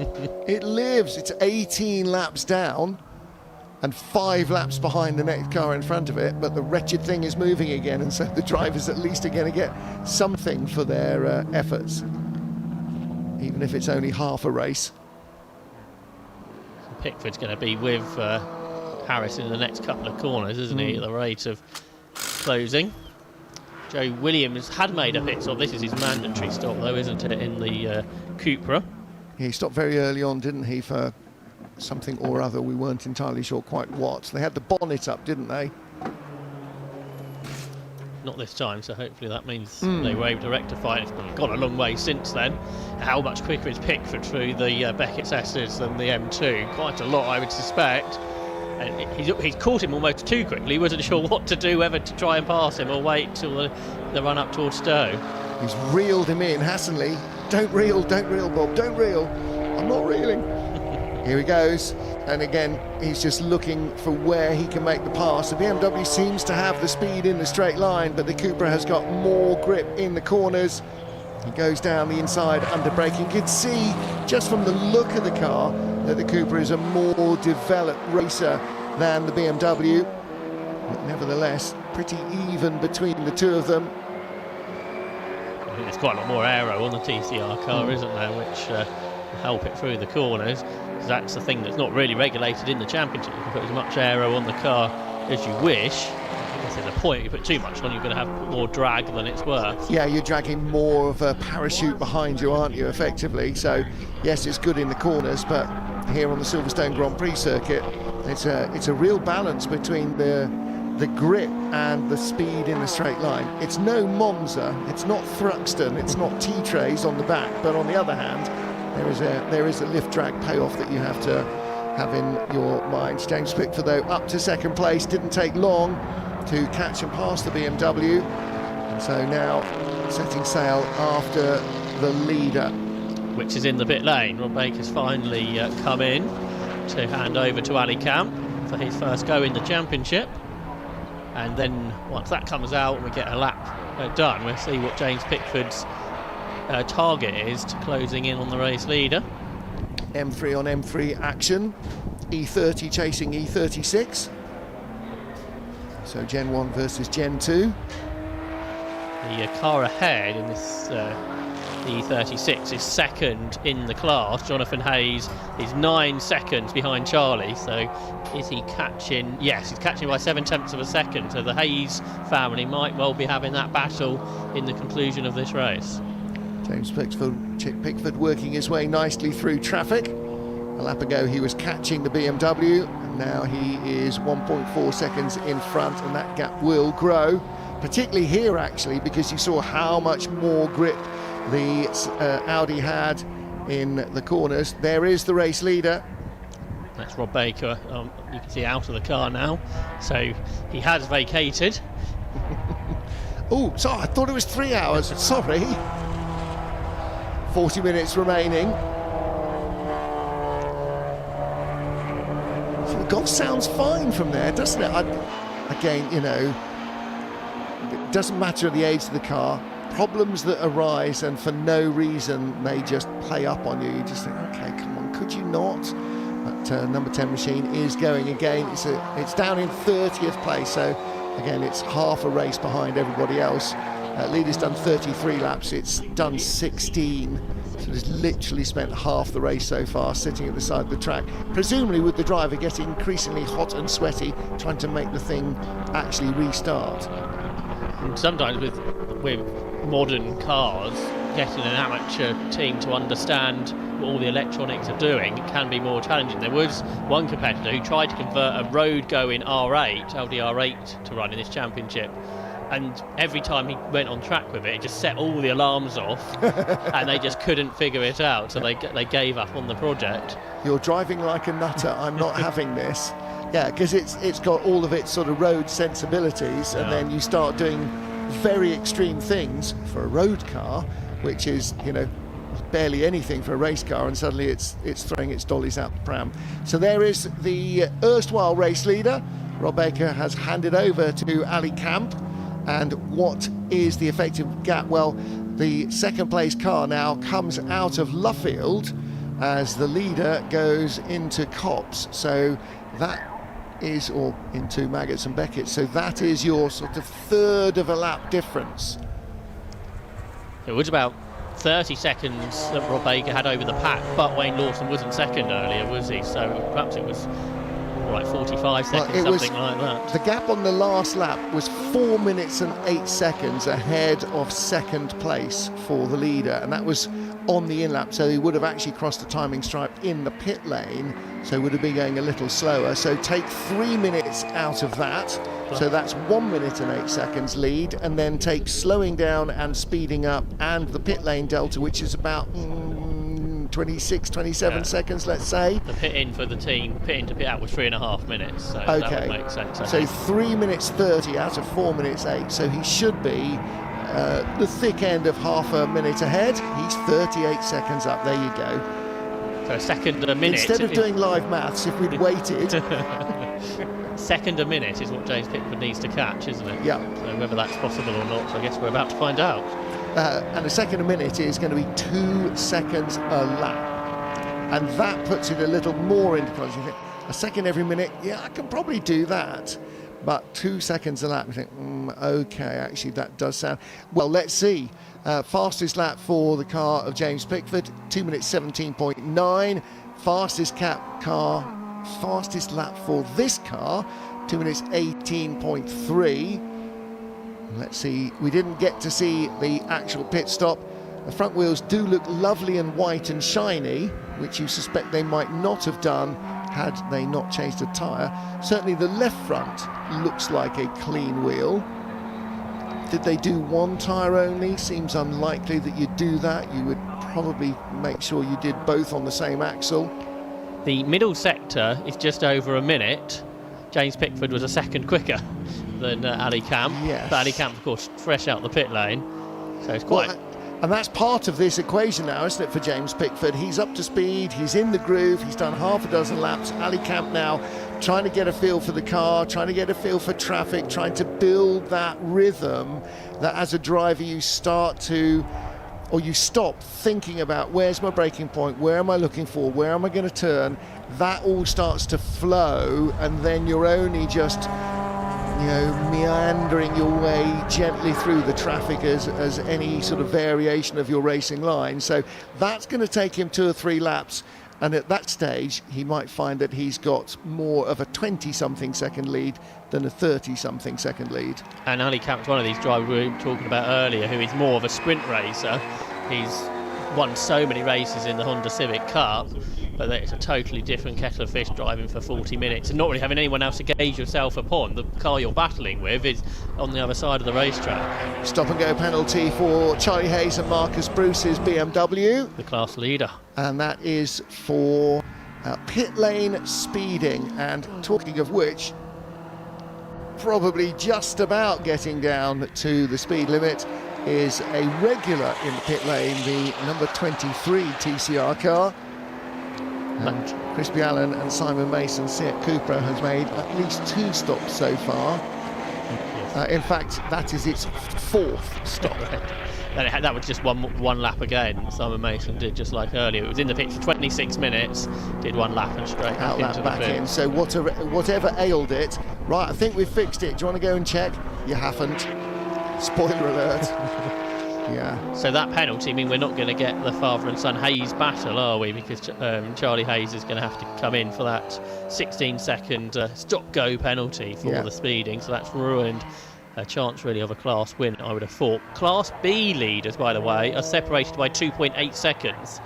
Jan Whittaker to Alistair Lindsay, and then there's only another 5 seconds back to Alex Wilkinson Hughes in the MX-5 that had some issues earlier. So Class B, the top 3 separated by well under 10 seconds, which is pretty impressive after 32 laps of racing. Yeah, that could develop into something quite entertaining, because actually the third of those cars is as quick as the other 2. So all you need is a little bit of difference in traffic, either with catching slower cars or with faster cars coming by you, and suddenly the gap's down to just a handful of tenths.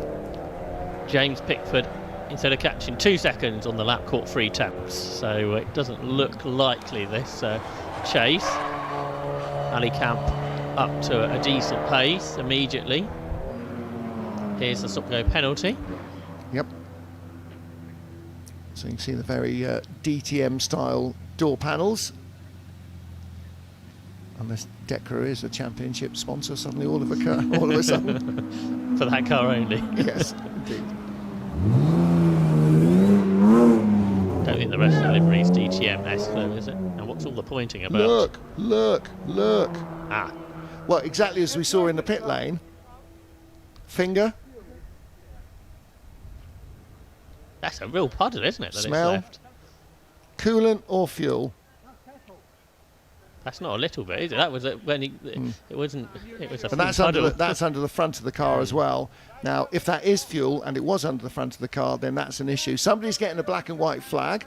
I saw the flag, but we didn't see the board, so haven't yet been notified of who that might be.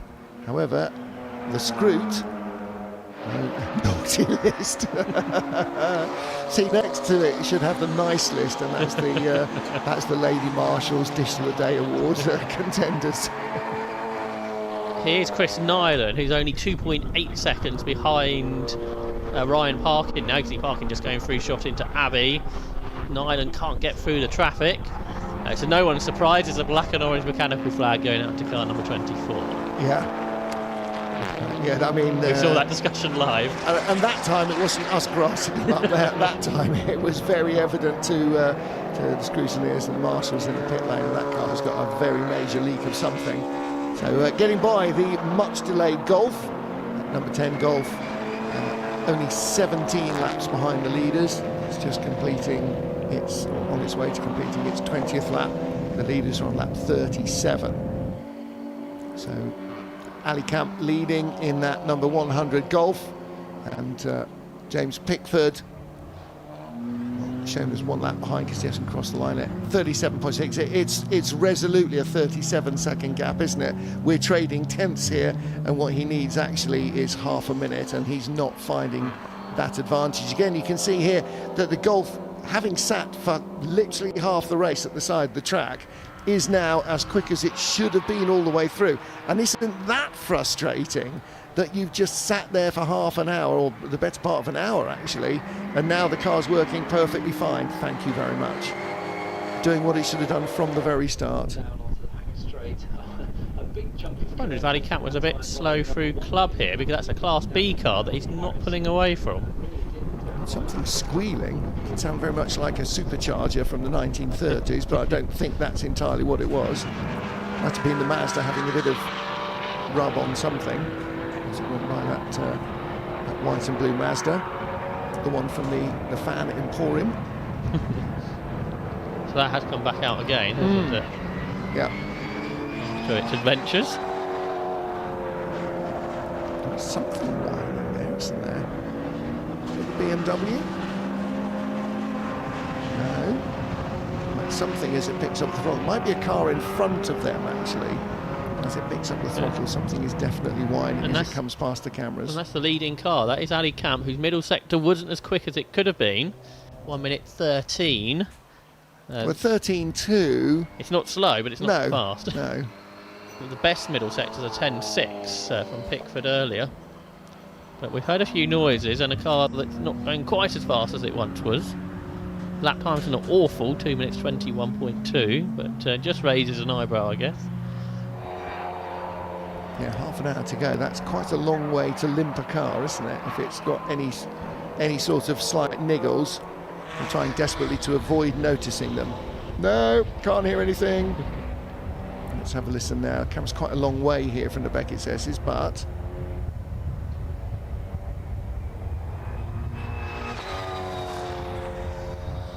maybe it's just transmission whine. That didn't sound particularly like a car in trouble. And actually, James Pickford was only 1.2 seconds quicker, so still not quick enough, even if he is now that bit faster. Gap into the 37 seconds is 36. Back of a third is something that's more likely to occur. Yeah, there's only 2.9 seconds between Oliver Harris and Ryan Parkin, with a further 3 seconds back to Chris Nyland. So third, fourth and fifth is still to be contested over the last half an hour. There's Pickford in second. He's 12 seconds clear of Harris now. Yeah, so the BMW that will come into the back of shot just about as he gets to the end of the straight. That's the car that's being chased down. That car was in second place earlier on, wasn't it? Oliver Harris, Jack Collins. Earlier in the race, we saw the battle between Pip Hammond and Henry Salisbury. That battle's continued on, but now with Henry's sister Olivia against the teenager Ewan Lintz, who's sharing the car, the Civic, with Pip Hammond. Super impressive at this level to be able to battle for someone for so long with two different drivers driving the two cars. Yeah, 2.2 seconds between them at the moment as they squabble just off the top 20 and battle for 21st place. Now, did Harris there get caught up with the mistake from Lindsay's TT, was all over the curb, and that has brought Ryan Parkin right towards Oliver Harris now for a podium position. And behind them, with the green and yellow highlights and the flashing headlights, that is the next car in that little battle as well. So those are the three that we're looking at. The red and white Audi is not part of this. That TT is being lapped. He doesn't want to give up too much time though, because he's only 5 seconds behind his class leader, Jan Whittaker. So this is what endurance racing is all about, isn't it? Yeah, in fact, he wants to stick with these guys as much as he can and ignore anything coming up behind. Shouldn't that car be yellow and green with the 46 on it? I mean, you know, just me. This is a tight little battle now, isn't it? Ryan Parkin's almost right there now. The TT typically very good through the bends, a bit more draggy perhaps than the M2 that's got a bit more brake horsepower as well. And we saw that earlier as well, didn't we, with James Pickford catching the car and passing it, that the TCR car very much quicker through the corners. The BMW held its own on the hangar straights and maybe just sort of crept away a little despite the aerodynamic slipstream it was giving away. And so maybe we're going to see a little bit more of that here, because the Audi is positioned to try and make a move, not going around the outside successfully at Maggots, but down into the Beckett's S's. Will be almost pushing the BMW through by the end of it, looking to have a little look down on the inside. BMW makes the apex, but again you can see just pushing the tail out wide. Should have enough on the hangar straight just to stay in front. As the Porsche goes by the little blue Ginetta. They will both clear the Ginetta, but this is not good news for the BMW, catching the Porsche right in stow. He's right there, isn't he? This is where they caught Alistair Lindsay on the previous lap, which was awkward, and I think Oliver Harris has learnt from that and dived down the inside. Meanwhile, Alistair Lindsay pitted at the end of the previous lap, so his Class B podium is looking unlikely now with an unscheduled second pit stop, but this Class A battle for third place now is getting a third car involved because Chris Nyland is catching in the RS3. I wonder whether Alistair Lindsay needed fuel or something. That seems very late to be going into the pit lane in the Audi. Much quicker through Abbey. There was Nyland, and he had a look to the outside of Ryan Parkin, can't quite get there. And in this battle, you've got two class champions from last year, because Oliver Harris won Class C, Chris Nyland won Class B, but both in new cars to them this year, whereas Ryan Parkin, who's not been a class champion before, but has raced this Audi TT for several seasons. Well, this is third, fourth and fifth, as well as battling for class positions. And the Audi TCR looking outside, looking inside, and realising that the door was firmly closed. And this is allowing the BMW just to creep away a little bit in front as well. Still in third place, and the challenge from the red and black TT has been blunted by the arrival of the RS3 behind. Just 1.5 seconds separate the three of them after 39 laps. It's more like a gap after the opening lap of the race. Yeah, it really is actually, and they probably were this close on the opening lap. There was just a lot more near them. And it's interesting how the different drivers found different pace. Jack Collins in the opening stint was the quickest of the three, whereas now it's Chris Nyland's the quickest of the three, and then the Audi TT's always sort of been the middle pace of the three, and they've ended up all coming together towards the end of the race. Well, they're all doing 2-minute 22s, 2:22.0 for the BMW, 2:22.9 for the TT, the red and black car, and then it was a 2:20.7 for the yellow highlighted Audi RS3 TCR car, but that speed was the speed of approach, not the speed he's doing now. That's been blunted by catching the two cars in front, and so he'll be relegated to the speed that they are doing. But again, through the veil, they are catching the BMW. The BMW can't get by the orange car in front of it here. Does manage to get past the BMW without losing too much time. They're all going to try and sneak through on the inside. They all do. At Croft, Chris Nyland was third, Oliver Harris was fourth, but Ryan Parkin had issues. And again, it's a third place battle that they are dicing over here at Silverstone, but with two different cars ahead of them compared to last month. And of the three, Chris Nyland with the yellow highlights looks to be the quickest, but having the faster car and being able to use it, hello Monaco Grand Prix next weekend, are very different things, aren't they? It was a 3-odd minute pit stop for Alistair Lindsay, so that's your theory that it needed a second fuel stop, but could be right. Hasn't raced in the championship before this season, so maybe they've found out that their fuel tank doesn't last an hour. And what was their first pit stop then? Did they not fuel there and actually maybe they needed to? Anyway, here we go. TT is poised and ready to strike, but the BMW just picks up a little bit quicker out of the corners. However, they're catching another E36 M3. And that was the one that was on the naughty list just a moment or two ago. Does that mean that the pit lane penalty box is officially the naughty step? In which case, shouldn't it? It probably can't be painted like that because the British Grand Prix company have to be a bit more serious than that about things. However, Audi swap, yes. There is the move made by Chris Nyland.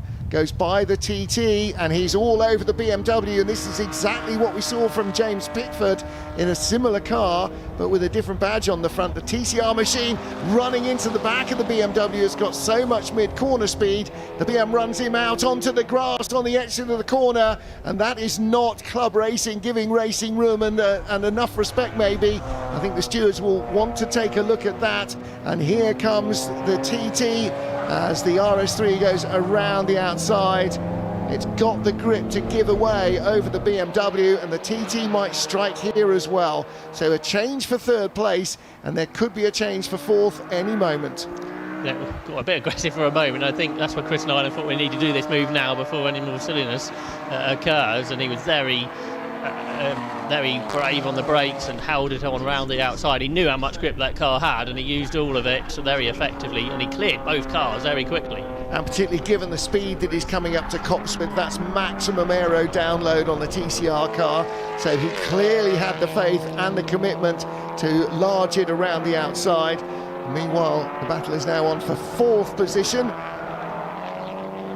BMW just holding on it, and the TT having a little more trouble with it. It hasn't got the high-speed aero grip of the TCR car. What it does have is mechanical pull out of the corners. Its mechanical grip levels off the slower corners are better than the BMW's, and so he needs to try and make the break here and get in front of the BMW when there's still a couple of slower corners to go, but he's not placed close enough yet. That car's definitely slow in a straight line, the Audi TT. That second sector was 11 miles an hour slower than the M2 ahead.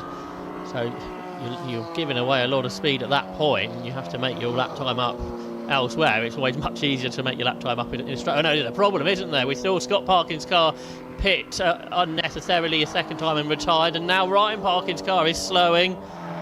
It might make a good YouTube video, but doesn't make many points. No, that's really heartbreaking, isn't it? 20 minutes inside the final 20 minutes.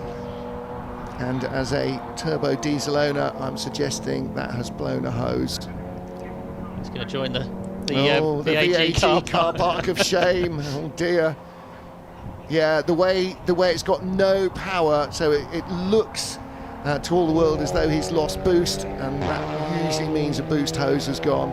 So then there were two battling for third place, although you sense that unless something happens to the Audi, that battle is over. The BMW does not have what it takes to drive past the Audi onto the podium unless something else intervenes.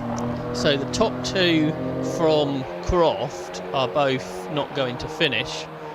The top two here didn't race or didn't finish at Croft, so therefore these consistent runs for particularly Nyland third at Croft, they're running third here, fourth at Croft for Harrins and Collins running fourth here. That's how you win championships at the end of the day. Yeah, if the two cars ahead of you didn't score last time or aren't scoring this time, then it makes a massive difference.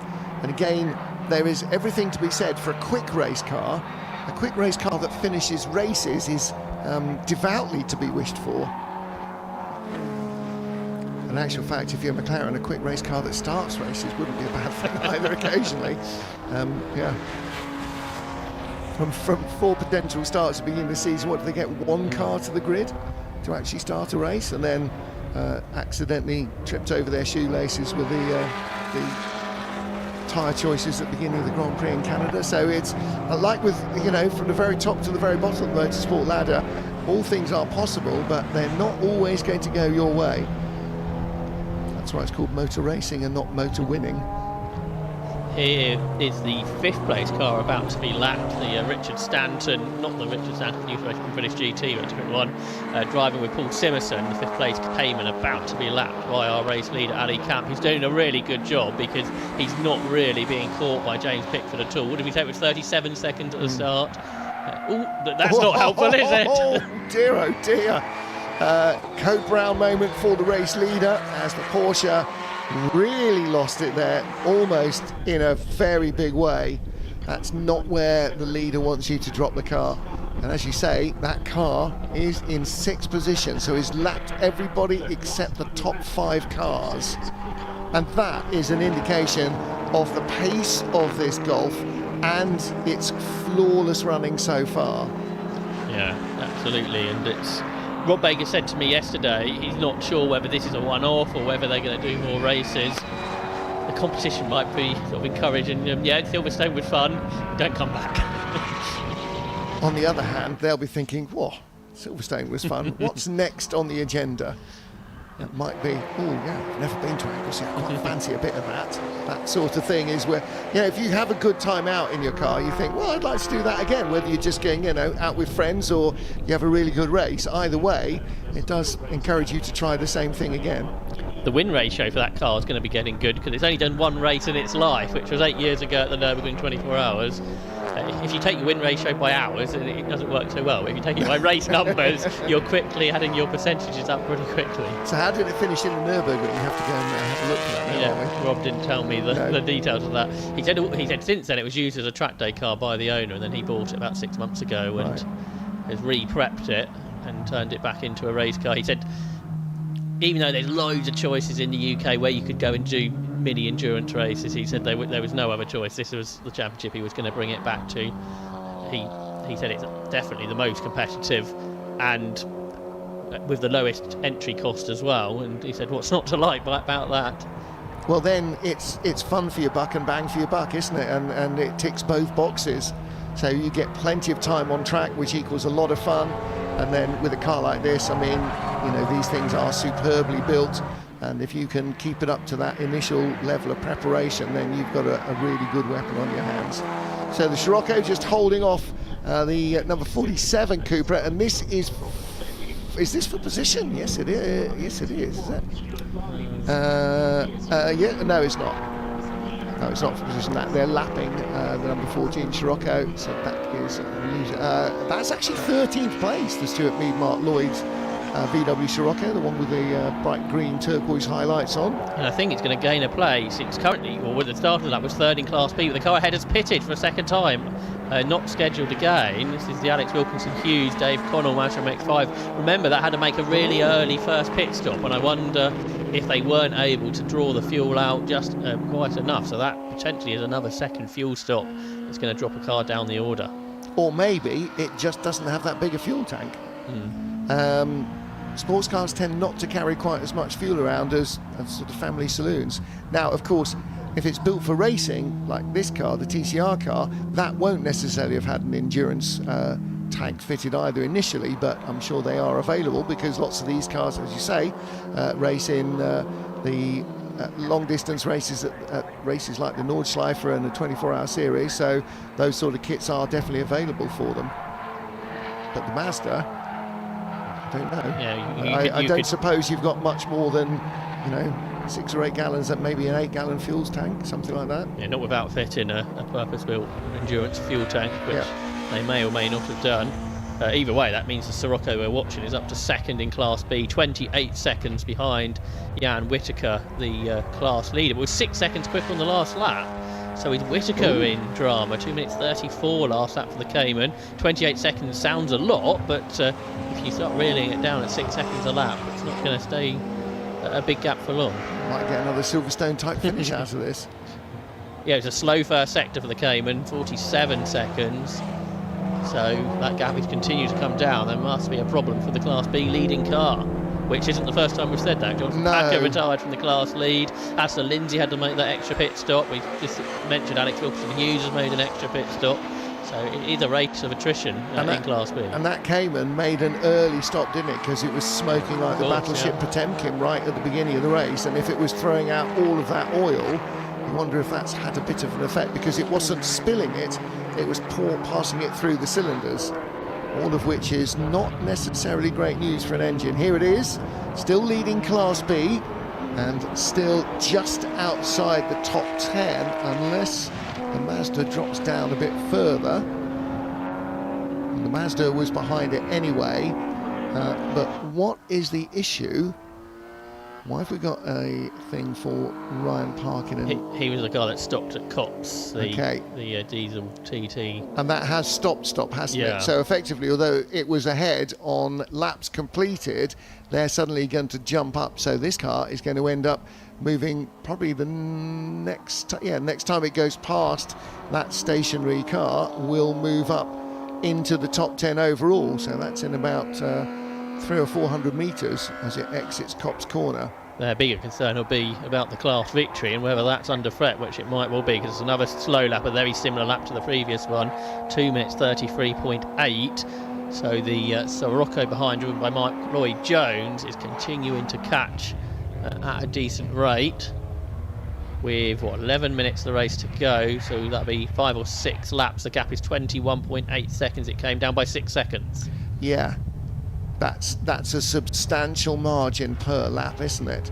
So 11 minutes, let's say 5 laps, that's 30 seconds gained at 6 seconds a lap.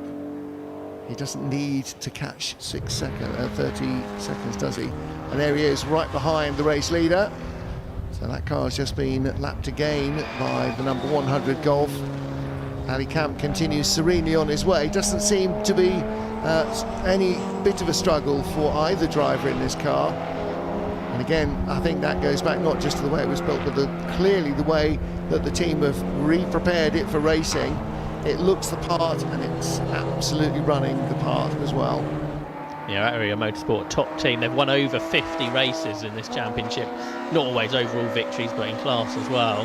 The most successful team, and they're back in the championship this weekend, and they're going to add another number to their winning tally, it would appear. Definitely looks like it. Meanwhile, the Sirocco is continuing to try and reel in that top 10 finish and victory in Class B. The top 9 cars all in Class A. Class C leader is the 66 BMW, Paul Saviani, who handed over to Jonathan Hayes, driving that car. That's the yellow one of those two. And the Class D leader, having to look, there is no Class D in this one. That was Road Sports yesterday. So those are the 3 class leaders. So the Sirocco is catching about a similar rate. So whatever's happened to the Cayman, it is lapping at a similar pace every time, which is most odd. So there's the Cayman at the end of the Wellington Straight as the Sirocco comes onto the beginning of it. So there's less than a kilometre between them right now, and the Sirocco is definitely lapping quicker. And in fact, the Cayman is about to be passed here by the Stuart Line's Mark Hughes Audi. So Jan Whitaker, 8 lap to go, was doing 2:26s. Then they sort of went up to 30s, 31s, 32s, and then they've shot up to 33s, 34s, and on that lap a 36, the slowest lap yet that car has done. So whatever the problem is, it's just deteriorating each time around the circuit. We've got a battle going on just ahead of them as well. We saw car number 47 that had that damage earlier on, the Randon Greenwood Seat. That's now only 2.7 seconds behind the number 81 car, Stuart Lyons and Mark Hughes. So another little entertaining battle going on there for 6th position. There's the leader once more. Leader is catching the Class B leader, and there is the second place in Class B, and it's not the length of the hanger straight between them. So that gap continues to drop. There is the Scirocco in second place. First sector 5 seconds quicker, and 105 miles an hour the top speed for the Porsche, 126 miles an hour top speed for the Scirocco. There's a lot in there. I wonder if the Porsche is missing gears at the top end of the box, because it's 20 odd miles an hour slower, which sounds like you maybe not be getting all the gears or maybe not all the power out of that engine. If it was smoking earlier on, then it's burning an awful lot of fuel, an awful lot of oil, and that may be having a slightly detrimental long-term effect. Whatever it is that ails the Porsche, something definitely ails it. Yeah, I don't think they're going to pick up a maiden victory in the class. A similar story might be with the car behind. They were second for a lot of the race at Croft, whereas the Scirocco team dropped to third, actually behind the Cayman in the closing stages. It looks like it's going to be the opposite way around this time, but actually for the lead. Into the pit lane comes the class-leading Class C BMW. Oh, no, it's not class-leading. It's currently in 6th place, that one in class. Would leading before the fuel leak. It's the other, yeah, it's the other car that leads the class, isn't it? So, so here's the Cayman. The Cayman, its fastest lap time of the race, 2 minutes 24. It's currently doing 2 minutes 36s. And there is the Scirocco. The Scirocco's fastest race lap, 2:27.1. Last time round, 2:28.2. So very much still on the pace and firing on, well, all 4. Whereas the Cayman is possibly still firing on all 6, just not with the alacrity that maybe it did. And now it's about making the finish, isn't it? And trying to make sure the car does get through to the end, because the win has gone, and there is the moment it goes in the class. Unless something happens to the Scirocco, the Porsche is absolutely in no position to catch it. And so now you question, okay, where is the next car in Class B? And that is a degree further back, but not going that slowly either. Yeah, the Cook's Audi TT is just going onto the Wellington straight now, so it's about half a lap back or so. If the Cayman continues to get slower as it has been, a difference of 13 seconds on the last lap, but it could come down by the end of the race. Well, it's only 5.5 minutes to survive. I think the chances of the third place car catching them, are you sure? they're slender. This Cayman's scrolling now. Yeah. Oh, now it starts to pick up speed again. And the Cooks are just on their best lap of the race, 2 minutes 27.0.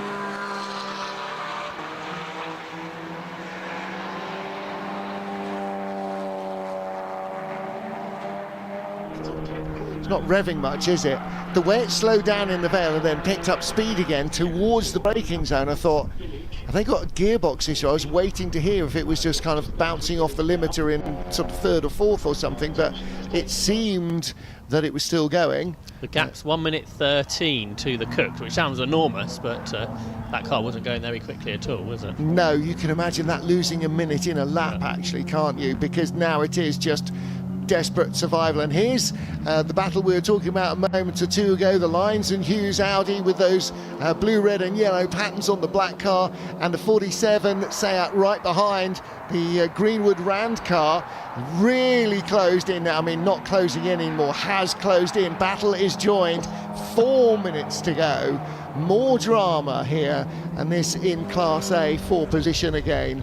Rob Greenwood was bouncing over the curbs on the inside of Copter, about to be lapped by the overall leader, so then I don't think they're going to get a bonus lap out of this. It'll be 2 to go, I think, for Ali Camp, and therefore 2 to go for that battle for 6th position as well. And they're right together now, aren't they, in front of the Gulf? They were going past the back marker as well. Stuart Lyons is hanging on, but maybe not for too much longer.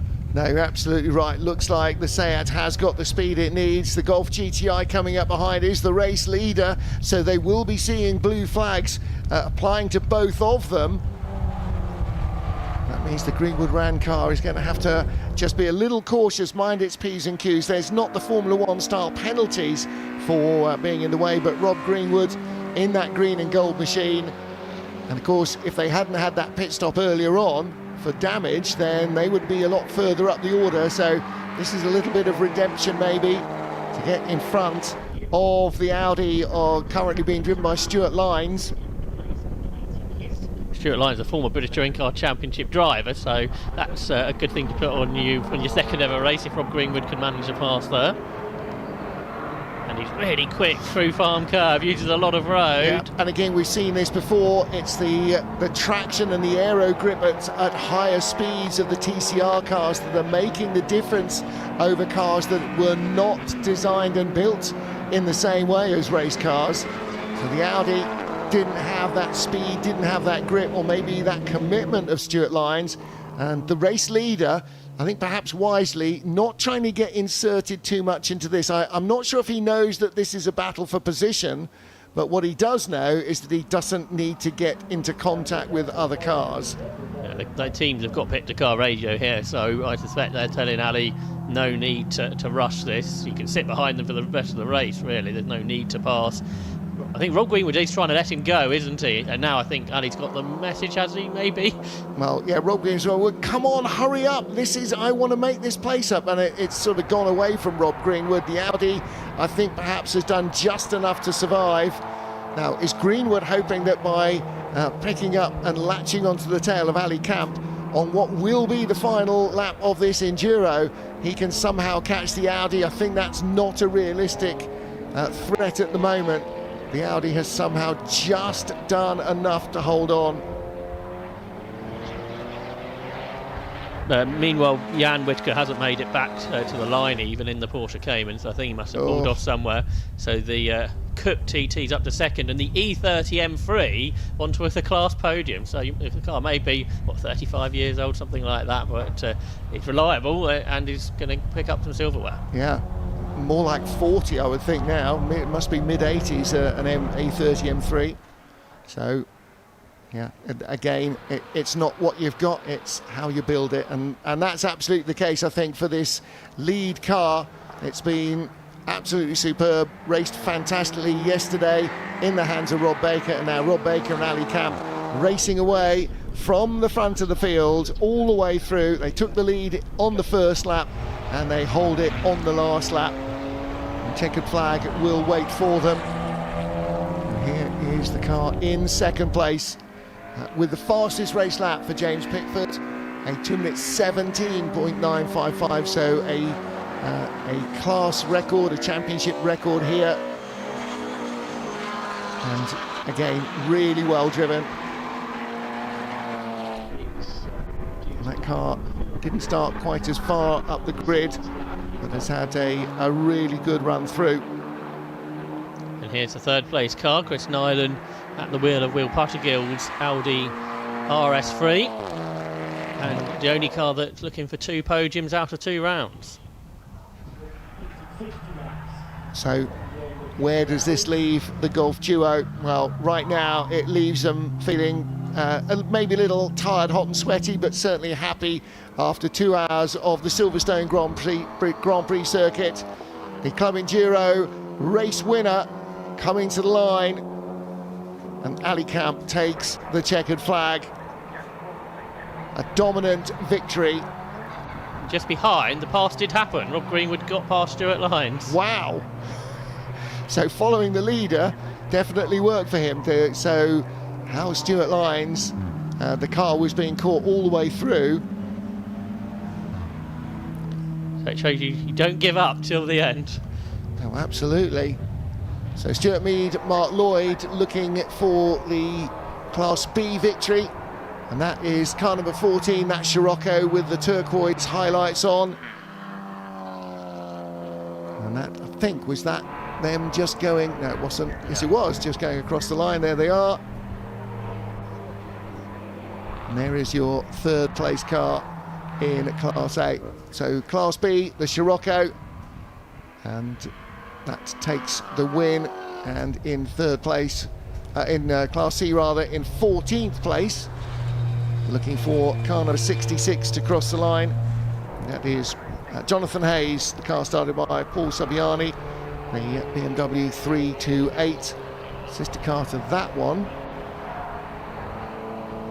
And that is a little further round the lap still. No, has just come across the line. There it is, the yellow machine. Again, with that yellow livery, you could get some Hasselroder stickers on there, couldn't you? Get a bit of German super touring fever going with that car.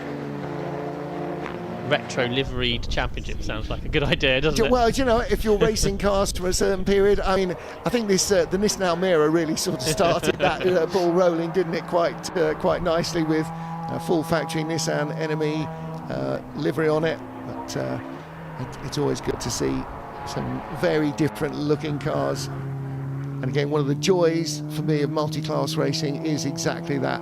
Everything doesn't look quite the same. They all sound different. We had 5 different manufacturer of cars in the top 6. Volkswagen, 2 Audis, a BMW, a Porsche and a Seat. It's great to be able to bring club level racing, which allows so many different types of cars to be competitive. So if they'd really known about it, maybe some of the Formula One drivers could have had a quiet little second driver entry in some of these cars to get a few more laps of the Grand Prix Circuit. Well, it's been a blustery day here at Silverstone, not the bright blue skies and sunshine of yesterday, but an equally adept performance from the number 100 Volkswagen Golf TCR. Rob Baker winning yesterday and winning today with Ali Camp, and Wayne Lawson and James Pickford second in their TCR Audi RS3, and William Puttergill finishing with Chris Nyland doing the final stint to complete the podium. So our Class B winner in 10th place overall, and then second and third in Class B, 11th and 12th. The Class C winning car finishing in 15th position, the Saviani Hayes BMW. So those are the 3 class winners, and there were a few cars whose owners will be looking at them with a very distinct frown and a bit of a Paddington hard stare after disgracing themselves. But some very entertaining racing once more from the Club Enduro Championship. I think 24 of the 31 cars saw the checkered flag after a couple of hours. And of those who finished, the most pit stops required were 2, and in most cases only 1. A number of cars, though, had nearly got into double digits with pit calls for one reason or another. Some entirely mechanically related, some due to being on the naughty step. I think this is Ali Camp's first endurance race, so I think it's quite easy. Teammate pulls a lead out, I just drive around for a few laps and then we get a race win. Well, I wonder if that was part and parcel of why Rob Baker did sort of 2/3 of the race and Ali Camp 1/3, because actually maybe he said, oh, do you know what, not sure about an hour, who knows, we'll wait and see. Well, again, plenty of respect between these drivers. I have to say, if this car does reappear in the championship, then everybody is going to know its potential. Now, you don't always realise your potential, but certainly here this weekend in the road sports race yesterday and in this race, that Golf has shown itself absolutely to be a class act, and not much wrong with the driving talent lineup either. From the high speeds of Silverstone, Anglesey and Oulton Park are the next 2 rounds, where perhaps lap traffic will be a bit more of a challenge than it was today. Definitely. I can see a TCR car being a very potent weapon in Oulton Park, though. I think things like the Club Sport Porsche and so on, you know, those non-race design cars are going to have their hands properly full. And Anglesey, yes, exactly, that's again, mechanical grip will be an advantage there, but is quick enough in places that the aero on these cars is going to have an effect as well. And Netterton and Donington Park will be the final 2 rounds of the It's not championship. a bad calendar, is it, in terms of variety and fun racetracks? You need the long pit lane, so there's a few places that sort of cancels out. But no Cadwell, you're saying? That's right. No Mallory Park? Oh, you know. Yeah. But trying to make the best of the British racing calendar. in the past, before Brexit, we went to Spa a few times, but that's a bit more of a challenge now for the club racer. Yeah. So concentrating on British circuits. Grand Prix Circuit's been part of the calendar before. We did do 1 year on the Indy circuit, but that's a lot of laps in a couple of hours. That is a lot of laps in a couple of hours, isn't it? What were they lapping there at? Sort of 1 minute 20 or something, 1 minute 10? 50 seconds around the Indy Whoa, circuit. goodness me. Right, let's hear from our drivers.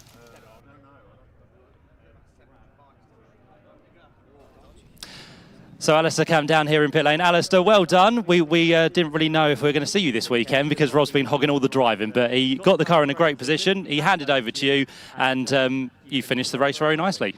Yeah, he did a nice hard work for me, didn't he? So, yeah, and then just on the radio, just managed the gap. So that's why we didn't go for any heroics and try and get faster time. We just kept it the 2:19s. We knew what we needed to do, but yeah, we just said we'll keep going until we can. In terms of the tyres, the car that was handed over to you, all pretty good. I think it took probably a couple of laps just to get the pace up, of course. You haven't been out since Friday testing, so you need to build yourself back into it.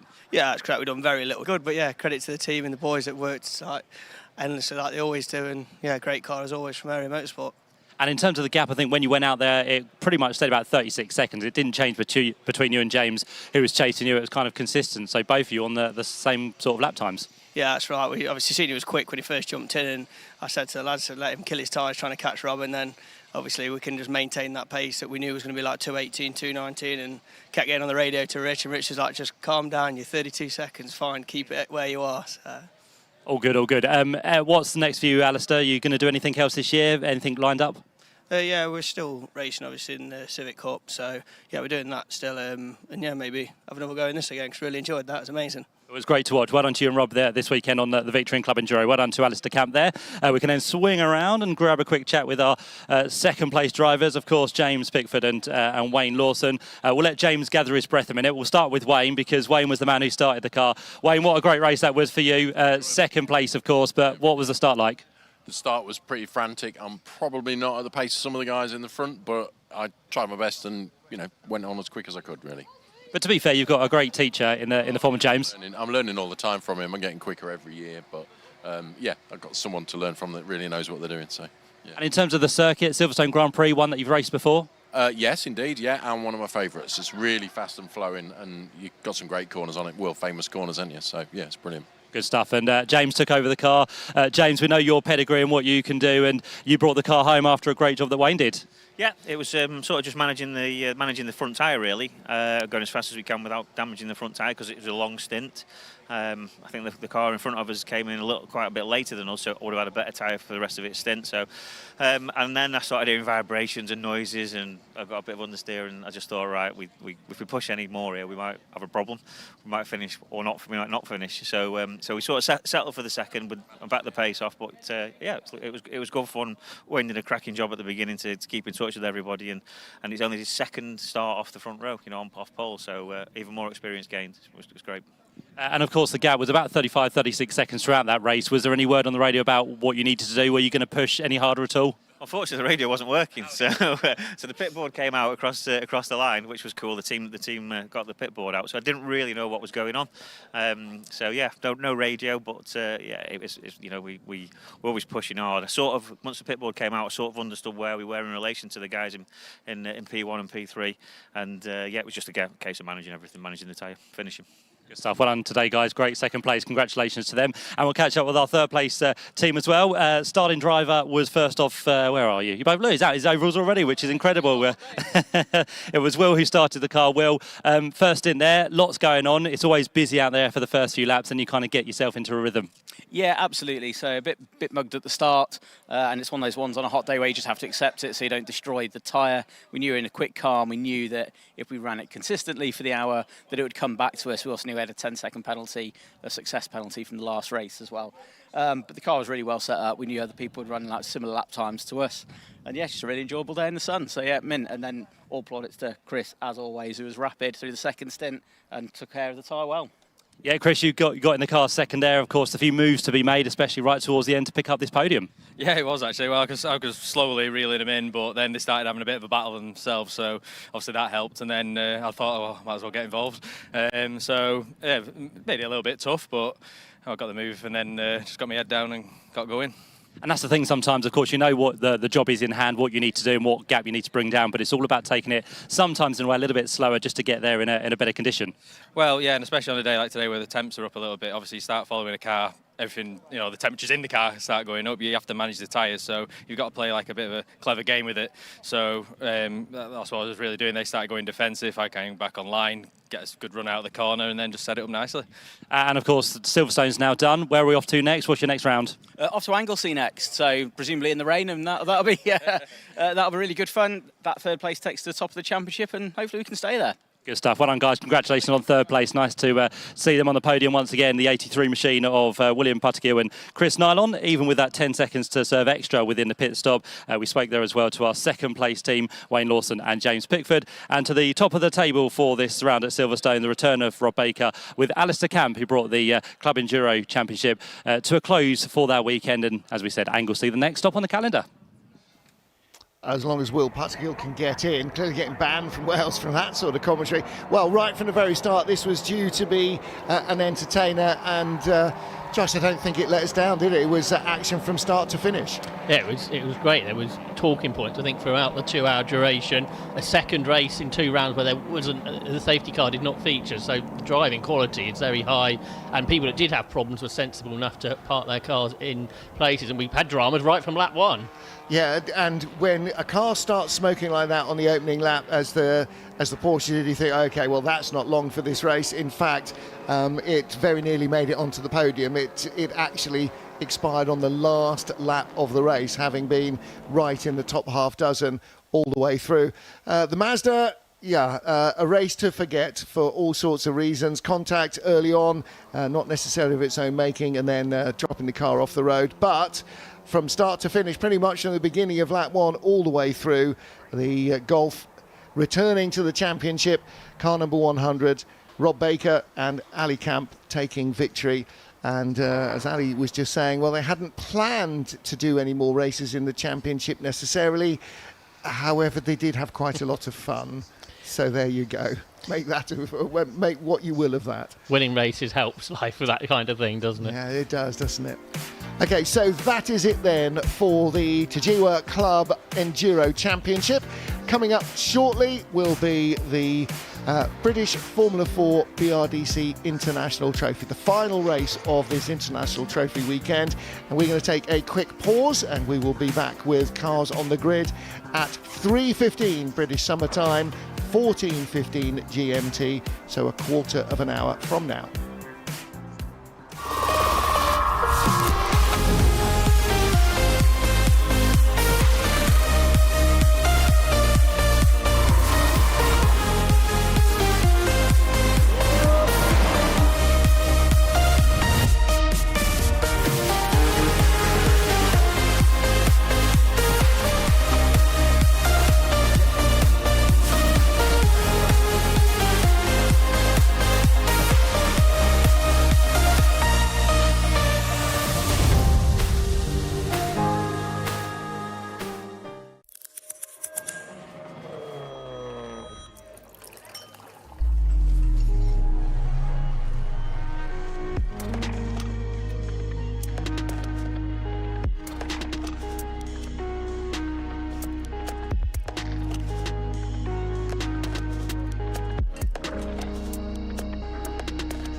next to you, and you next to me. Hello, I got places to be. Like me next to you, and you next to me. Hello, I got places to be. Like me next to you, and you next to me, and you next to me, and you next to me. Tell me what you done for me, done for me, done for me, done for me, done for me, done for me. Daily, get your mind on vacation, leave me go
step of the podium.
So we're down here on the grid then for this British F4 grid walk, which is the highlight event of Silverstone this year, the BRDC International Trophy, and what conditions we have with a wonderful, wonderful crowd down here have taken the opportunity to come and mingle with the drivers, with the cars, and see what it's all about here at Silverstone, because it's very unique that we get to be down on the grid and get close to the cars and also the drivers. Drivers are just kind of working their way back onto the grid now, so we're going to see who we can actually grab from down here, but as you can understand, it's quite warm. Many of the drivers wanted to keep as cool as possible for this one. So this is where the pole man will start, is George Proudford-Nauder. He's going to be the man who is on pole position for this final race of the weekend. He, of course, did the job in qualifying on Saturday, so he is the man who will, of course, have the quickest time from qualifying yesterday. So we'll see what he can come up with. He's not here at the minute by the looks of it, so we'll focus on second place on the grid. This is going to be the number 7 machine that we can see down here, so that's going to be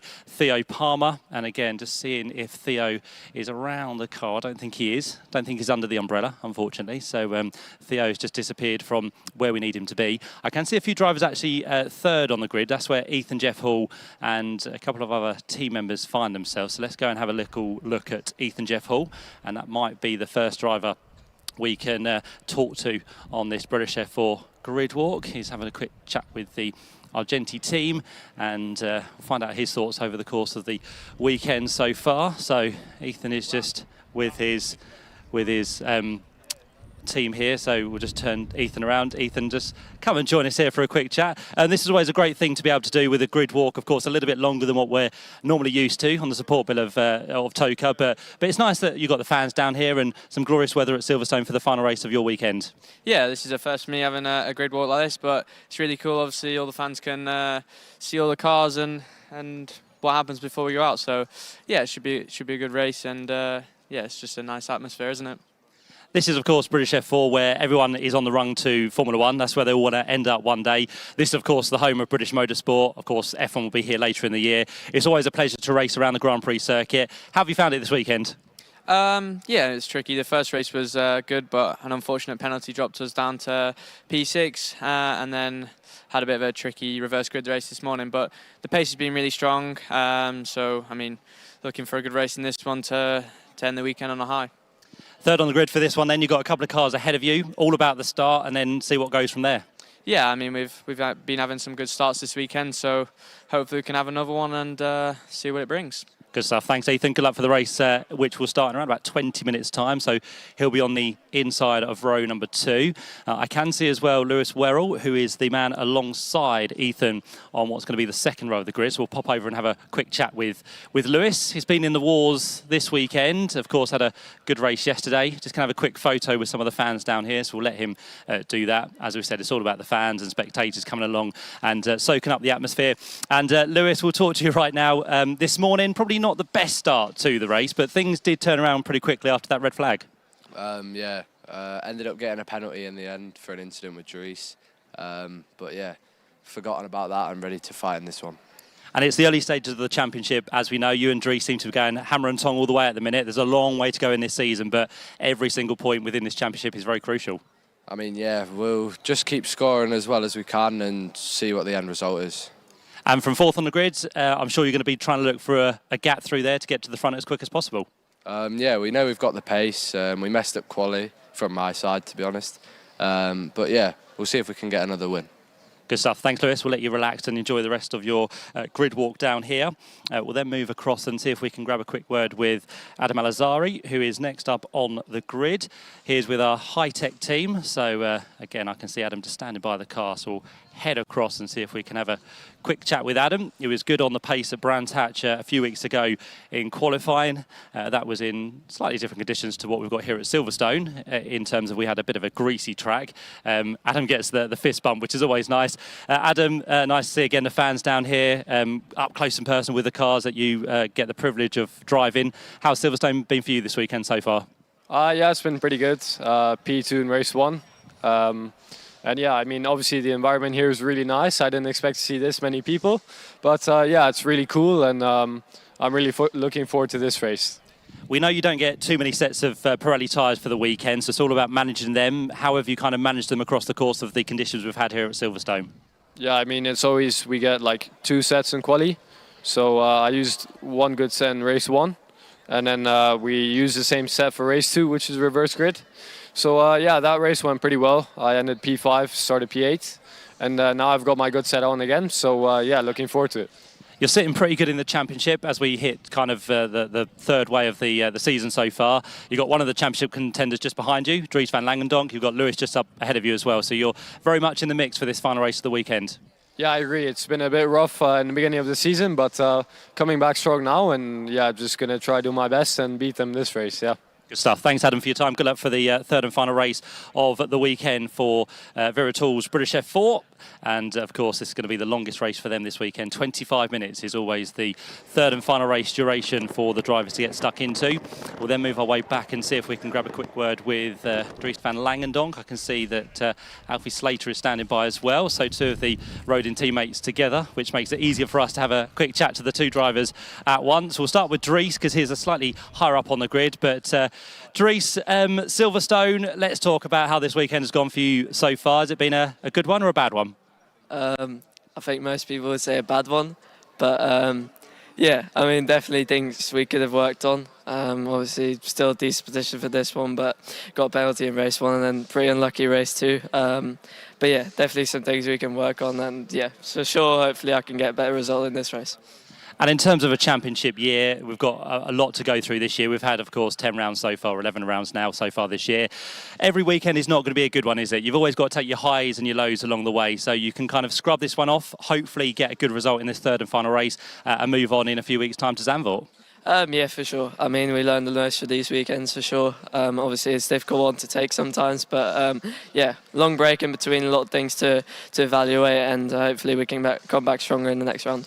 And it's probably easy to forget for many people that you are in the rookie category as well. So you're fighting for a rookie championship amongst the overall championship as well.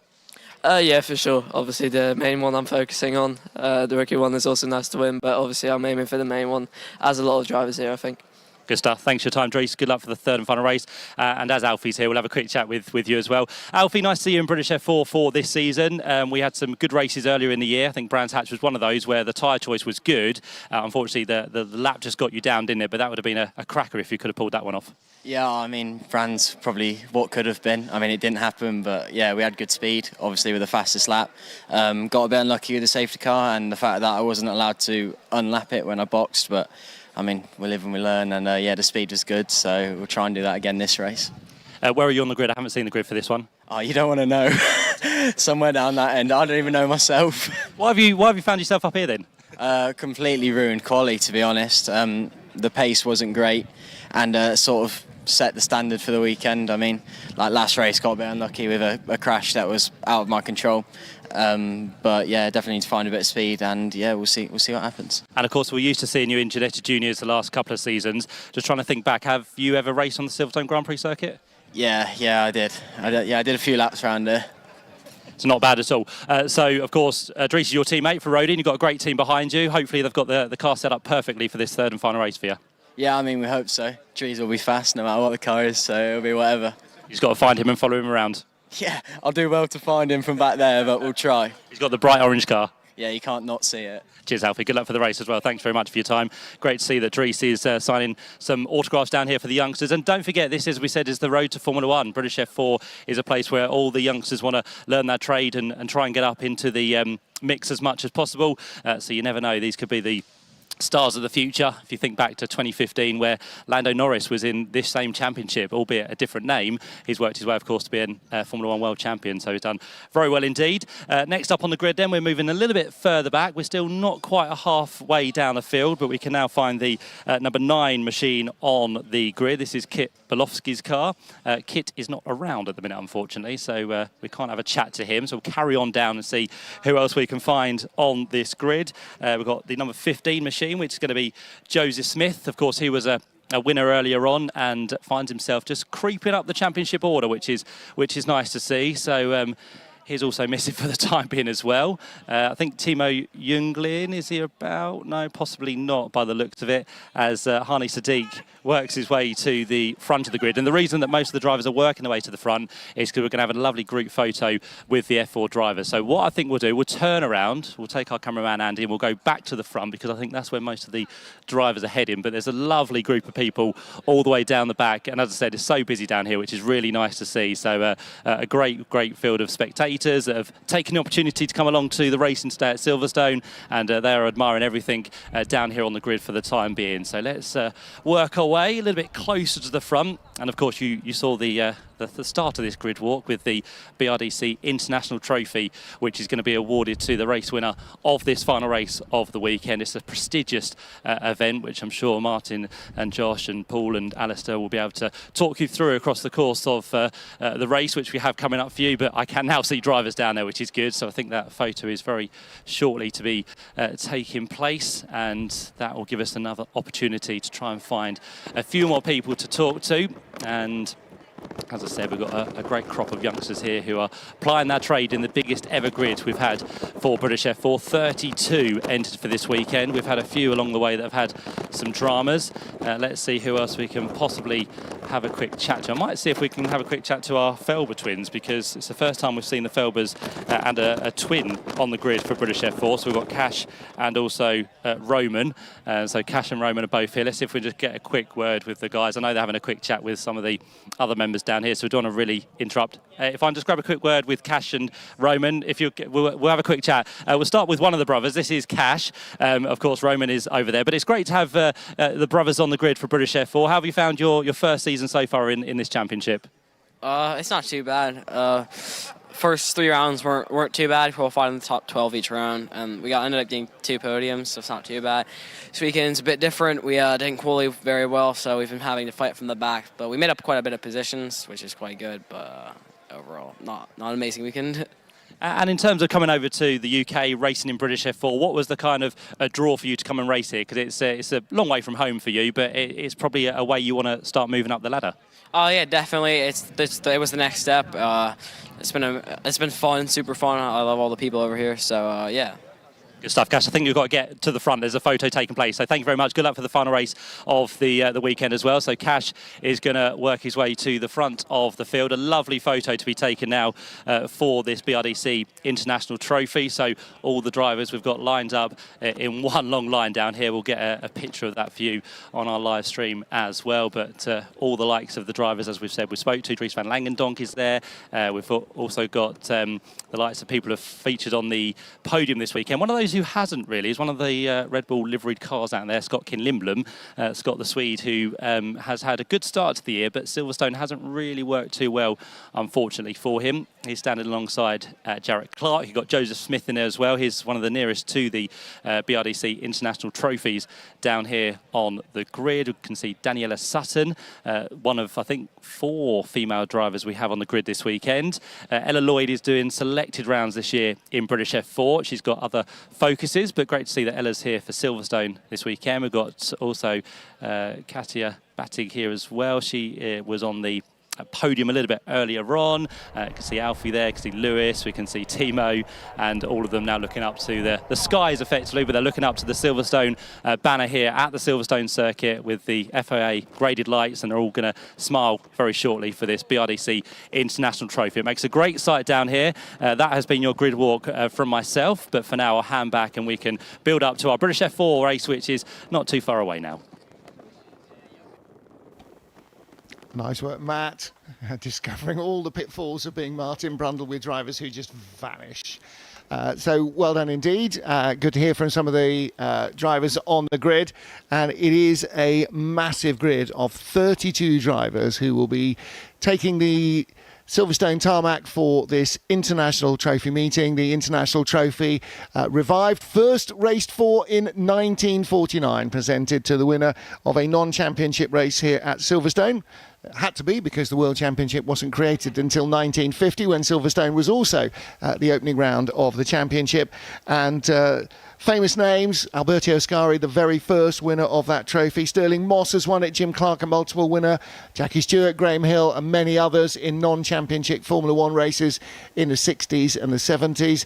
It was then presented to Formula 2 winners in the 1970s, and Formula 3000 and GP2 winners were also presented with the International Trophy. Then it was for junior rising talents as well, and has not been presented now for more than a decade. So a brand new trophy for the International Trophy here at Silverstone, to be presented by the British Racing Drivers Club, the owners of Silverstone Circuit, the home of the British Grand Prix and the home of British motor racing, as it is self-styled here, and very much a track that lots and lots of drivers around the world would love to race at. So this is a great opportunity, Josh Barrett, for these young stars of the future potentially to get first-hand experience of a track that they will watch their Formula One heroes and heroines perhaps in years to come racing on. And who knows, as we heard from Matt earlier, Lando Norris racing in an equivalent category just a few years ago, and now a Formula One world champion. Everybody who gets to the very top starts at the bottom, and this is part of that learning process, learning racecraft, learning your skills in and out of the car. And don't forget that almost all of these are teenagers, 15, 16, 17 years old. Some of the more experienced drivers fully into their second decade of life now at nearly 20 years old. So they are young racing drivers, but the racing driver part of it is what really fascinates. When they're out of the car, they're kids. When they're in the car and the visor's down, they are real professionals. Absolutely right. 11 winners of the BRDC International Trophy became Formula One world champions, and that is exactly what everyone's aim is at this point of their racing career. They want to be here at Silverstone in 5-6 years time, battling against the likes of Lando Norris for race victories at the British Grand Prix. And we saw there someone had their autograph book, getting the autographs today for what could become very famous in years to come, when you won't be able to meet the drivers like you are able to this afternoon. Yeah, freedom to get onto the grid at the British Grand Prix will not quite be of the level that they're experiencing here. Just down on the right-hand side of your picture, with his suit jacket on, Charles Grattan, the head of motorsport events here at Silverstone, and he will be presenting the trophies, I expect, for our podium finishes. And so, as well as our more experienced drivers, we've got our rookie podium we'll be looking at. So any of the cars with a yellow backing to the number will be rookie drivers. The definition of a rookie is not based on age. It's not based on the number of races you've done overall. It is 3 car races or fewer in the 2025 calendar year. So we are talking very limited experience for everybody on this grid racing in cars. Now, of course, in terms of absolute racing, many of them will have been racing for the better part of a decade already, despite the fact that they're still in their mid to late teens, because they will have started karting when they were still very much in single digits. And actually part of that story is here at Silverstone as well, with Kart Silverstone, the international graded circuit that has just been created and opened here right beside the Grand Prix track. And that's another link between the youth of motorsport and the home of the British Grand Prix. On the left of shot there, you saw Hugh Chambers, the chairman of Motorsport UK, as well as Stuart Pringle, the MD of Silverstone. Yep. So the top echelons of British motorsport here today to see the return of the BRDC International Trophy. And of course, Motorsport UK a few years ago took over the running of the British Formula 4 Championship and have grown in quite large numbers very quickly. This full grid that we have nowadays, the largest grid ever for British F432. You probably wouldn't really want too many more cars on the grid than what we have now. Actually, at Brands Hatch, 4 weeks ago, 30 cars, that is the grid maximum at Brands Hatch, so there couldn't be any more cars in the championship than we had at that point. So it's great to see the health of junior single-seater racing returning to this country. So in front of them all, and maybe I was just going to wonder, actually, as at Le Mans you leave the grid driving past the Le Mans Trophy. I wondered whether they would all do that here, but Charles has got the wheelie trolley out, so he's got the white gloves on and everything as well. So this is full care and attention being paid to this brand new trophy. So the International Trophy to be presented again here at Silverstone. History is being reborn here in 2026, and a great opportunity to be a part of that history. Former winners of the trophy, as you said, so many of them in the past were very experienced drivers, even by that stage. Non-Formula One championship races or non-championship Formula One races tended not to have juniors and novices in them, but very experienced drivers. And at one stage, there were almost as many non-championship Grand Prix as they were championship Grand Prix in the 50s and into the 60s. Particularly, there were often 4 non-championship Formula One races in Great Britain during the course of a season. So they were often very well supported, not just by fans, but by cars, drivers and teams, including the likes of Ferrari, who would very often travel across from Italy for races here, initially at Aintree as well, at Alton Park and at Brands Hatch. Non-championship races were very much a part of the calendar when there was really only a handful of Formula One Grand Prix. Well, cars are ready, drivers suiting up and making their final preparations. The race is due to get underway at 3:50 local time, so we will be seeing drivers in cars in a couple of minutes, engines started. And of course, one of the features of this 32-car grid is that we have 4 female drivers as well. So the significance of that is increasing year on year. And as a lot of the female drivers, of course, will happily tell you, the car has no idea of the sex of the person who's driving it. The female drivers can drive just as well and just as happily as the men do. 19 degrees of air temperature, wind has dropped a little, but it's still a stiff westerly breeze, 36 miles an hour, peaked at around 40 miles an hour earlier this morning. So track temperature will be in the 20s, but actually the cloud is peeling away and there's much more sun beaming down on the Silverstone Grand Prix circuit now in the middle of this Sunday afternoon. So it might just be that the track surface temperature is starting to climb a little closer to where it was yesterday for their first race and also for the qualifying session. And again, as you heard from the drivers with Matt, Josh, you don't just get the opportunity to throw tyres at the car. As you don't in Formula One anymore, you are limited to what you can use. And so there's all sorts of stratagems on when you use a new tyre and how often you try and use the same tyre on the car. Yeah, so 2 sets of Pirellis for the weekend. Some drivers, I think the majority of drivers, have used both sets for qualifying, 1 run in each, and then therefore you have to use one of those sets in race 1. You could either then double it in race 2 or go for your second set in race 2, and therefore for this third race, have you saved one of those sets of tyres from doubling your first 2 races, or are you going to have to be running on an older set? And how much of a difference may that make in this longer race, a 25-minute race for the third race of the weekend, set from the best lap times in qualifying? And do the drivers treat this as just round 12 of the championship, or because of this extra element of having the BRDC International Trophy as the prize of the winner, will we see some different tactics? No point settling for second, we need to win this race. Well, that's always difficult, isn't it? You know, and of course, everybody wants to win their home Grand Prix. Everybody wants to win Monaco. Would you sacrifice those to be world champion? In the cold light of day, yes. In the heat of battle, harder to be cynical, and not cynical, but clinical about that. So if push comes to shove, they are all looking to win the race. They are looking to maximise their point scores. And there are some, and Dries van Longendonk would be an absolute classic example of that, starting from 6 on the grid. And so far, big fat 0 point score. Came in here with a clear water gap between him and anybody else in the championship. He starts this race second in the standings behind Lewis Werrell.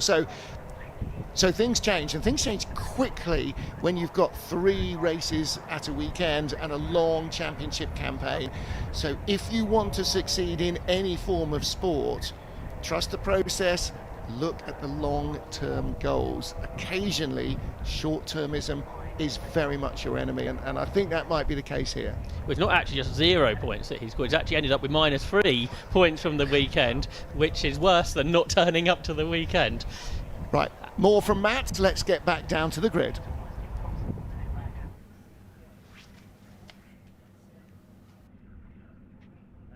Grab a quick word now with Hugh Chambers, who's down here on the grid with us. Hugh, the CEO of Motorsport UK. What a great chance this has been for all the fans to come and meet the drivers. What a great year it's been for British F4 so far. You must be really pleased with what's going on in 2026. Yeah, isn't this absolutely fantastic? 32 cars on the grid, 16 different nationalities. 5 years ago when we took over the championship, we really dreamt of this moment, and it really has come to life in such a brilliant way. It's brilliant, and to be here at Silverstone, the Grand Prix Circuit, the International Trophy as well being awarded for this race, it's something quite special. Well, the International Trophy is a great heritage piece, and for one of the drivers today to add their names to the roll call of legends is going to be absolutely fantastic.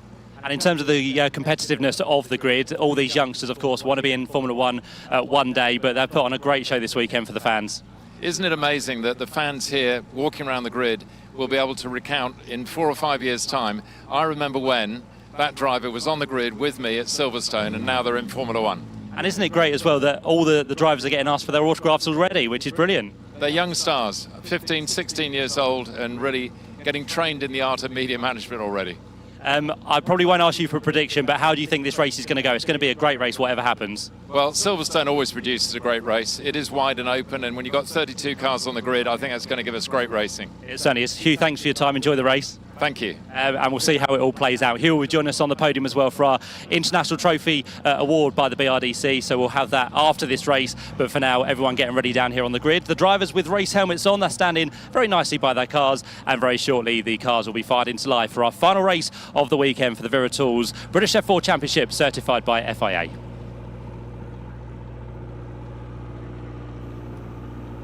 So drivers waiting by their cars. Getting ready to get everything fired up. Ethan Jeff Hall, slightly up and down weekend for him. Penalty after race 1, but he'll line up here third on the grid. Great opportunity. We've seen some really electrifying starts, Josh, from row 2 of the grid in a number of these races. It's not such a deficit to be just a row behind the front row starters. You feel you're right in the mix from here, don't you?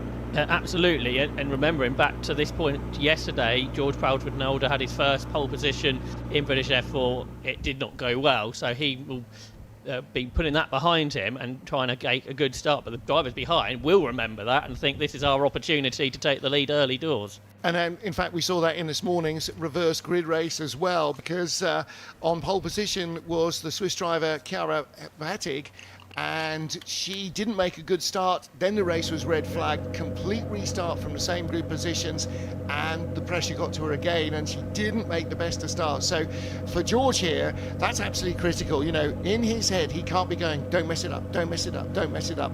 It's like looking at the barrier you think you're going to hit. You're going to hit it. If he's thinking about messing it up, the chances are that's exactly what's going to happen. He will have gone through in his head countless times since then exactly how the start is going to work. That visualization is what's going to get him off the line quickly in his virtuosi racing machine. The Australian, one of so many Australian drivers over the years who have had to pack up from home at such a young age, move to totally the other side of the world to try and pursue a racing career. And in 2000, so 26 years ago, Mark Webber was the winner of this award, who did just that. He came up through British Formula Ford into then the International Formula 3000 Championship, where he won this very race. Yeah, a big star in Formula 3 in his time as well, and of course went on to race at Le Mans and for 2 different manufacturers and in Formula 1 as well. Very close to being a world champion with the Red Bull team. Alongside George Proudfoot-Nolde on the first row of the grid is Hi-Tech's Theo Palmer. Hi-Tech yet to win this season, and that may change at the end of this race. Theo in qualifying was a couple of tenths slower than the pole position man. So George Rafa Nalda, certainly with the pace in qualifying. Qualifying and race are very different things, particularly in qualifying. You don't tend to have somebody right on your gearbox, taking away some of your top speed and threatening to pass. And so if they are in close company from the front row of the grid, then qualifying speed and race speed tend to be slightly different things. Ethan Jeff Hall, racing for the Argenti team, lining up third on the grid. Car number 25.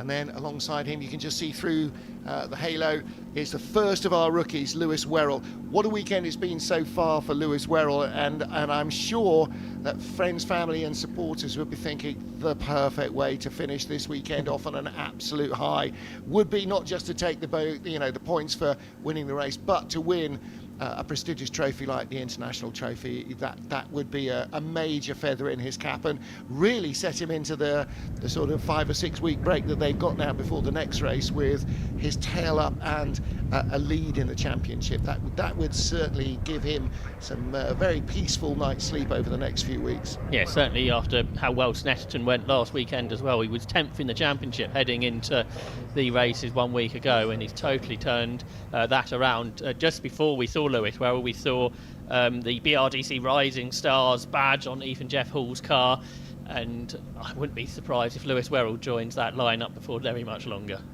Yeah, run by JHR Developments. Won a number of their cars with the black, silver, or black and grey and red highlights, and there you see the yellow backing to his number. He's the first of our rookies, lining up right behind him with the orange and black and McLaren. Dries van Langendonk, that car run by the Rodin team. A couple of rows behind, Cam Nelson, he's the third of our rookies. We've got 11 rookies on the grid.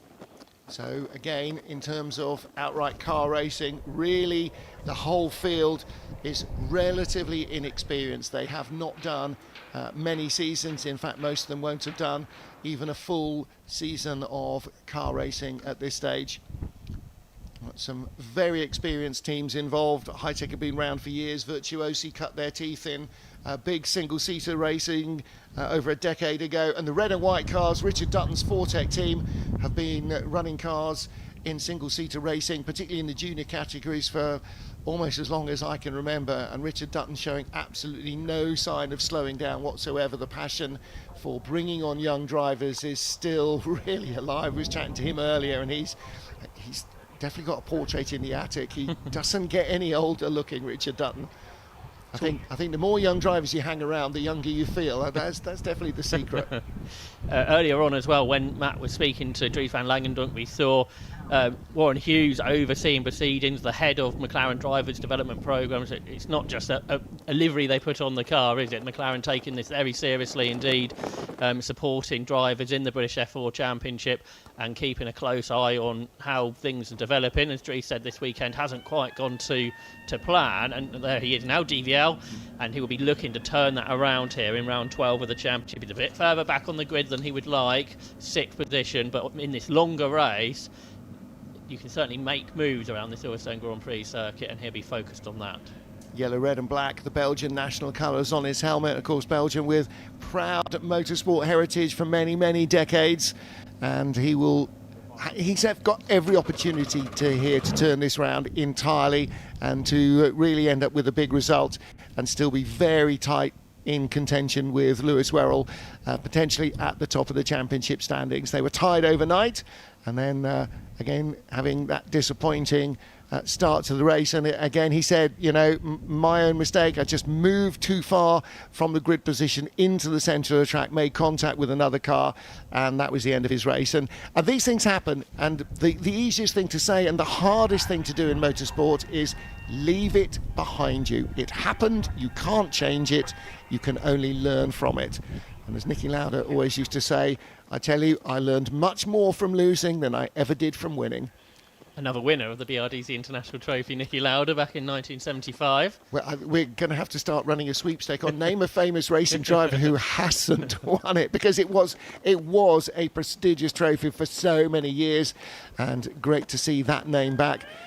Things like the International Trophy and the Tourist Trophy were major international trophies to win, and Silverstone has always had that proud tradition of drawing top talent to it. So the grid is clear and we are ready to see the drivers heading away. There will be a single green flag lap behind our leading car.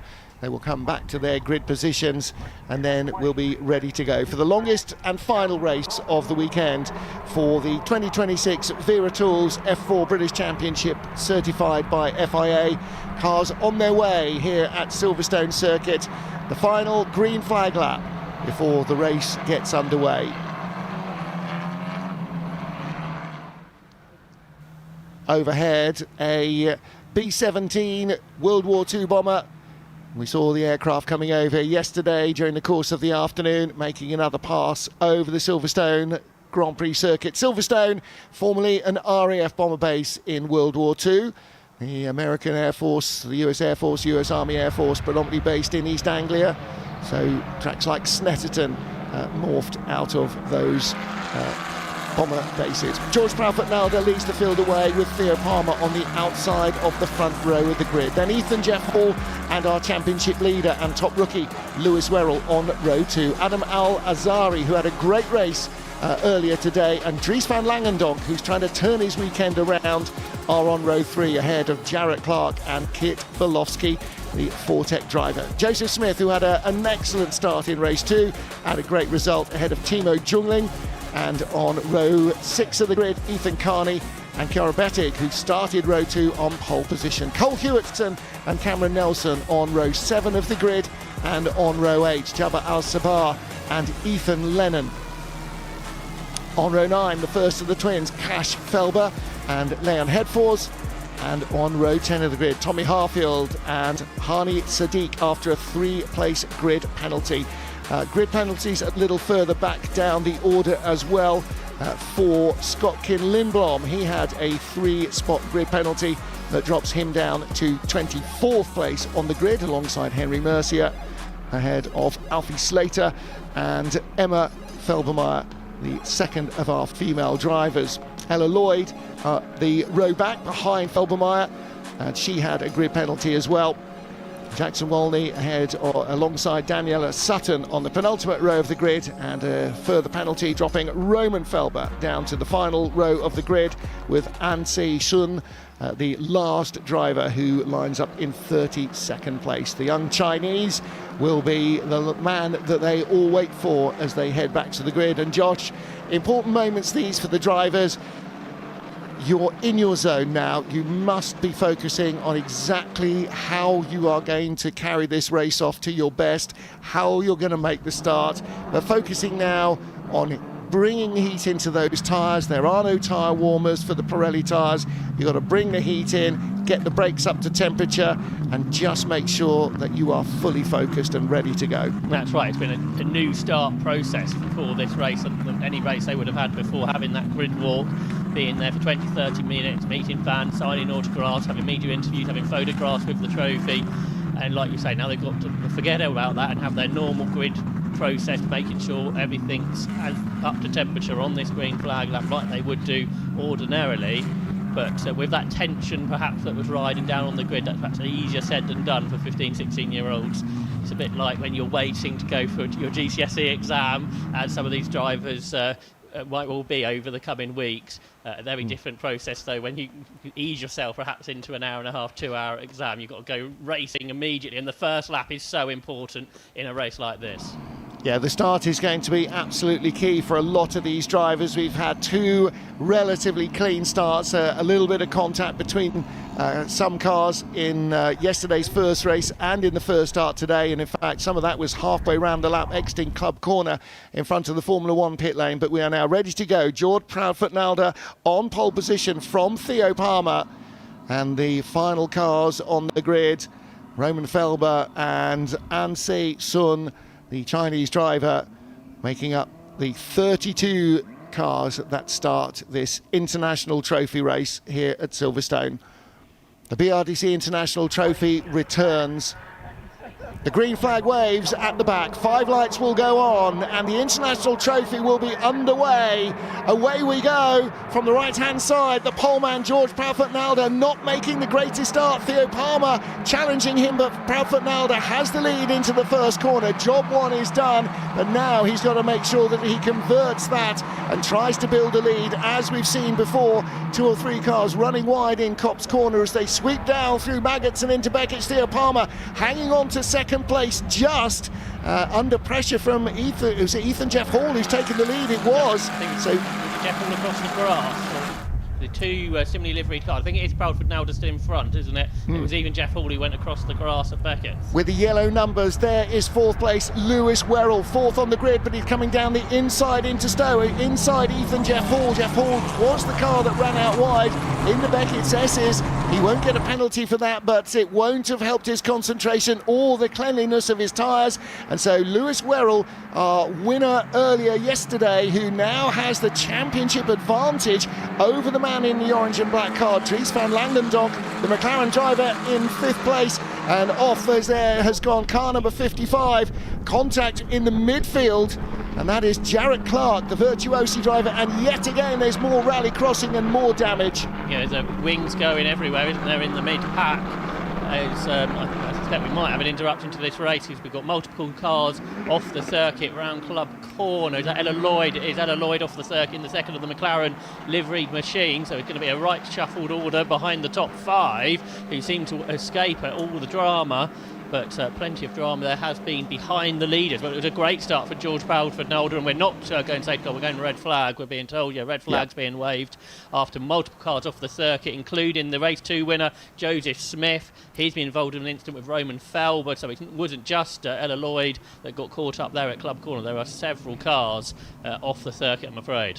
So how did Joseph Smith? Joseph Smith must have gone off because he started in 9th place on the grid, Roman Felber in 31st. So it wasn't a good start from Felber. It must have been some major dramas for Jarrett Clark. Yeah, so with Jarrett Clark and Joseph Smith involved, and then with Smith's car on the circuit, I presume that's how Felber's got involved later. Ella Lloyd was the 4th car that didn't come through. So it's 4 cars we've lost all down there at Club Corner.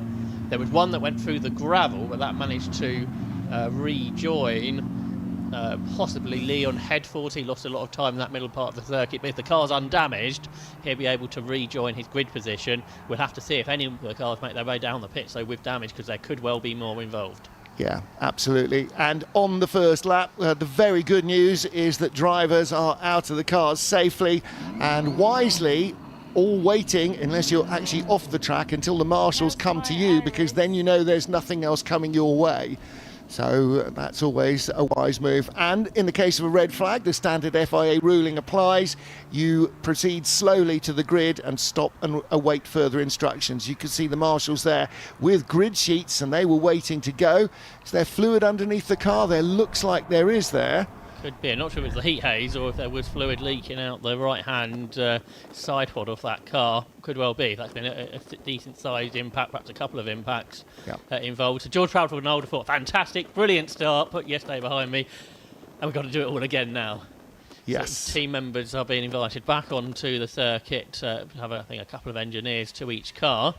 But second red flag of the day for the British F4 Championship. Front wings are being taken onto the grid by some mechanics, and spare tyres as well. So I think there are some teams that are anticipating damage to their machines. Yeah. Some of it you will have seen on the TV pictures. Everybody's always very aware of where their own cars are. Whether they know what happens to anybody else is a moot point, because it doesn't necessarily concern them, particularly when the race is stopped. So certainly the first few rows got through unscathed, but as yesterday, it was Club Corner that was the major problem area. So we're under red flag conditions. Here's how they got away at the start. On the right-hand side, George Proudfoot-Nalder, your pole sitter, and on the left, Theo Palmer. And initially it looked like Palmer might have made enough of a start to cover the gap. I'm not sure that he did quite have the pace it looked like. He turned in second.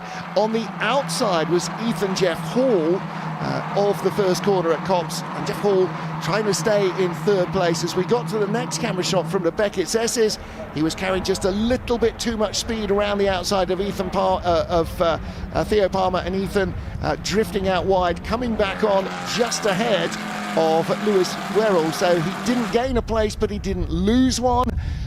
And it's a moot point whether he gained any advantage there, because the race has been cancelled. So just behind you see the orange car of Dries van Langendonk under real pressure as well from behind, but he managed to hang on with 3 cars in his mirrors. The car on the outside is Jarrett Clark, and that's where the incident begins. So just 2-3 cars behind Dries van Langendonk. Clark comes down the inside of Al Zahari, and then out of shot is where the drama happens with Joseph Smith, and then further back. So there goes Clark with damage, but off shot Joseph Smith also involved and stuck on the racetrack, I think. And here you can see cars going off into the gravel. Now, without a front wing, whether the front wing went off in the gravel, the wing is still there.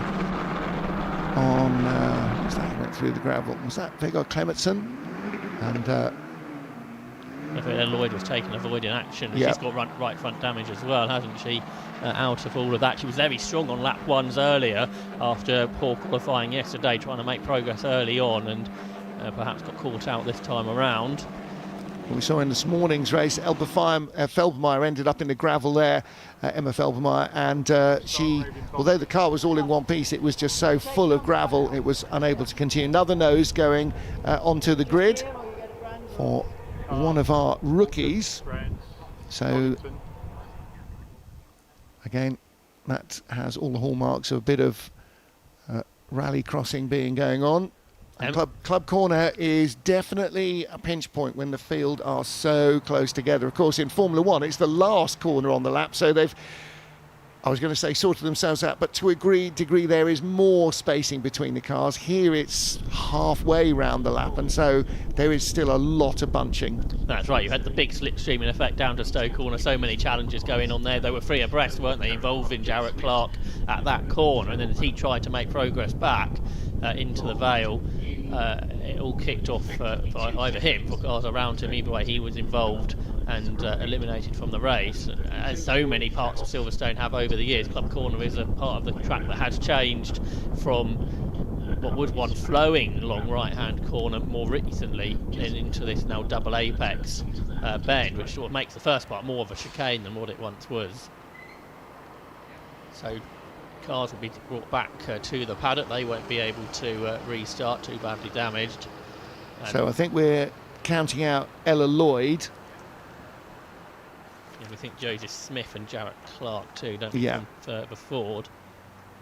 Yeah, Wonder if there was a 4th car, because one car's just gone onto the back of the flatbed and there's still 2 more over there, so there might be a further car as well. The screen's been wiped clean at this point, so we can't go use that our effect. But yeah, well, gravel in the radiators or not, that front suspension's going nowhere. I think Ella Lloyd took one look at that, went, right, that's my day done. Ella Lloyd, as will Emma Felbermeyer and Alba Larson, who are taking part today, will be racing on the British Grand Prix this year, because the F1 Academy, for the first time, is a support race to the British Grand Prix. British F4 had that privilege last year, but what it does mean, once again, there'll be Formula 1, Formula 2, Formula 3 and Formula 4 cars, all part of the British Grand Prix. Every level of the single-seater categories will be represented here in 5 weeks' time. And actually, if you're a young driver or a driver's manager or parent looking to try and attract a sponsor, the fact that this junior championship is called F4 makes it F4. What's that? Says the sponsor. Well, you go F4, F3, F2, F1. Oh, right. Okay. So it, if it's Formula something or other, then you go, okay, but this 4-3-2-1 thing makes life very much more straightforward when you're trying to explain to a sponsor what the young drivers are doing and what the pathway might be for the future. And so, and again, having a place on the bill at the British Grand Prix, we're racing at Silverstone, supporting Formula 1 and all of that kind of stuff, all of those little stories help to bring sponsors aboard, and they all of these things are always going to really help. So Roman Felber, that was the other car that we were looking at. So don't see that car going any further. So we will scratch that with Ella Lloyd. 55, Jarrett Clark, 7th on the grid. Joseph Smith, 9th on the grid. Don't think we're going to be seeing those cars either. Silverstone Marshals doing what they do best and working hard to make sure we can get racing back underway as quickly as possible. It will be a full restart of 25 minutes, but whether it's the British Grand Prix or club meetings here at Silverstone, the Silverstone Marshals proving they are the best in the business at any event, working so hard. They're so experienced here at Silverstone, and they go all around the world, but so many of them, doesn't matter what type of meeting there is, the Silverstone marshalling team is so large and so well put together. You're talking about sponsors earlier on. It's not just Formula One teams that sponsor some of the drivers. This year, for the first time, the FAT racing program, FAT racing program, has been put together by Rob Smedley, who runs the karting, electric karting program, Arrive and Drive, and they had a shootout for their top pro competitors, and they have given the award to Jackson Wolney, and they have given him a full season of racing with XL Motorsport, fully sponsored car, so he hasn't got to bring any funding to it, and that's a great thing for someone coming out of karting, having a full sponsor on board straight away. Yeah, that's a massive prize, isn't it? And you never know where those things are going to lead. Remember when Jonathan Palmer created Formula Palmer Audi, the prize drive was a funded seat in Formula 3000, the equivalent now being given a drive in F2 for winning a national starter single-seater championship. And that's what brought the late Justin Wilson into top flight motorsport, and from there he stepped up into Formula One and then made a very successful career as an IndyCar racer as well. So these prizes in and themselves are enormous rewards for the drivers and enormous opportunities, but you never know where they're going to end up leading, and for a business to be able to put that sort of effort in is really fantastic on sponsoring young drivers and giving opportunities that otherwise might not exist. This year's British Formula 4 champion will undertake a session at the Mercedes-AMG Formula 1 simulator and a simulator development session at Alassian Williams F1. So the British Formula 4 Championship really working hard to give the overall champion the best prospect in their career going forwards. The champion also receives 10 sets of Pirelli tyres to use in testing for the next chapter of their career, whether that be in the UK in GB3 or in FRECA in Europe, or perhaps like last year's champion Finn McLaughlin moving immediately up into FIF F3 for next season, and not having to find those 10 sets of tyres so you can go testing. It's so important. It's every little boost helps, and actually that's one of the advantages of having Motorsport UK, the governing body of sport in the UK, as the championship promoter, is that Hugh Chambers can go on, knock on Formula One teams' doors, and they will open and answer and have a sensible conversation. Okay, what can you offer? Okay, what can we do? Well, we can't give them a drive in F1 at this level, but what we can do is give them the opportunity to learn and to experience different things that otherwise would be way outside of their remit as teenagers and as young drivers, and that's a fantastic opportunity as well. So Motorsport UK, the BRDC, have always been very keen on supporting young drivers, trying to give something back to the sport from the years of success of British motorsport, and it's good to see that programme continues, both programmes continue to grow and expand. And there's the sponsors of the championship also get involved.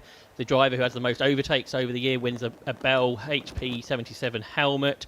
The pole position award from Cadola for each round of the championship. Pirelli give a set of tyres to the hardest charger of the award, which is for the driver the lowest cumulative finishing position for the weekend. Vera Tools, the championship sponsor, they give a technical award, which is a professional toolkit worth over £750 at each meeting. There's further incentives from Bell Helmets, so the championship's got several sponsors on board as well, and as it has been for the last few years, the Jake Cook Memorial Award will be given to the driver the most significant improvement over the year will win £500, and Jake Cook's family will donate 500 further pounds to the Mind charity in memory of Jake, who died a few years ago, a former driver in the championship.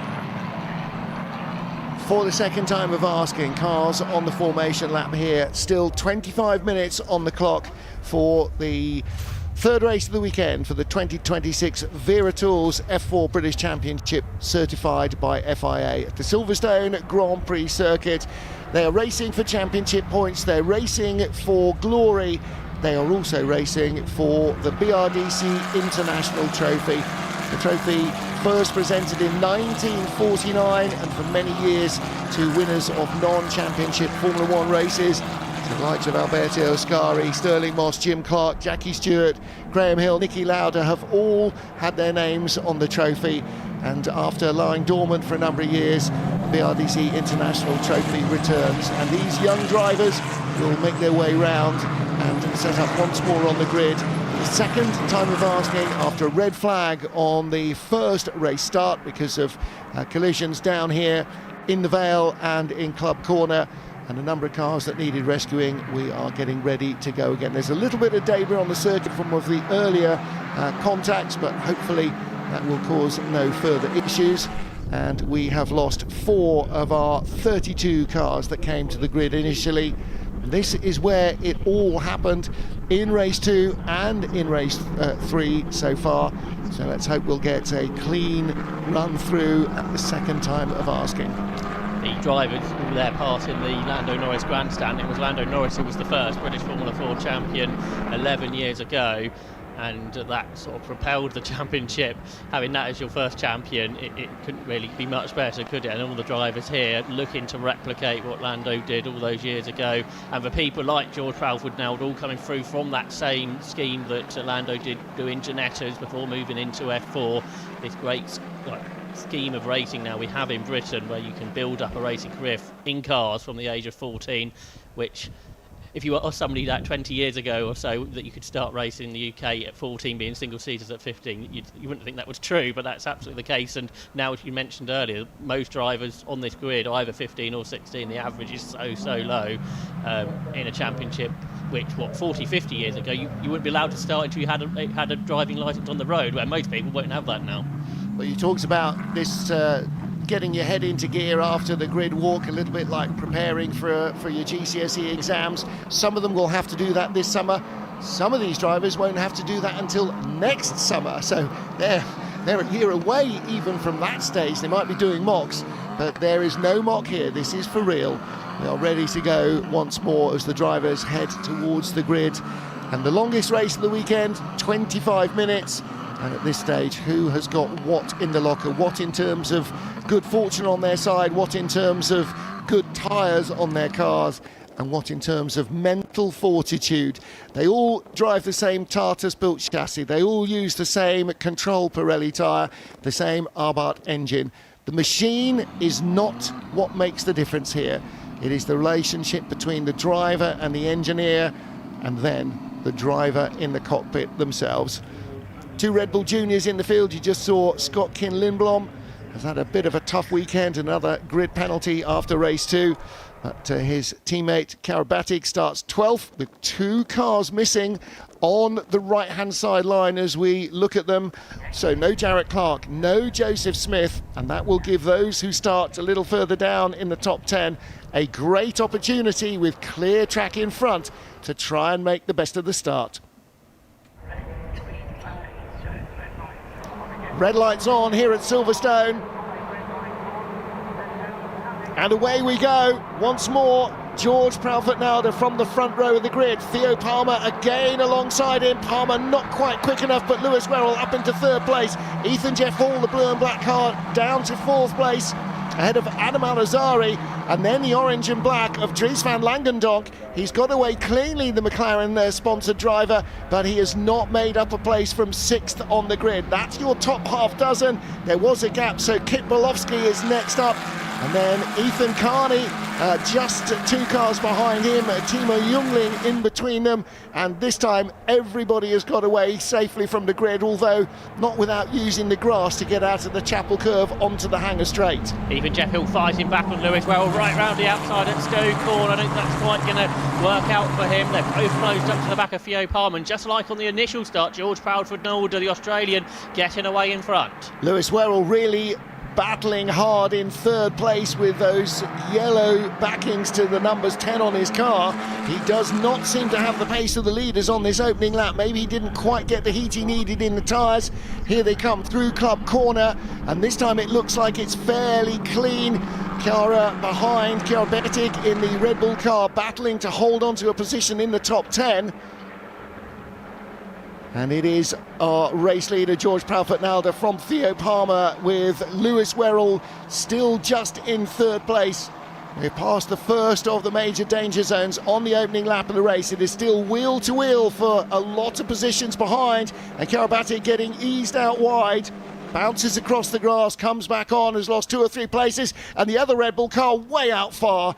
Scott Kin-Lindblom in the background has dropped to last, as our race leader, George Proudfoot-Nolder, is trying to make the break on lap 1. Look how busy the hands are here in this tight section in front of the BRDC suite and the new Jim Clark grandstand alongside. Looked like Jeff Hall got pretty sideways there in the 4th position, so that might leave him vulnerable to the next car up, which is Adam Al-Zahari, as they head up towards Cox Corner. 0.6 of a second is the gap for Proudfoot-Nolder over the pack. There is Jeff Hall. That slide at Luffield didn't affect him too much, and he's going back after the championship leader Lewis Werrell as they head into Maggots and Beckett. Such a spectacular part of the Silverstone circuit, so quick, well over 100 miles per hour through the first 3 sequences of this side of the part of the bends. Then they go down a gear for the final part of Beckett for accelerating through Chapel Curve, and then up to 140 miles per hour for braking into Stowe Corner. With the red highlights on his car, Lewis Werrell, the championship leader, towing right up behind Theo Palmer. Now, he'd do well just to sit there for another lap, but he's got the speed to make the pass. He's diving down on the inside,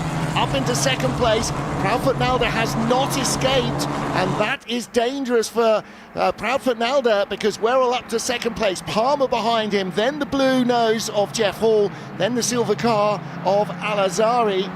But that's a great move from Lewis Werrell, 4th on the grid, up to 2nd place now, and setting sail after the race leader, who is just about 7/10 in front. George Proudfoot-Nolder is going to really have to watch his mirrors now, because Lewis Werrell, who didn't really look quite that quick on the opening lap at the first start, definitely has the pace under him now. Big dive up the inside in the background as Adam Al-Zahari went up the inside of even Jeff Hall. Jeff Hall managed to repel that challenge, which was a great job by him, because it looked pretty sure that he was going to lose it, and actually it's going to be Al-Zahari who's going to lose out to Dries van Langendonk. They're wheel to wheel as they go through entry onto the Wellington straight. The inside line for the McLaren driver for Rodin is Van Langendonk, but up the road Lewis Werrell coming back under pressure from Theo Palmer. Yeah, he had to shut the door there as they came down into Brooklands. The inside line is very tempting there, and it's a guaranteed passing place if you can make it, and Van Langendonk did. He got by Adam Al-Azhari, and Al-Azhari cutting back on the outside, and that's the problem with making that shallow dive in Brooklands, is that you overcommit there and you're slow through Luffield, and that allows the recovery. So Al-Azhari had his nose just in front again at the line, but it's Van Langendonk who had the run down the straight, and so he comes back up into 5th position, the orange and black of the McLaren sponsored driver. But Proudfoot-Nolder has built a gap over Lewis Werrell, so George Proudfoot-Nolder 1.2 seconds in front, and Lewis Werrell is not escaping Theo Palmer in 3rd place, with Ethan Jeff Hall starting to break away from the Al-Azhari and Langendonk battle behind him. And with the strong winds today, if you don't pull away through the Beckett's S's, you are vulnerable down the Hanger Straight into Stowe Corner with the slipstream, and Van Langendonk is the most vulnerable here, I'd suggest, but he's on the brakes late in the McLaren liveried car and holding off Adam Al-Zahari for now in that high-tech machine that continues to chase. And then Kit Malowski and Timo Jungling, I think a couple more drivers involved in this squabble as well. Then a gap back to Ethan Lennon, who's the best of the rest. Ethan Lennon, 11th place, just out of the points at the moment. Only the top 10 get standard points. Then there are points for the every place you make up from the grid, and point for the fastest lap as well, which is currently going to George Proudfoot-Nalder. But Van Langendonk with the fastest first sector of anybody in the race. And look at this, all the way back. Lots of slipstreaming battles all the way through the field. That's the battle for 15th and 16th place. Felber and Nelson. Just ahead of them was Tommy Harfield, who struggled in qualifying yesterday, but is working his way through the order. He's passed both of them, hasn't he, on this lap? So he's up to 13th, I'd suggest. Tommy Harfield making very good progress from 19th on the grid. Yeah, he really is. And the race leader continuing to ease away. Now, Lewis Werrell quicker in sector 2 than George Proudfoot-Nalder. So Lewis Werrell in second place, responding. And sector 2 is quite a quick part of the circuit, and having a car behind you at that stage with Theo Palmer dropping away, actually not really helping him in terms of pace. 2 cars slipstreaming down the straight will be quicker than one on its own, as long as the car behind has enough patience not to try and attack. Now then, there is Ethan Jeff Hall with the blue upper bodywork, and he is now right in the clutches of Dries van Langendonk, the Belgian driver with the orange and black of McLaren, the papaya livery that we've seen on the Formula One cars. And Van Langendonk is now in the slipstream. Watch that battle for 4th place, and this could be trouble for Ethan Jeff Hall at the end of the straight. Is Van Langendonk close enough? He's close enough to feint and try and force a late braking moment out of Ethan Jeff Hall, but he wasn't close enough to throw it up the inside. He's just going to have to be a fraction more patient. Behind him, Adam Al-Azhari with the silver top to the bodywork is still right in the mix here, and this is the problem for Van Langendonk. When there's nobody behind you, you're free to attack. When there's somebody behind you, you've got to attack and defend at the same time. Nice work if you can do it. McLaren Junior, Dries van Langendonk chasing Mercedes Junior, Ethan Jeff Hall. That could be the story. It's here at Silverstone in a few weeks' time, but for today it's battle for 4th place. There's contact off the road at 24, which would be Sun Anza, the Chinese driver, who is doing battle with the 2 Red Bull cars on the back of the grid now. It's gone really very wrong for both Chiara Battig and Scott Lindblom today. Yeah, Scott Lindblom went off wide just around this corner actually on lap 1 and disappeared out of shot. He was so far across the grass on the driver's right and rejoined in last place. And Ansei Shun was the final driver on the grid. And after Chiara Battig went off, obviously she's got issues as well, because she was a long way further up, so she shouldn't have been right at the back of the field. Action here.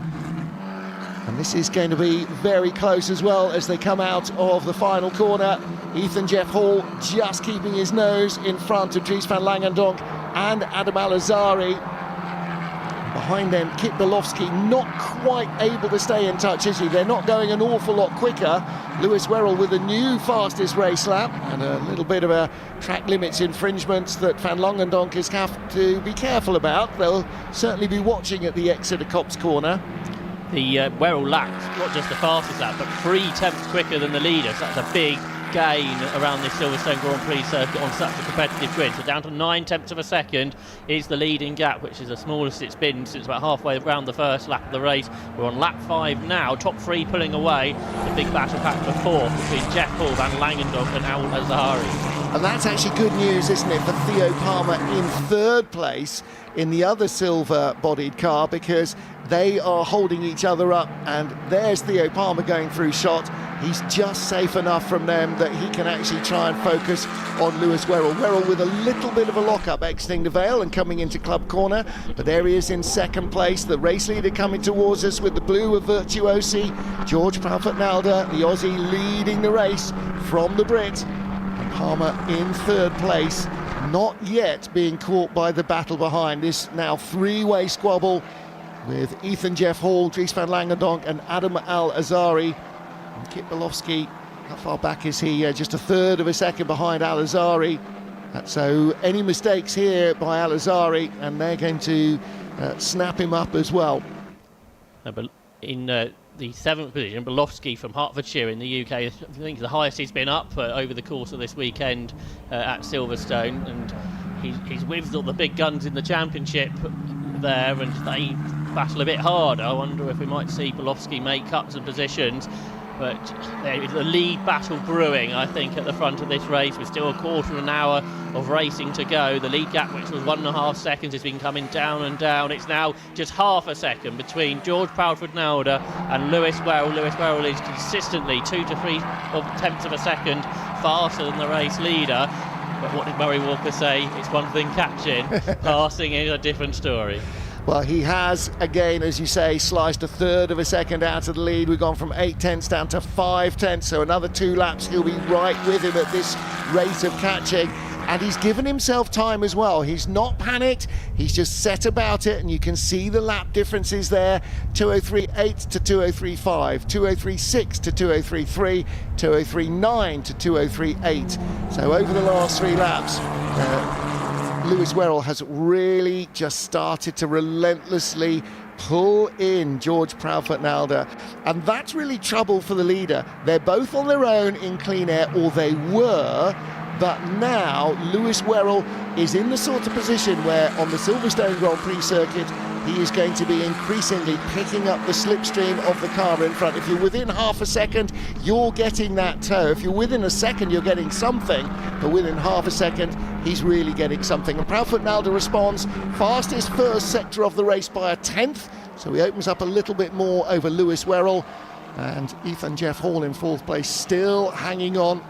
Van Longendonk in 5th, Alazari in 6th, Kibolowski in 7th, because there is a number 7 between 6 and 8, although not on our graphics. 8th place is car number 32.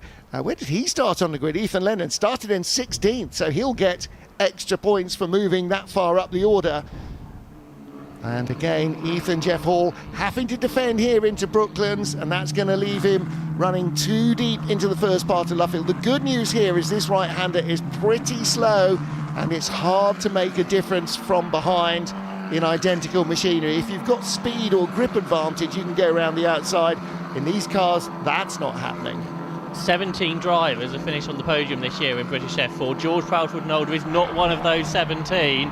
He is the race leader, but the gap is now 2 tenths of a second to Lewis Werrell, who's right in his wheel tracks into Maggot, but this is where the aero wash for the car behind makes it really challenging to hang on round here. But if he can hang on all the way to Chapel Curve, he will be the driver in the slipstream for the long run down the Hanger Straight into Stowe Corner. Stowe's seen so many famous overtaking moves here at Silverstone over the years of the home of British motorsport. I don't think this lap is going to be it though, because Werrell did drop some time through the first sector. Yeah, he was 2 tenths slower through Beckett. He's so late on the brakes into Stowe, but he just can't follow close enough through Beckett. At least on that lap, Werrell was unable to be able to challenge into Stowe Corner.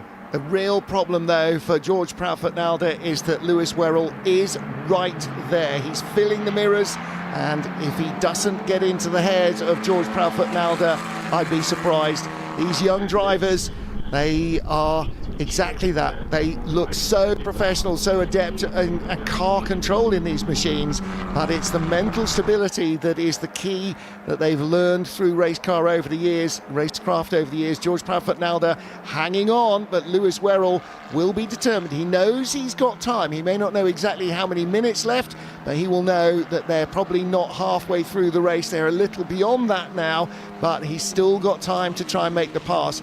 The problem is when you arrive with speed, that's your advantage. If you get stuck behind the car in front, then you're going no quicker than they are, and that is when it becomes really tricky.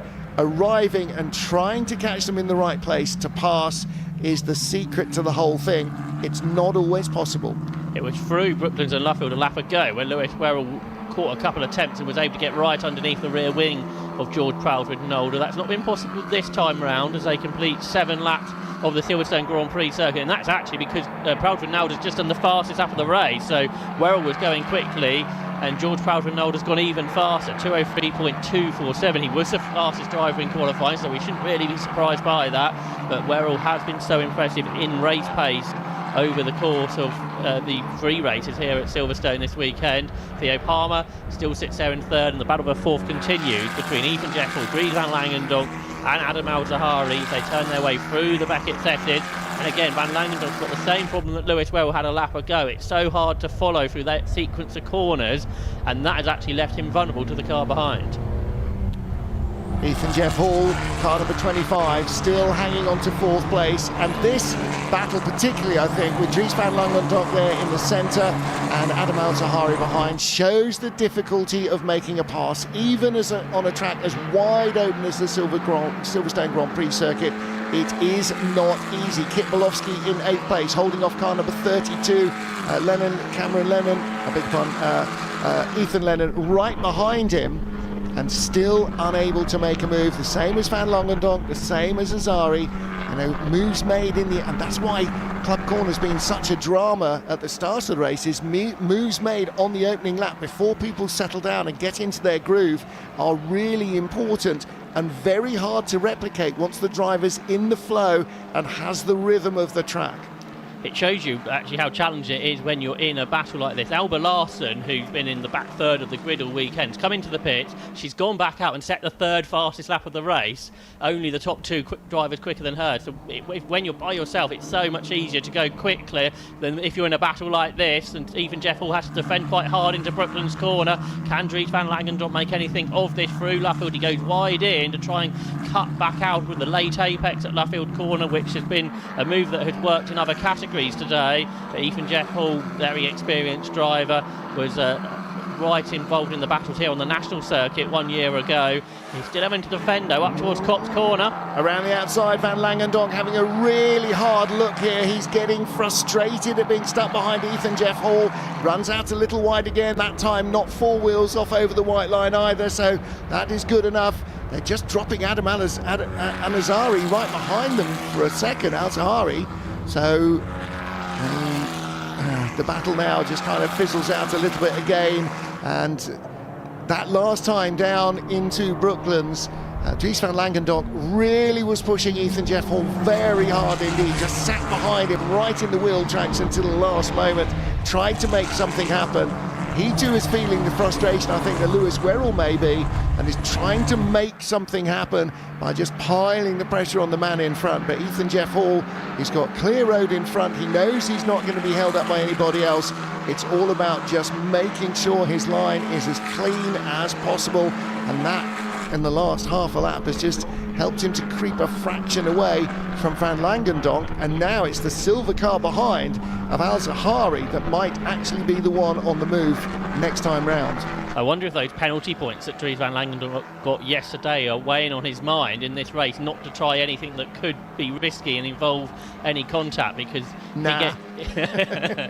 if he gets more penalty points, that will cost him further championship points. But racing drivers forget about that, you reckon, Martin? Well, they do. I mean, if there's an opportunity, he will definitely try and take it, and you will try and get through cleanly, because of course in these cars you understand perfectly that you risk taking your own wheels off as much as somebody else's if there is contact, or your own wing, or whatever, and then there's the penalties as well. But in the heat of battle, particularly given the fact that he's been sitting behind him for nearly 20 minutes, if there is a sniff, he will go for it.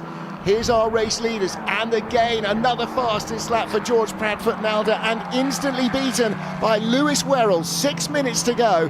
Proudfoot-Nalder 2:03, 2:39, 2:03, 0:36 for Lewis Werrell. They both set a new fastest race lap within 0.3 of a second. So is Lewis Werrell going to try and hang on round Beckett, or is it going to be a different part of the track where he's going to be able to challenge?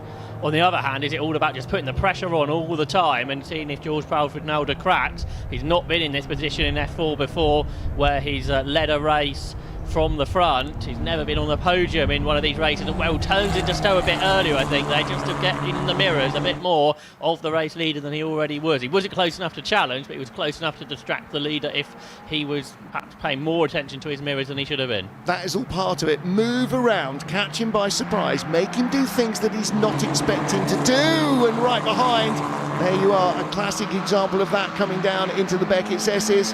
This is a little further down outside the top 10. Got Cash Felber and Cole Hewitson, who's going full drift mode through Club Corner. It looked more like a 1970s Grand Prix car than the F4 machine. They go through that bit of dust that's been left out of Club Corner. That battle continues, but so does the lead battle. Brooklands is an overtaking opportunity, and Lewis Werrell is going to be in the tow for a long time, all the way through Aintree, up the Wellington Straight. maybe a car length too far away. Let's see. Yep. It is too far away, and he's going to have to work on, because he doesn't have a speed advantage, he's going to have to work on how he's going to catch George Proudfoot-Nalder by surprise.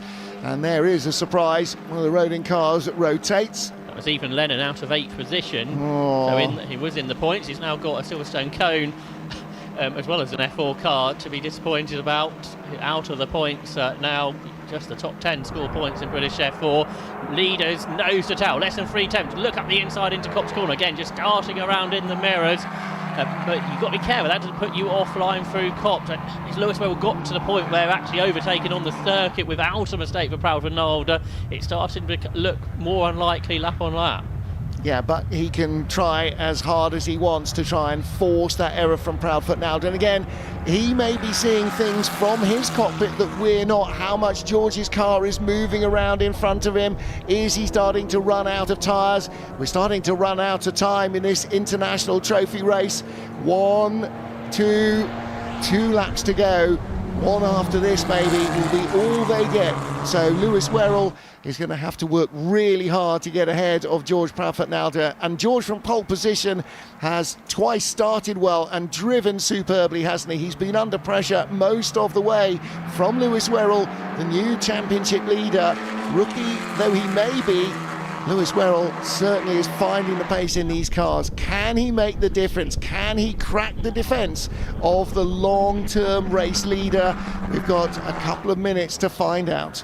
Through Farm Curve down into Village and then the loop. I wonder if the gap looked a bit bigger, but so late on the brakes was Wherrell there into the right-hander, and then a dive up the inside into the loop wasn't quite close enough. But again, if Proudfoot-Nalder was looking in his mirror at that point, he could have so easily turned out the corner thinking that Wherrell was coming, and that would have been Lewis Wherrell's opportunity. So it's getting sort of desperate dives up the inside to try and put the race leader off. It hasn't worked yet, but there's still a lap, maybe 2 laps for that to be successful. And again, the problem with making that move is then you're too far behind coming onto the Wellington Straight and heading down towards Brooklands, and so that opportunity goes. He closes up once more in Luffield, and that's a low speed enough corner that you can close up without the aero wash disturbing the car.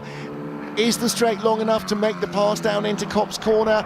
We're going to find out in a moment or two. He's not close enough, and this time he doesn't feint, and I think he feels that might have cost him time. I certainly thought it did on the previous lap. There is Palmer in 3rd place, all on his own. Theo Palmer, he started from the front row. I'm sure he wishes that he was in this battle, but he doesn't quite have the pace right now of the lead duo. 1 minute and 50 seconds on the clock. That means it's going to be this lap and one more, doesn't it? So an extra lap for Lewis Wherrell to try and make the move. He's certainly got the pace. Every time he sort of has those looks, dropped back a car length or 2, he's always able to close back in. And he brakes desperately late into Stowe Corner, turns in early again. But George Proudfoot-Nalder hasn't yet been put off by this attacking moves from Lewis Wherrell. George Proudfoot-Nalder is so keen to win the BRDC International Trophy. It hasn't been awarded to a junior single-seater race for a couple of decades. It hasn't been awarded at all for over a decade, and it would mean so much to be the winner on the return of the BRDC International Trophy here at Silverstone. Lewis Wherrell very close behind the race leader, and Theo Palmer dropping back towards Ethan Jeff Hall. That gap is slowly decreasing. Jeff Hall now escaping as Dries van Longendonk in the orange machine is under more pressure from Matt Alazari. And here we go, down the inside. He feinted a couple of times over the last 2 laps. A big lock-up from Lewis Wherrell, and somehow the two of them contrive not to make contact, but Wherrell is still right there, heading down to Brooklands for what might be the penultimate time. And this time, for the very first time, George Proudfoot-Nalder has to defend hard on the inside, moves a second time into Brooklands under braking, and Wherrell will be a little bit frustrated by that. He got alongside, he's still alongside. 1 to go at the line this time. They will have a final lap, and Lewis Wherrell is all over the back of George Proudfoot-Nalder, almost like he's not really been waiting for anything other than this last lap. He's alongside there, a whisker beside each other at the line. Proudfoot-Nalder turns in front. Wherrell is still there on the outside. Can't afford to run wide, does run wide, can't take advantage. He's going to have to tuck in behind the Beckett Sesses. No, he's not. He's still side by side as they come down through Maggots into Beckett. It is George Proudfoot-Nalder who is back in front. Werrell was a fraction of a second ahead at the line, 12 thousandths in front. If he can do that on this last lap, he could yet win this international trophy. It was an outstanding bit of racing, wasn't it? 6, 7 corners, they were side by side. They avoided contact on a couple of occasions as well, where it looked like it might come. But George Proudfoot-Nalder has fought off another attack, the biggest attack yet, but it might not be the last attack. He now knows where Lewis Werrell is super strong on the brakes, through those couple of hairpins, through the new loop. And Lewis Werrell is close enough to try again on this last lap. You can see the graining on Lewis Werrell's tyres, and he's throwing caution to the wind now. This is all or nothing. It was on the last lap. He tried to make the difference, and now again he is close behind the race leader.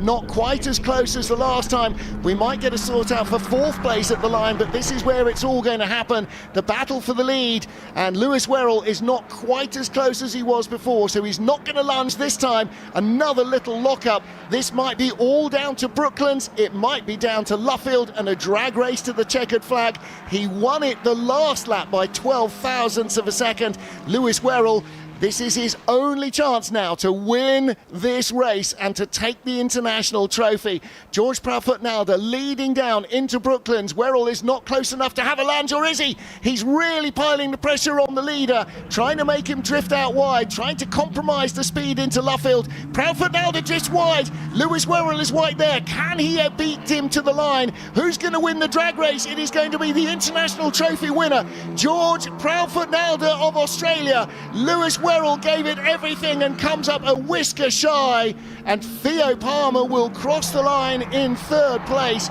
Further back it is Ethan Jeff Hall who hangs on for 4th ahead of Dries van Langendonk and Adam Al-Azari.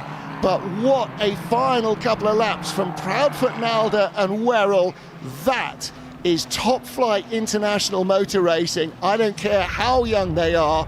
You don't get much better than that. Absolutely, it was superb racing. To be side by side through the fastest part of Silverstone, through Maggots and Beckett, was outstanding from these two drivers. And Lewis Werrell threw absolutely everything he could at it. But George Proudfoot-Nalder, who'd never been on a Formula 4 podium until what will come in 5 minutes or so, to win the most important race of the year, the BRDC International Trophy, for someone that left home a few years ago to move over to the UK to pursue a racing career. It's all coming right now, isn't it? Winning the BRDC International Trophy 2026. Fantastic racing and commendable sang-froid as well from George Proudfoot-Nalder, because he was under so much pressure. Lewis Werrell actually had his nose ahead at the line, just in front, starting the final lap, and had shown everything, thrown everything at it, and George Proudfoot-Nalder kept his composure. It would have been so easy for a young driver who's not won a race in the category to just crack and just fumble it a fraction. He did not. He defended where he needed to. He focused on eyes in front and let Lewis Werrell follow in his wheel tracks across the line. What a result. That is George Proudfoot-Nalder's first ever car racing victory. Last year at Donington Park, he was going to win a Ginetta Junior race. The car blew up with 1 corner to go. But however, that's all put behind him now. And if you're going to win your first car race, what about being at Silverstone? What about a trophy that hasn't been awarded for many years and has got so many world champions on it? Well done to George Proudfoot-Nalder, the 17-year-old from New South Wales. In his 2nd season of car racing. It's come back a bit later, his first car win, than he might have liked, but it's the most spectacular of fashion here at Silverstone. Well, that blew up on the penultimate lap, didn't it?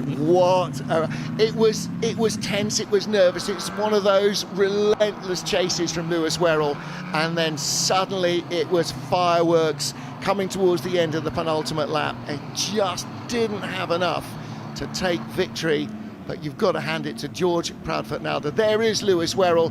Well, he doesn't win the international trophy. What he does have is the championship lead after this Silverstone race weekend. He comes home in 2nd place. Theo Palmer there in 3rd position, and the other cars behind are more of our rookies.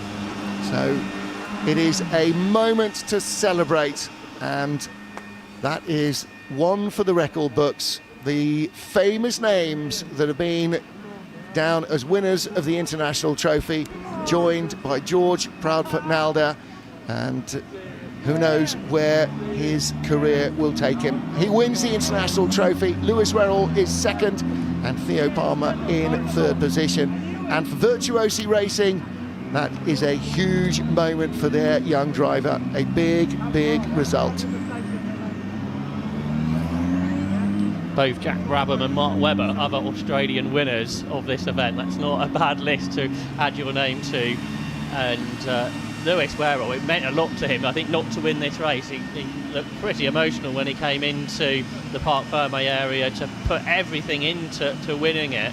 And that's, we wondered, is this just another round of the British Championship for the drivers, or is this whole new event or return of this event? It absolutely does show it does mean more than the other races, I think. Look at the emotion on his face. I mean, that was a bare knuckle knife fight for the last 2 laps, and he just couldn't quite convert it.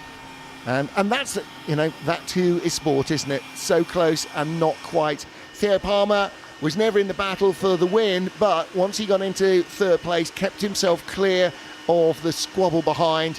Ethan Jeff Hall, Dries van Langendonk and Adam Al-Zahari all came across the line a second or so behind him. But he did a cracking job.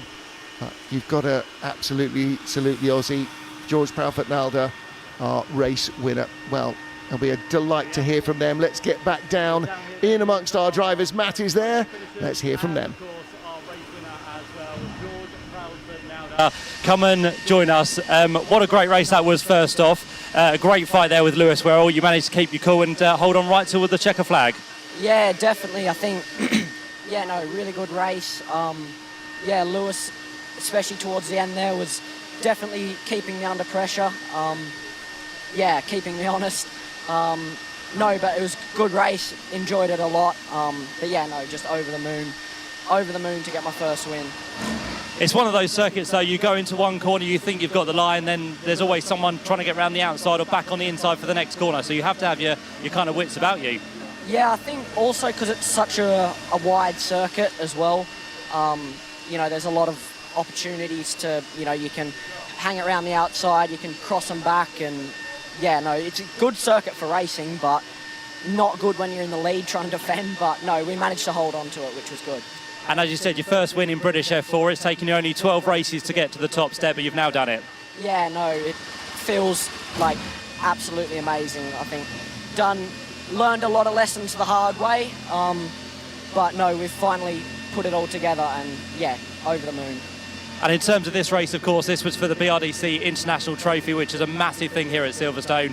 The likes of Ascari, Lauda, Hunt have all won it previously. Now we get to add George Proudfoot-Nalder to that. How does that feel?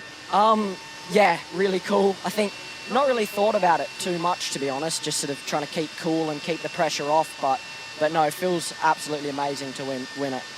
Good stuff, George. We'll see you on the podium very shortly. Well done. Thank you. There we go, that's George. We'll get Lewis Werrell as well, who finished in second position. We'll grab Lewis over for a quick word. He's just having a talk to some of the team members down here and the team behind British F4. And Lewis had a cracking battle out there, as we said, with George Proudfoot-Nalder. And we can get his thoughts now. Lewis, a cracking race there. I know you tried every trick in the book to try and get past George. You couldn't quite do it, but what a great race that was to end the weekend. Started P4, got a really good start. Caught past Jeff Hall really quickly again after the red flag as well. And then took me a couple laps to pass Theo. Eventually got past him and just did everything I could to catch George, but well done to him and the whole of Virtuosi. They did an amazing weekend. We'll move on to Zandvoort. And it was pretty much you two out front, wasn't it? You kind of got the gap early on. You managed to have a good fight out there, but it was the battle between you and George at the front. I had so much pace in the car the whole week. My mistake in qualifying, which probably costed me the win if I had to say, but nevertheless, we're still leading the championship and we'll move on. Yeah, what a solid weekend it's been for you. As I said, you've done your job ahead of Dries van Langendonk, who hasn't had the best of weekends. But as you said as well, next stop Zandvoort. How are you looking forward to that one? Really looking forward to it. We'll see what we can do. Good stuff. Thanks, Lewis. Congratulations on a solid weekend for second place. And we'll bring in our third place driver as well, which was Theo Palmer. Theo, a nice way to end your weekend on the podium for the final race. And how did you find that one went? Yeah, it was a very interesting race, let's say. I was just keeping it cool, making consistent laps and making sure I didn't lose the podium, but it's good points though. Very good indeed, yeah. Great race to end your weekend. The top two had a good battle. You couldn't quite catch them throughout that one, but you managed to keep everyone behind you as well. Yeah, I was just making sure I was getting good exits, not looking at my mirrors and just hoping the checkered flag falls as quick as possible. But yeah, congratulations to them. They were very quick and yeah. We know as well, Pirelli tyres across the course of a weekend are very limited, so you have to make sure they last. And did you have your best set for the last race of the weekend? Yeah, best set for the last race because I was starting second. I was just making sure I wasn't sliding around because that damages the rear tyres. And overall this weekend here at Silverstone, it's been good point score for you. Do you reckon it's been one of your positive weekends? Yeah, definitely. I've made a lot of improvements from Snetterton in my race starts. But yeah, I think it's been a successful weekend and this is good momentum. Good stuff. Good luck for Zandvoort as well. Thank you very much to Theo Palmer there as well, who finished in third place. We've got a wonderful podium to look forward to. So for those who have stuck around and want to join us for that podium, you surely can. We will be out at the back of the main pits here at Silverstone, which we're racing on this weekend. And of course we'll have the rookie class podium to get through, along with the main British F4 podium as well, which will also include the award for the BRDC International Trophy. That is all to come here very shortly. Oh, thank you, Matt. What a race it was. George Palfernalder, the man who dominated in qualifying, the young Australian, winless so far in the British F4 season. Made a great start from Theo Palmer on the front row of the grid. Theo, as you just heard, starting with fresh tyres underneath him. And at the first start, running out wide, Ethan Jeff Hall coming back on, but then carnage in the midfield. Cars off in the gravel trap, damaged cars on the track, and the race control left with no option but to throw the red flag. So as we saw in both earlier races, Hub Corner a real pinch point and clean-up operations were required, which meant that George Palfernalder had the pressure of having to do it all again. Theo Palmer again making a strong start from the front row of the grid, this time looking to defend on the inside from Lewis Werrell, who came from fourth place.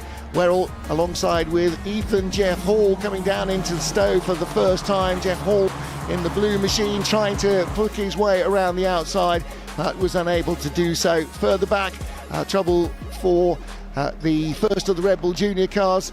Cara coming back on safely, but her teammate went even further off to the back of the grid. And then Lewis Werrell making his way into second place, into third place, I beg your pardon. And the battle further back between Van Langendonk and Zani. The Belgian driver getting his nose in front. Squabbling all the way down the order. Both the Red Bull Juniors had a torrid time in the final race. Right at the back of the field, making contact with Ansi Shun of China. And it boiled down to Lewis Werrell on the final lap and George Palfernalder. After these attempts by Lewis to get by on the penultimate lap, he actually crossed the start-finish line to begin the final lap 18 hundredths of a second in front, making thousandths of a second in front, but at the checkered flag it was victory for George Palfernalder, and he becomes another Australian name to win the international trophy, joining the likes of Alberto Ascari and Sterling Moss and Jim Clark and Jackie Stewart and Graham Hill and Nicky Lauda, and compatriots Jack Brabham and Mark Webber. The newest winner of the international trophy, George Palfernalder, the 8th different winner of the 2026 Vera Tools F4 British Championship, certified by FIA, and his first victory in a car. So congratulations to him. His first race win comes in dramatic circumstances after a fantastic showdown with the new championship leader Lewis Werrell, and a great last couple of laps of sterling defence under great attack. Zandvoort in just a few weeks' time. We're now ready for our podium presentation then for round 12 of the Vira Tools British F4 Championship certified by FIA. We have got the CEO of Motorsport UK, Hugh Chambers, to do the presentation for our final podium of the weekend. We'll start with the rookie category and we'll bring the drivers up in reverse order, starting with third place, Timo Junglin. Well done, Timo.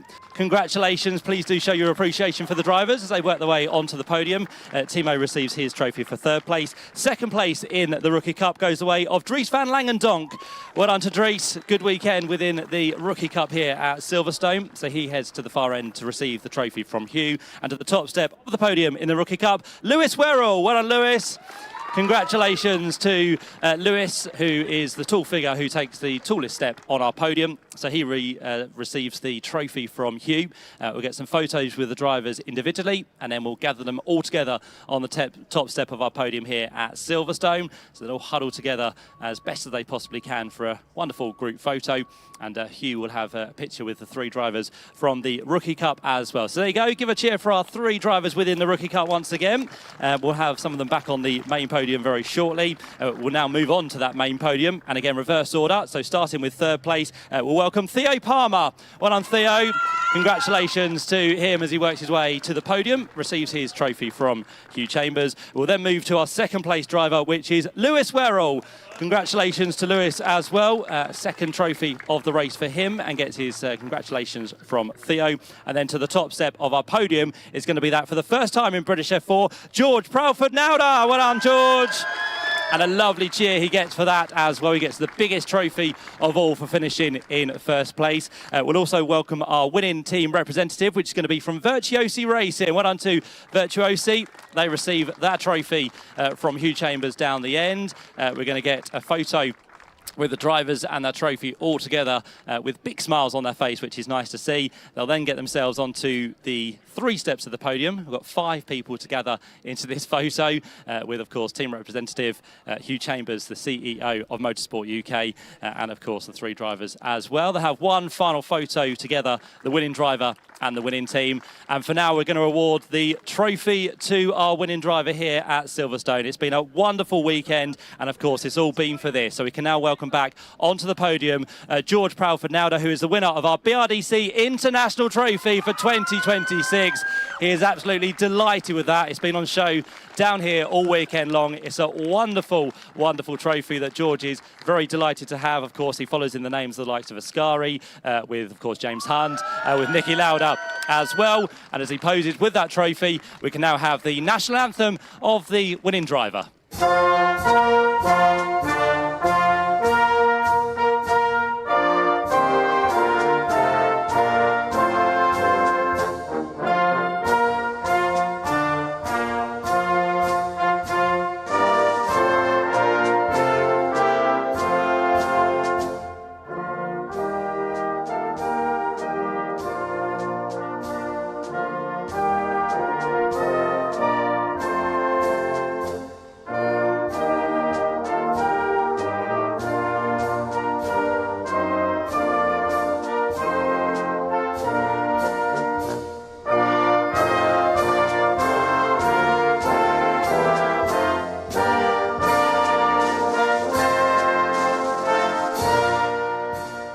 A very proud moment for our BRDC International Trophy winner for 2026. Another round of applause for George Proudfoot-Nauder, who takes the honours for this year. Thank you so much, everyone, for joining us for a wonderful podium. We very much hope you enjoyed that for the Vira Tools British F4 Championship certified by FA. That was your podium presentation for round 12 of this year's championship. Well, congratulations to all of our podium finishers in the rookies category, and particularly overall, and especially to George Proudfoot-Nauder. Probably not aware much before this weekend even of the existence of the International Trophy, but he adds his name to the list of illustrious Aussies that have won it, including Blackjack Brabham and Mark Webber, both of whom went on, of course, Brabham to found his own team and become multiple Formula One champion, and Webber to race successfully in Formula One and elsewhere. So where do we see George Proudfoot-Nauder in the future? Well, it's going to be interesting, Josh, to see where these young drivers do turn up and in how many years before we see some of them on the grid in mid-July at Silverstone in a car for the British Grand Prix. That's certainly I'm sure, all of their aims at this point of their career. But as we know, in motorsport, things can change. But there are now so many opportunities in international motorsport. Should a Formula One career not be the way to go, Le Mans in a couple of weeks' time is a very good option as well. Yeah, absolutely. If you want to be a professional racing driver, there is a big world of sports cars. But for now, George Prattveld-Nalder is the winner of the revived International Trophy and the latest, the 8th different winner in a race in the 2026 Vera Tools F4 British Championship, certified by FIA. And that is it from Silverstone in the UK for today. And thank you very much indeed for joining us. On behalf of Josh and me, Martin Haven, we will be saying goodbye from Silverstone, from all the crew here. Thanks for joining us wherever you have been. I hope you enjoyed the entertainment as much as we did. And once more, congratulations to the newest winner of the International Trophy, Australia's George Prattveld-Nalder.